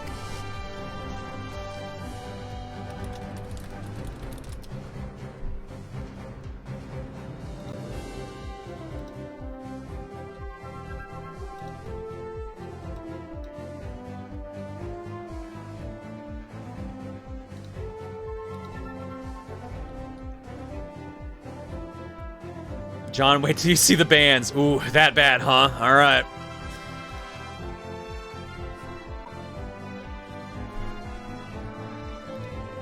Here, enjoy Ditto in the Void.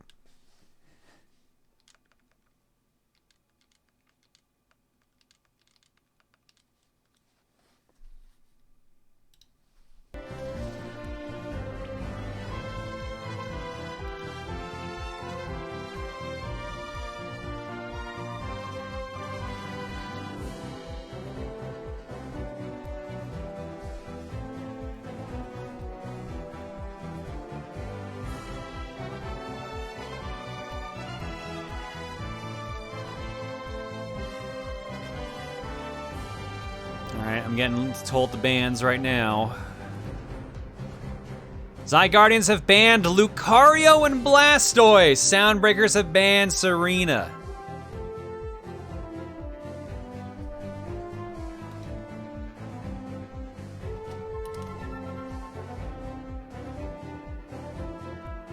Oh, thanks, Pizza Loving Wolf. We're doing all right. Appreciate it. Hopefully you enjoy streaming when you get into it.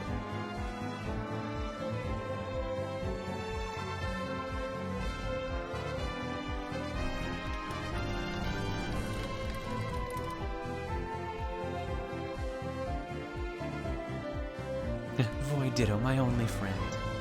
He's here for us all.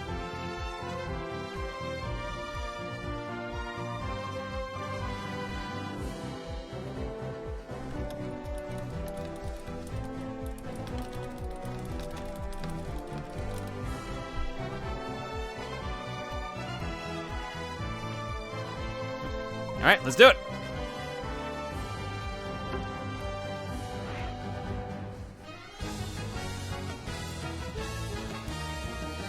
All right.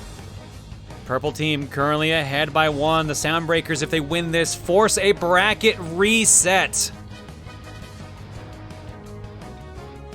A long road ahead for the Zygardians at this rate. They need to win 2 in a row here, which they can do. That match was super close, and they were in control for a large amount of it. So they are not out of this just yet. At the very least, I do see this going to the full best of 3 at the start. But who knows? Soundbreakers have been pretty hot in the losers bracket. They've done some good damage, and they're more warmed up. Let's see what they decide on and how it goes. Oh, good. Good to hear, Peace Love. I'm glad you had so much fun doing it. Don't worry, the viewers will happen eventually. That's the thing that doesn't happen right away, but as long as you had fun with it, that's the important thing. So between Unite and Splatoon so far, which of the 2 games is your favorite for commentating? I think I'm better at Splatoon, but I also usually have someone to play off of with Splatoon, so. Pikachu, Dragonite, Gardevoir, Hoopa, and Cinderace versus Charizard, Aegislash, Decidueye, Eldegoss, and Machamp.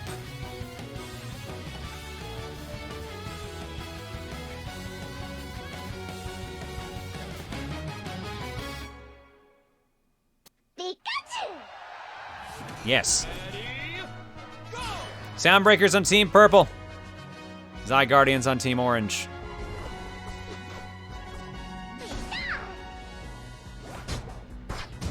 Let's see what happens.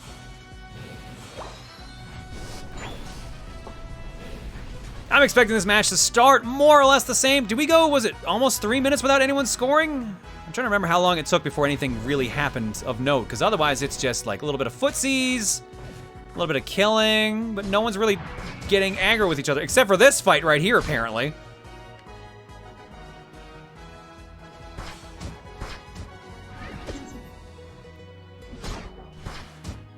Apparently they just wanted to soften them up a little bit. Oh, we got one going on up here, too. A little bit of skirmishing, a little bit of testing. Everyone's resolve.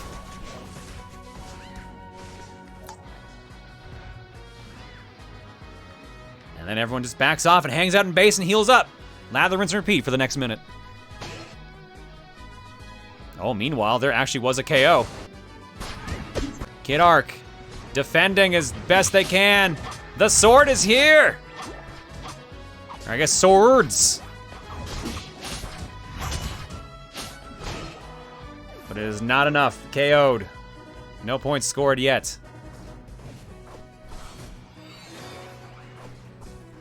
Beefy Boy is back. VGG's here to get some kills. Kills and KOs. Or be KO'd, I guess, but that's what happens when it's 3v2. Is it time for the first point push? It might very well be. First goal. Cryptic's on the board, and so are the Soundbreakers. 15-0 right now. But it is super early. It's not going to really make the biggest of deals and the biggest of differences, but if they win by 15 points, you know where it came from. Turning it around? Are they turning it around? They are! 15-9. BGG on the board as well. Pushed back, and we swing yet again.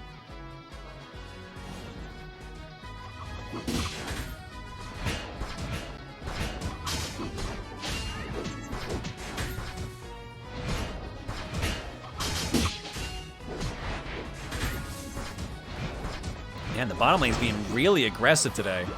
So much back and forth. What's going on up top? Oh, we actually do have a bit of a push here. No, Wolf's running back. Wolf got overextended. And Alamooch is also just about, KO'd. Now, are they gonna push as a result, or are they just gonna, nope, they're playing it safe. Meanwhile, look who's here, Dreadnought! Chilling, having a great time. Warrior Fire and KidArc have noticed they're going down to try to get some points and some extra experience and barriers. SondraChan and VGG are running in to try to stop him.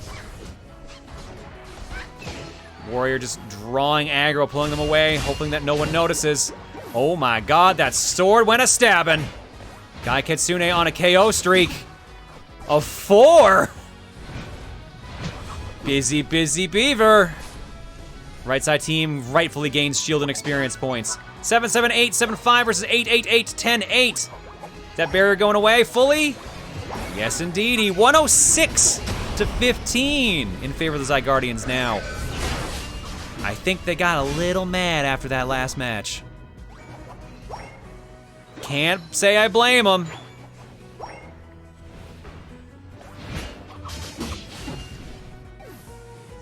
They are on an aggro spree right now.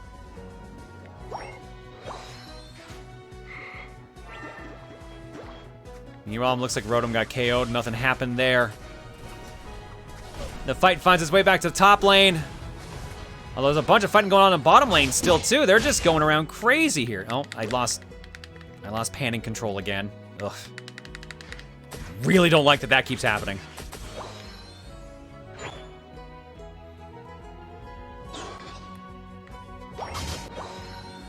All right, and we're back to chill times. Or are we? VGG tried again, overextended, but didn't really have any points left anyways. No big there.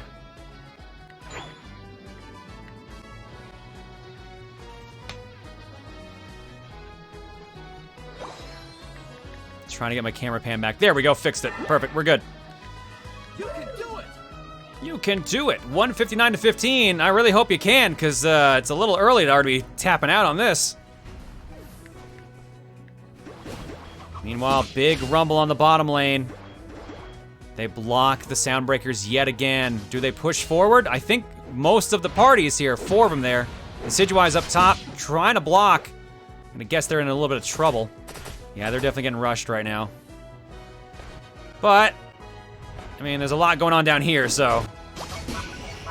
Mainly murdering of a turtle. Dreadnought taken out yet again. Another buff for the Zygardians. 10-9-9-9-7 versus 11-10-11-12-12. Big difference this time around. They are putting in the work. They want to make sure that the same thing that happened earlier does not happen this time.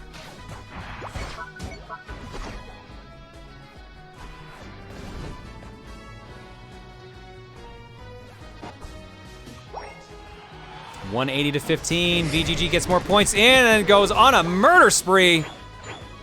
Grabs a ton of points, goes and scores them yet again.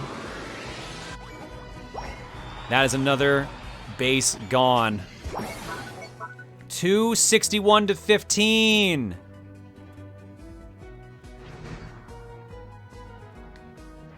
Soundbreaker's down to 3 bases alone. Not a single base has been destroyed yet on the opposing team here. Zygardians sitting pretty. Good control this time around. They're trying to get some sneaky extra points in up top, but I don't think that one's gonna happen this time. Nope, Keaton ate dirt on that one.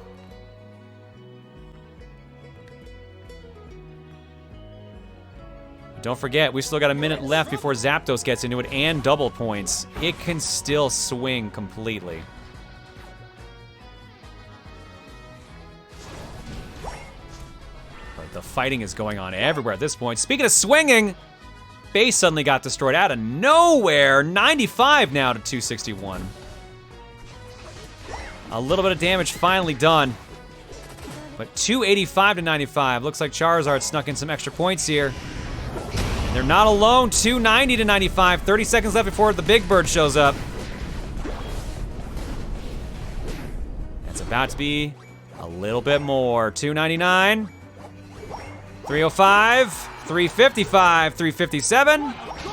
That gate is still there at 1 point though. 360 to 95 with 10 seconds left before Zapdos' appearance. Our players get to the center. Let's see what happens. Right side gains a barrier and more experience. 12, 12, 12, 12, 12 versus 14, 12, 13, 14, 14. Things are looking pretty good right now for the Zygardians. Although right now it's just a fracas in the middle here. 2 KOs on both sides. Zapdos just kind of chilling. Honestly, no one's focusing too much on him. 4 KOs on Soundbreakers. Uh-oh. Yeah. Zygardians take that one. Full party wipe for the Soundbreakers. Which means, what a goal. 460 to 95. 560. I think that's all they're gonna be able to get in there in time. Ooh, buddy. They have been demanding and dominating this match. It is looking pretty dunzo right now for Soundbreakers.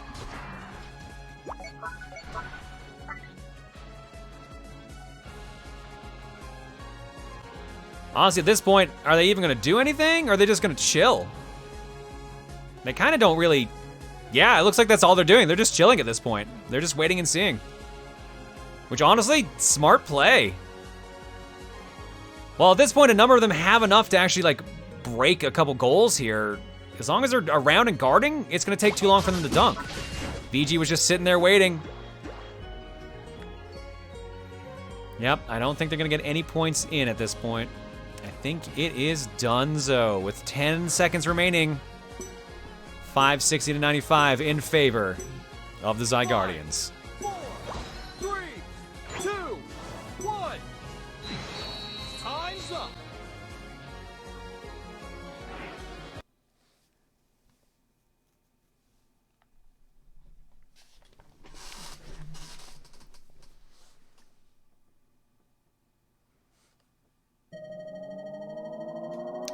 Yep. Definitely in control on that one here. Solrock with the MVP this time around with 203. Cryptic with 55 for the second one. Here's the graph. Basically, it never stopped raising. It just kept going up and up and up. It didn't even need the Rotom, but it definitely helped.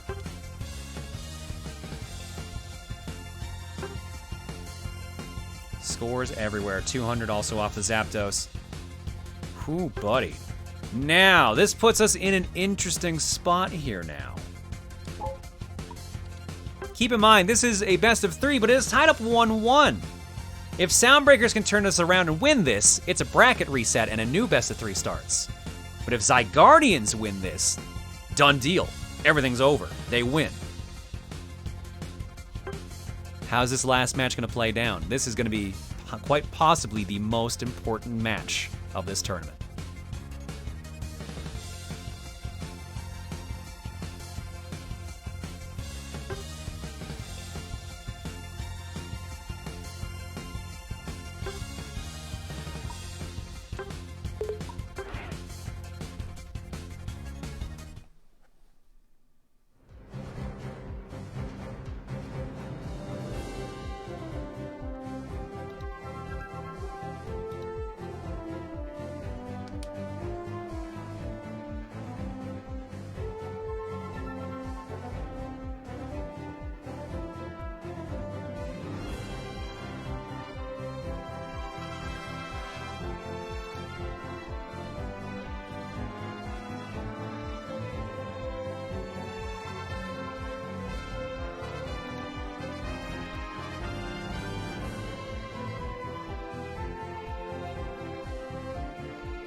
Alright, got my code, got the Ditto, got the Void.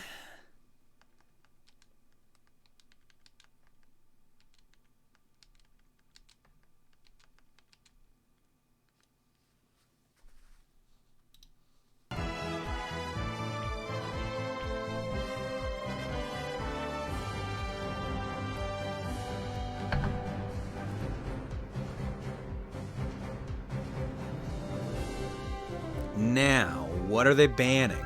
Because remember, the losing team gets to ban 2 Pokemon, and I have a feeling I can think of which ones they should probably ban. And I was right. Soundbreakers, understandably, banned Aegislash and Eldegoss. Zygardians have banned Blastoise.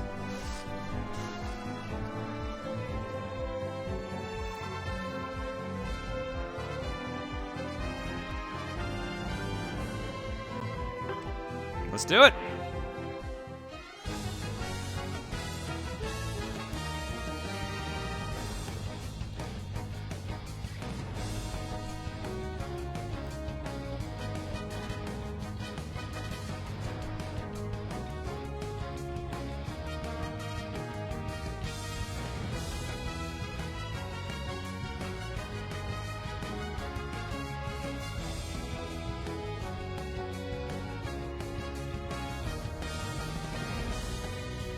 Oh wait, do we not have Machop in this match? Ooh, VGG switching away. They were getting a lot of high kill counts too, I'm surprised.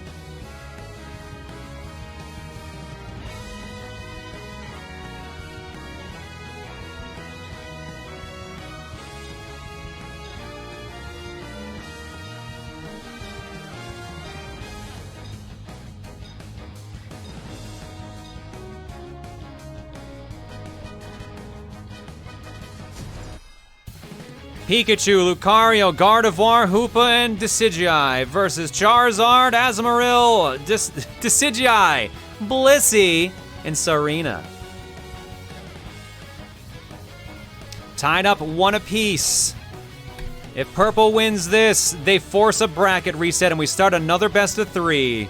If Orange wins this, it's all said and done. Let's see what happens.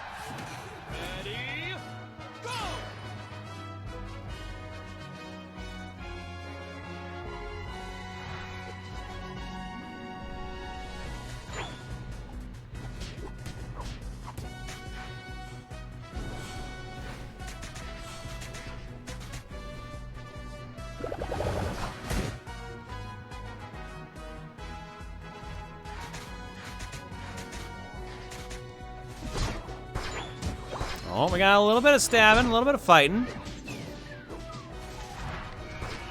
Surprisingly early for a bit of melee combat. It looks like we're going for it. VGG's down right now. Do they go for the points? They do! They actually got in. It's only 2 points, but still, a little bit of a surprise. Another 2 on top of that. Every little bit helps. 4-0 in favor of the Soundbreakers.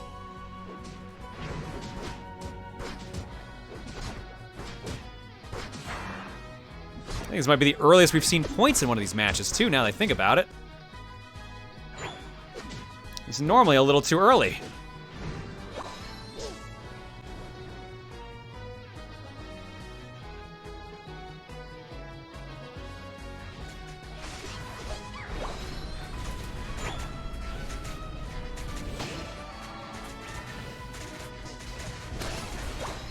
Lucario on a KO streak.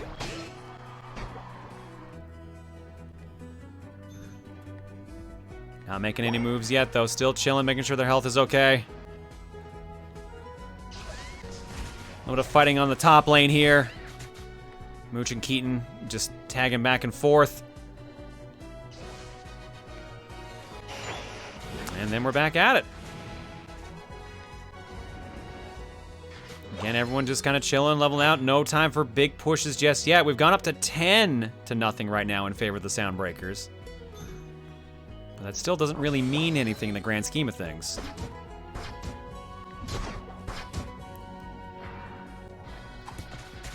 Oh, tiny bit of a push. Is it gonna work? They're backing off.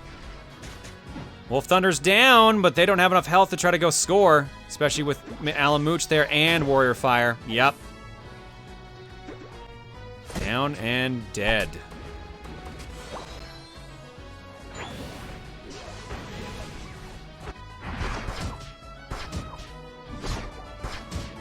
KidArc versus VGG. They fight. VGG gets another quick point in there, actually. 10-7. But then it gets taken down right for it. It's still points. And it's still experience off of that as well. Even if it's not the most. 66776 versus 56577. Slight favor in front of Soundbreakers right now for levels, but it's not too much. Besides, we've also got some major swingers here like Dreadnought. Dreadnought and Rotom both in play now. Let's see what anyone goes for.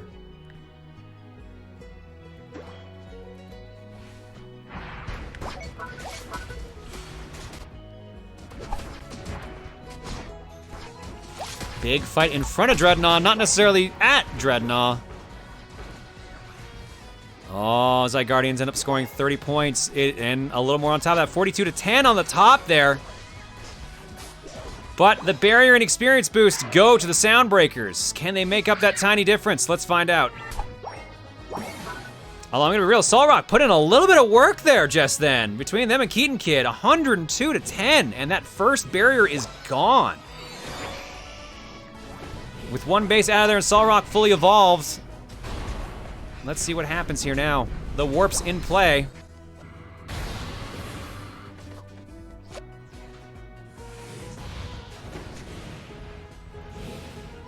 But Sol's doing some nice damage. A little bit of back and forth between WolfThunder and Solrock.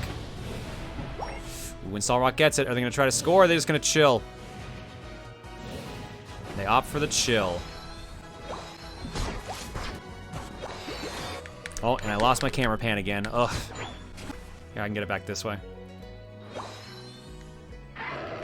There we go. At least I figured out how to get that back fast. GuyKitsune! With a 40 and a bunch of free points in front of it as well. 142-16 right now. Big movements going on at the bottom here. 4-player push. Can they get rid of yet another barrier? Another base? It looks like they're going for it. They can stop KidArc.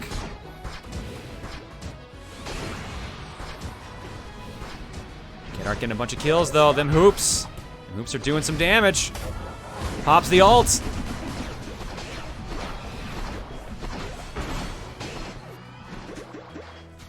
Nicely done. Well defended. Now they start scoring a couple points over here to do their best to catch up. 142-68 now. Still behind, but they've done a little bit of work.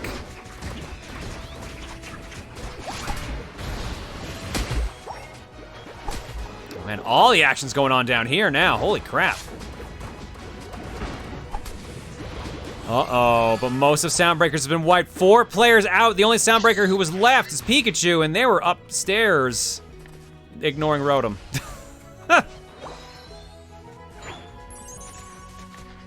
KeatonKid looking like they're actually gonna get that, but they've got the barrier now, so they're gonna be okay. Rotom is under control of the KeatonKid and the Zygardians.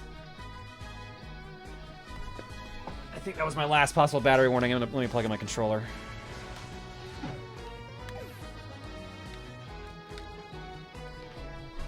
There we go. Rotom's in, so's KeatonKid. That's gonna put it at 202-72.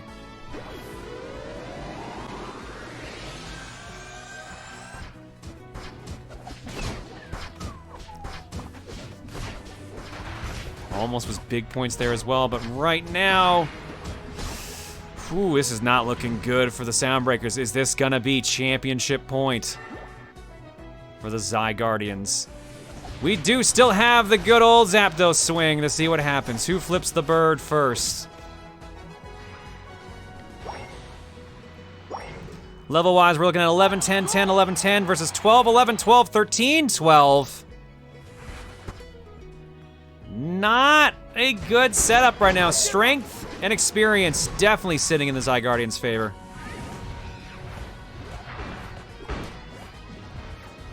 $275-72.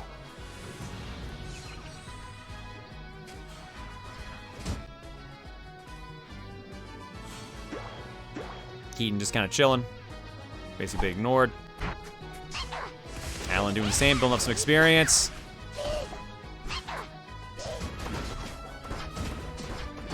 Meanwhile, bottom lane, very, very busy. So much fighting.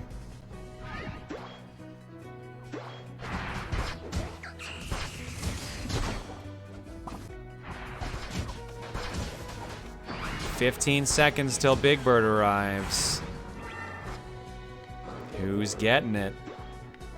Everyone's ignoring the Dreadnought because it's a little too late. Let's go see what's about to happen. This could decide the game. Final stretch. Double points in play. Everyone's chilling at Zapdos' place. Ults popping everywhere. Explosions everywhere. Party wiping happening right now. Both teams missing players. Oh no, Soundbreaker's missing 3 members. But they got Big Bird! Oh my god, it may have been worth it.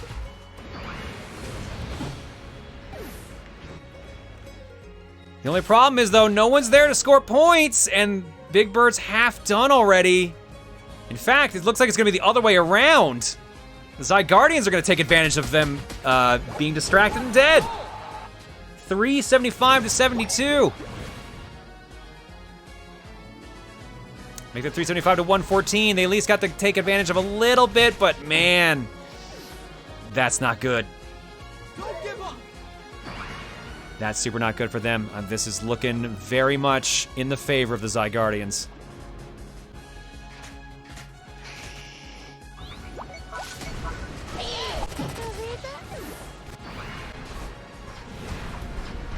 Looking down here on bottom. Yep, nope, they're on pure defense, and at this point, I cannot blame them at all. If Cryptic can score this, no way in hell. 3 of them there, absolutely not happening. Folks, I think we have our winners. 20 seconds left and 2 players down. Don't think it's happening.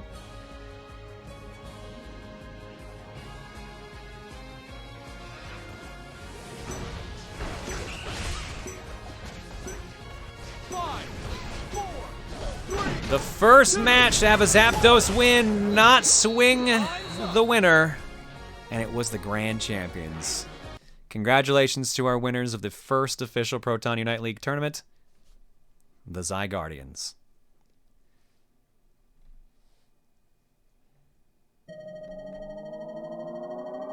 You lose. 375 to 114. Solrock with the MVP at 145. WolfThunder 48. Looking at the graph, yeah. That bump from Zapdos, nothing. What a bummer. Oof. They just stayed in control. Well played by the Zygardians.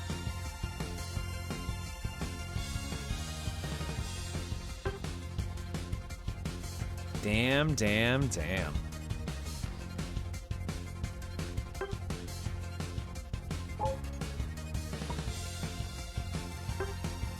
Final rankings, let's look at the kills. Cryptic got 7, but the rest of the team was at 5 or 3. KidArc with 15 assists, though. Big fuck you lasers kind of help with that. Pretty even on kills, actually. 8, 8, 6, 1, and 8 on the side of the Zygardians. Pretty even overall. Shows that kills don't always matter, but man, they help. There's your moves, your items, and your final stats. The reason we didn't score first Dread was because they had Blissey Serena on way back down, wouldn't have gotten the point in time. Fair enough. That's that. GG everybody that played. And congrats to our winners, the Zygardians.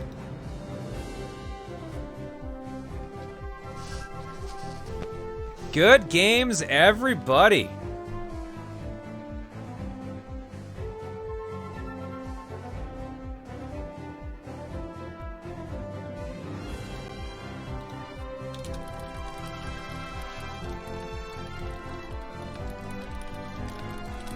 Give me a second.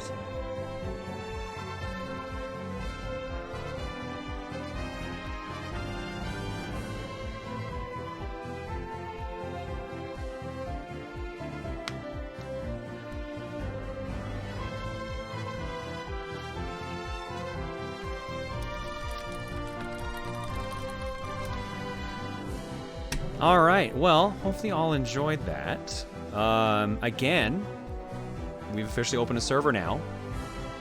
So if you want to actually join in and play some Pokemon Unite with other people in the community and join the league for its official actual Season 1,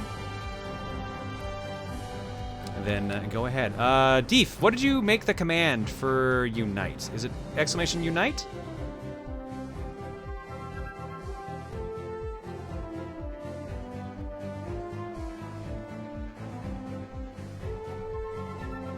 Figured I'd explain it here too. The reason I was scoring small points is because I was stacking. Scoring small points allows damage building with attack weights. It was going for damage overall. Okay, so Cryptic, was that the item you had on your Pokemon? That would make more sense then.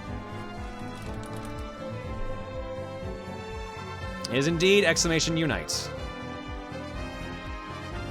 And also, oh yes, it's the Unite.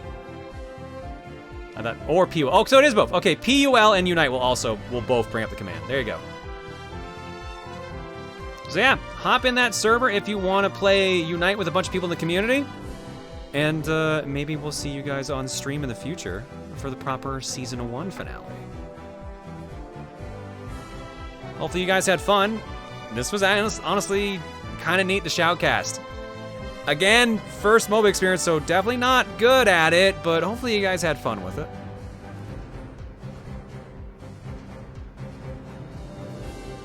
Also, for every score you make, not every point, it recharges your Unite move by 10%. Ah, interesting.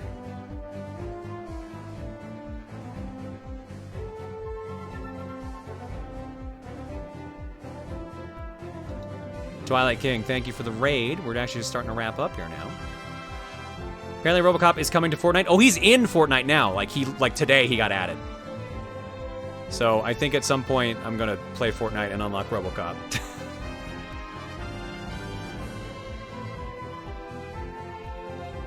All right, and with that, folks,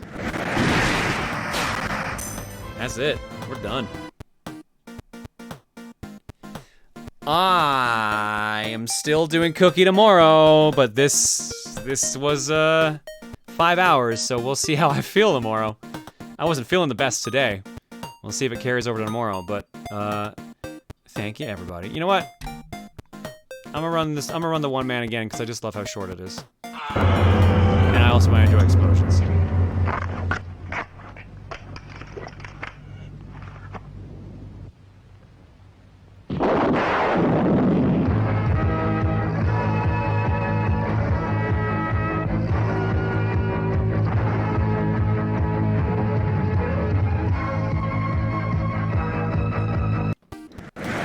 Maybe Season 1 finals will start at an earlier time next time. I mean, we'll probably aim for that because likely the Season 1 finals will be a bit bigger.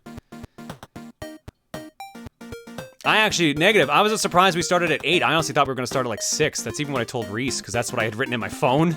And then when I was like, oh, no, he said 8. Oh, okay. Never mind. Usual time then.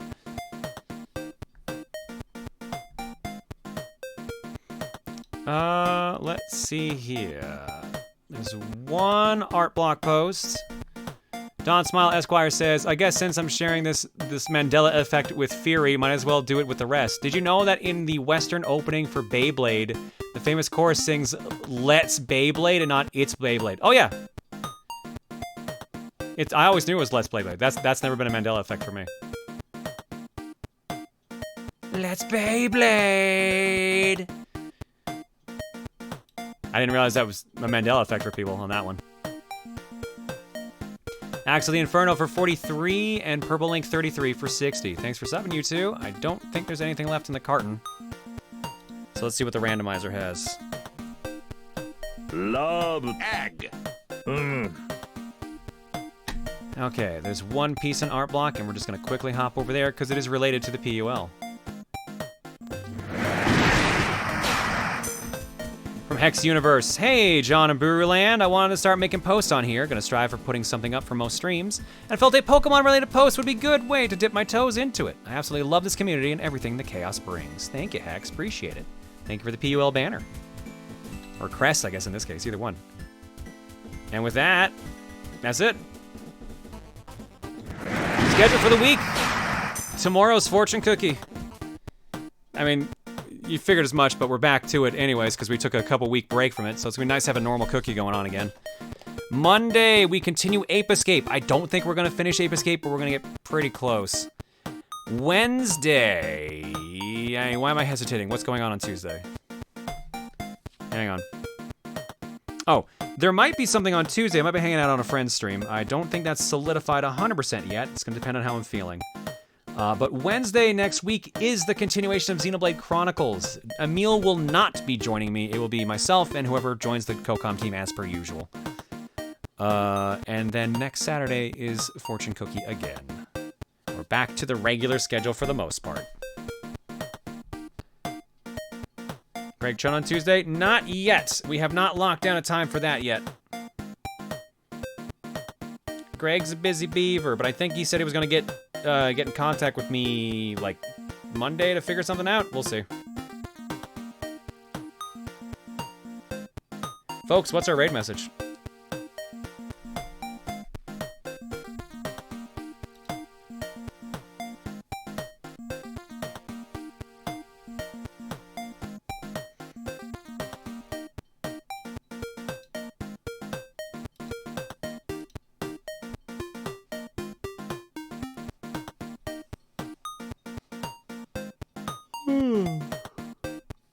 Oh boy, that's hard. Oof.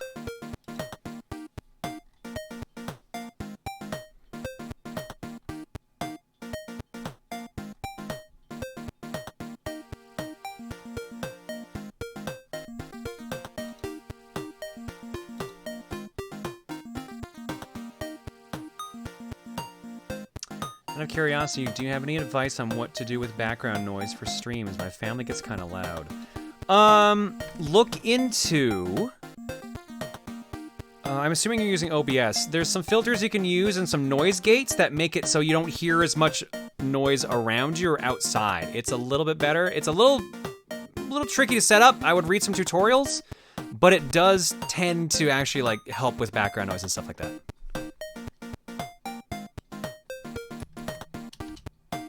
Alright, I think we're raiding with Flip the Bird. And since we just watched and played some Pokemon, seems only fair to raid someone who's also playing Pokemon. Good old Dan the Enigma. Let's go tell him to flip the bird.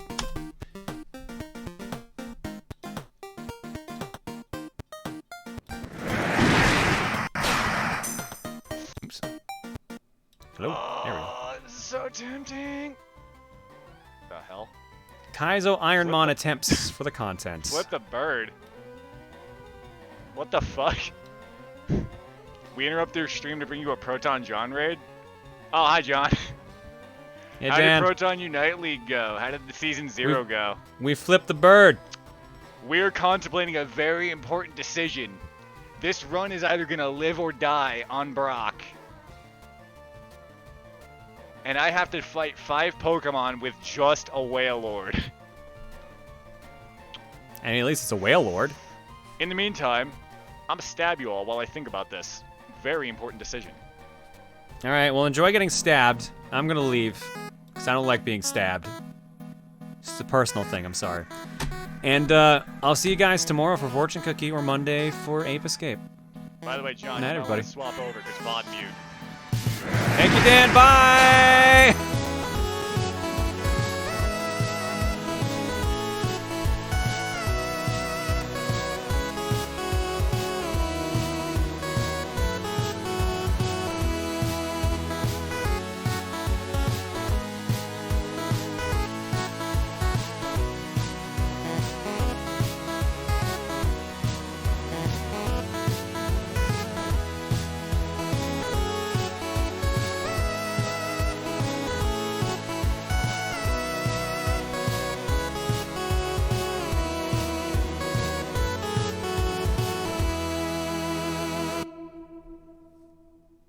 Disappointed.